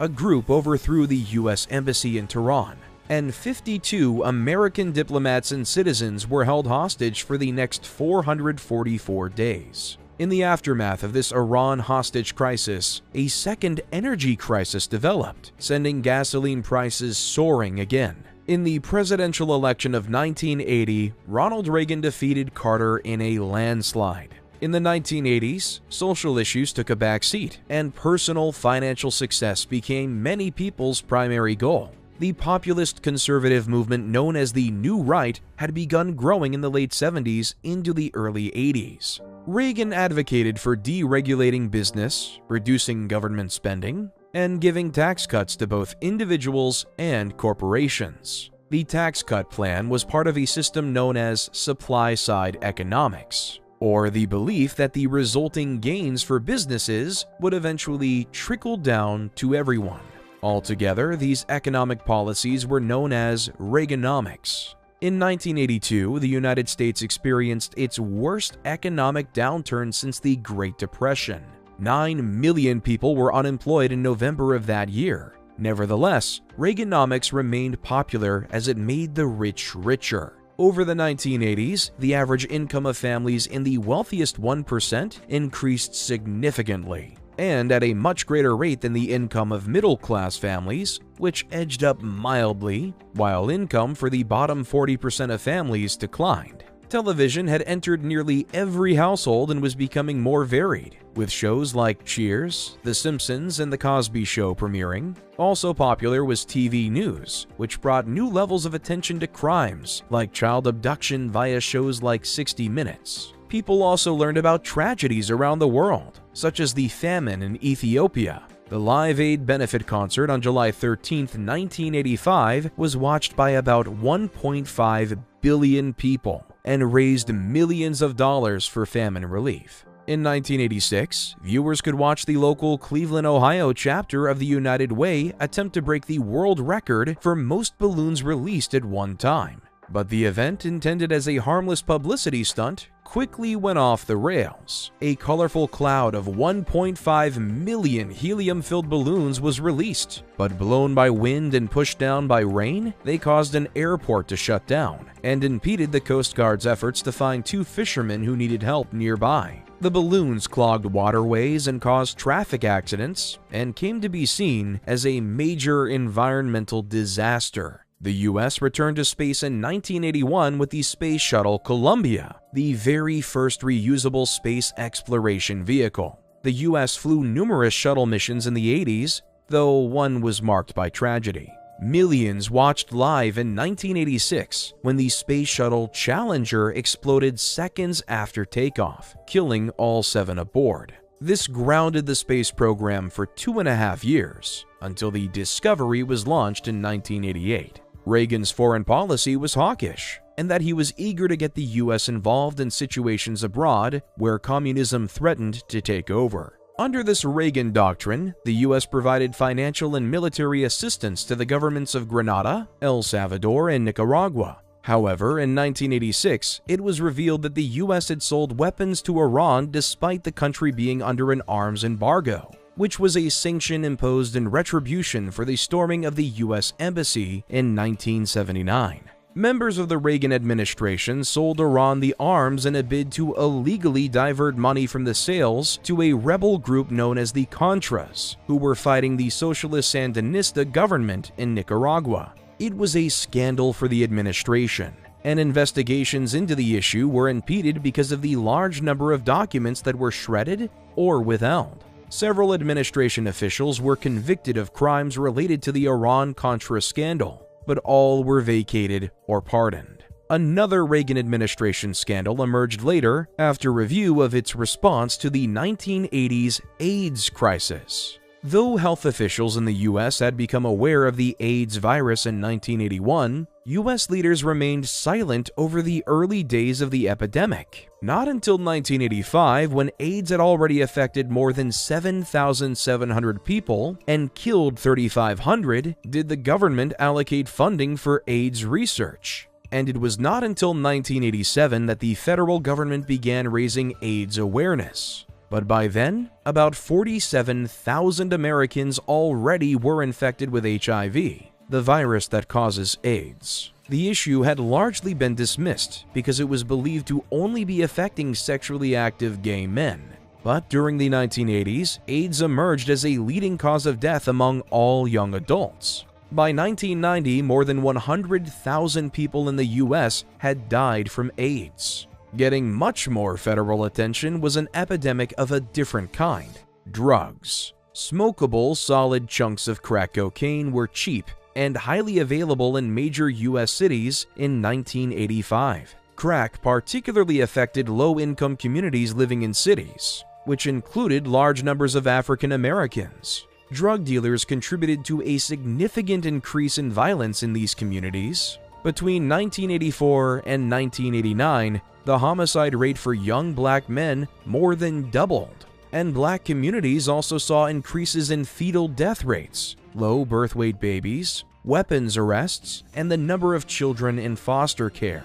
In 1986, the U.S. Congress passed laws that made penalties for the possession or trafficking of crack cocaine 100 times more severe than for powdered cocaine, which was widely believed to be targeting low-income African Americans who were more likely to be using cheap crack rather than the more expensive powder or other drugs like crystal methamphetamine.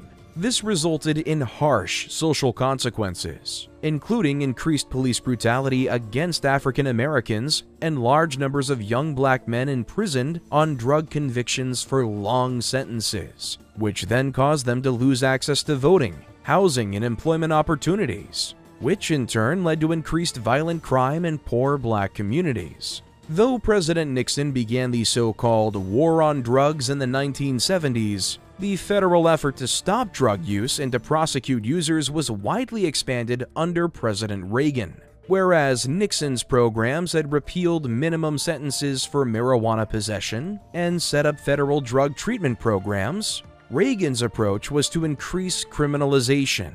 In 1984, Reagan signed the Comprehensive Crime Control Act, which expanded the federal penalties for possession, cultivation, or transfer of marijuana, established minimum sentences, and abolished parole for federal prisoners. From 1980 to 1984, the federal annual budget of the FBI's drug enforcement units went from $8 million to $95 million.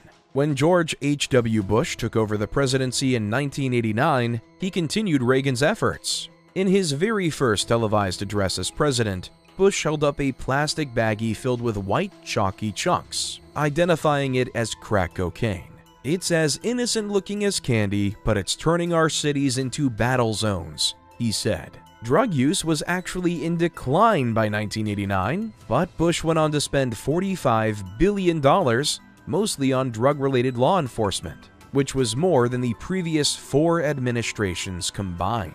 Later, it was revealed that the baggie from Bush's speech, supposedly confiscated from a drug bust just days prior, just steps from the White House in Lafayette Park, had been a setup. An undercover federal agent had lured a teenager drug dealer to the park before busting him to make it seem like the drug trade was on the president's doorstep. Another major event of Bush's presidency was the Gulf War. Under the rule of Saddam Hussein, Iraq wanted to nationalize Kuwait and take control of its oil fields, thereby controlling a significant amount of the world's oil supply. Because the US and other countries wanted to maintain access to these fields, they formed a coalition to stop the invasion.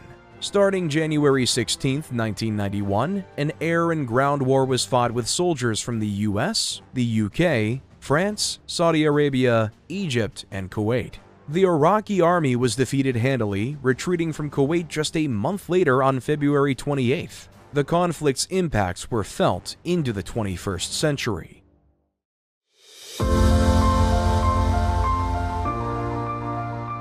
Between 1990 and 1997, the percentage of households in the United States owning computers increased from 15% to 35%.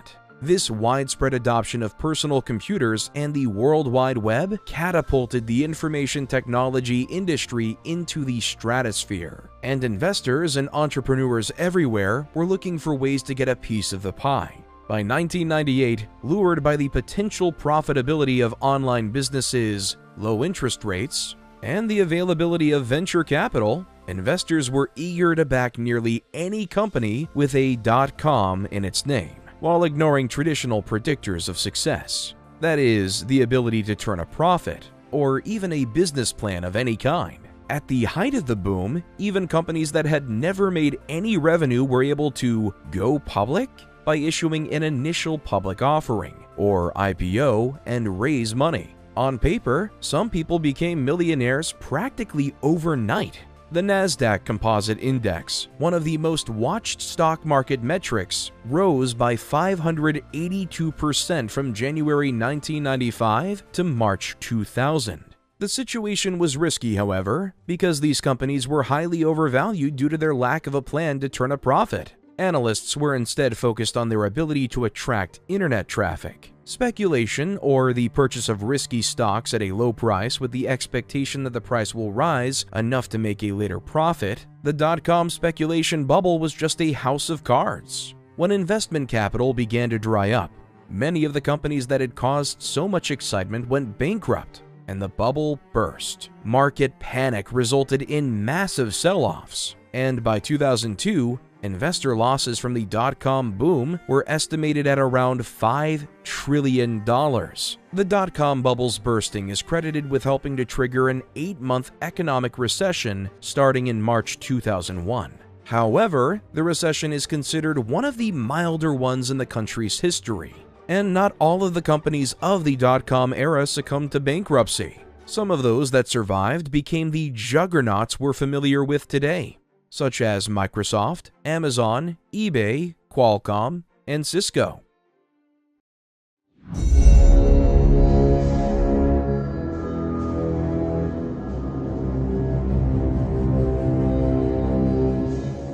After a record-breaking turnout, Barack Obama was the first ever African American to be voted to the office of U.S. President, winning the popular vote by more than 10 million votes and securing a vast majority of electoral votes. Obama's message was hope, and it resonated with the American people. As the War of Terror raged on, economic difficulties on the home front compounded the feelings of insecurity. In 2008, losses on a rapidly declining housing market within the U.S. caused a chain reaction of losses across the global financial market, causing a massive and sustained economic contraction known as the Great Recession.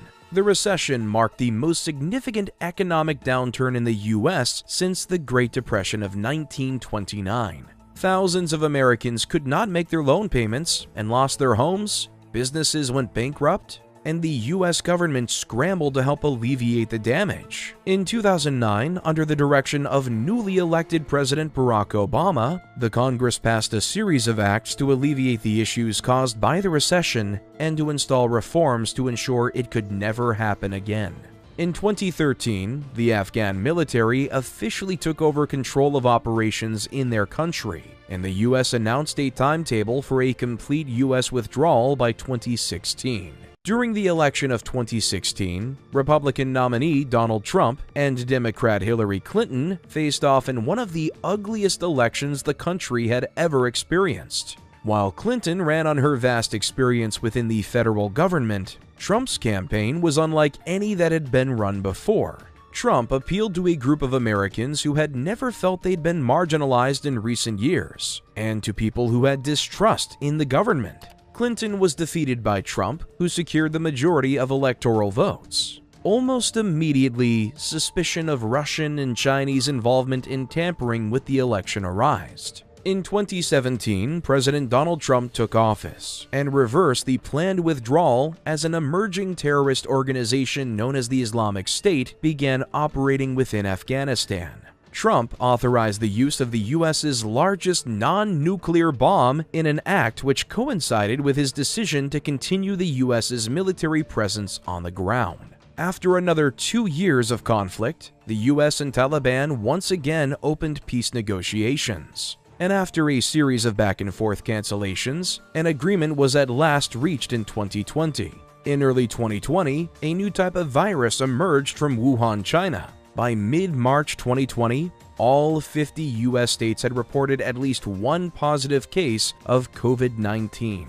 And nearly all of the new infections were caused by community spread, and not by contracting the disease abroad. The COVID-19 pandemic took a heavy toll on Americans economically, politically, and psychologically, and revealed deep divisions between Americans' views of the role of government in a crisis, particularly with regard to vaccine mandates. In 2020, the nation again faced a challenging and incendiary election.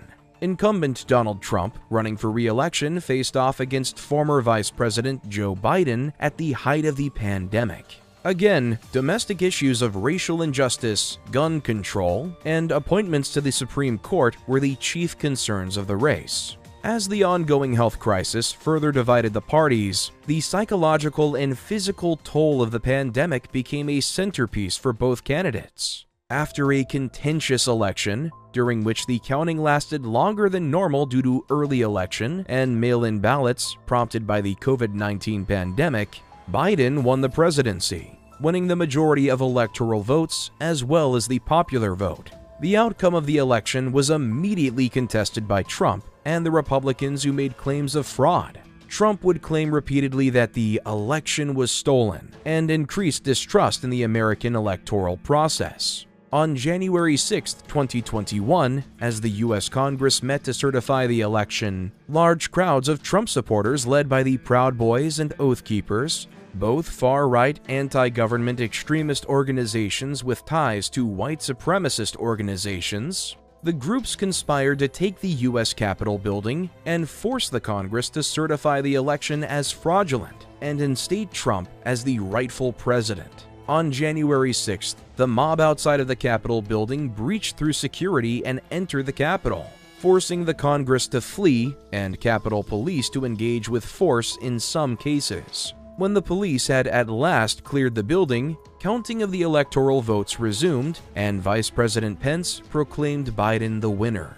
In 2021, Joe Biden assumed the office of the presidency alongside Vice President Kamala Harris, the first African American and first woman to hold the office. Under President Joe Biden, the U.S. military at last began its final withdrawal from Afghanistan. As it did, the Taliban quickly rushed to fill the gap and toppled the fragile Afghan government, undoing the work that was done for the last 20 years. The following year, 2022, the Russian Federation invaded the Republic of Ukraine, and the United States began funneling aid to the country to combat Russia's expansion into the region. Today, Biden's administration continues to push for progressive policies, both at home and abroad, and still combats the intense political division within the country.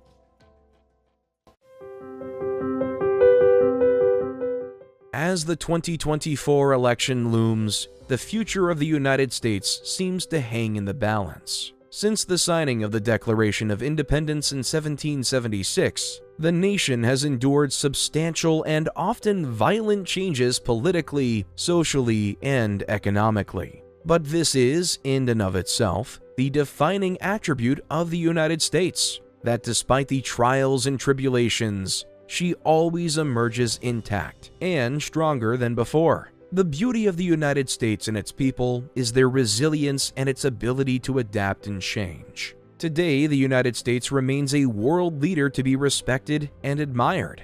Its population of more than 334 million people is one of the most diverse countries in the world. Its landscape is painted with some of the most magnificent natural features on the planet, with hundreds of recognized national and historical parks, preserves, monuments, and sites preserved by the federal government. From the humblest beginnings, the people of the United States of America have fought for what they believed was right and continue to do so to this day. The indomitable American spirit which characterizes the best of Americans has helped bring the country to new heights in the realm of politics, science, business, and culture. And while they're far from perfect, the American people continue to strive for greatness, never ceasing to prove themselves worthy of the great experiment started by their revolution nearly 250 years ago.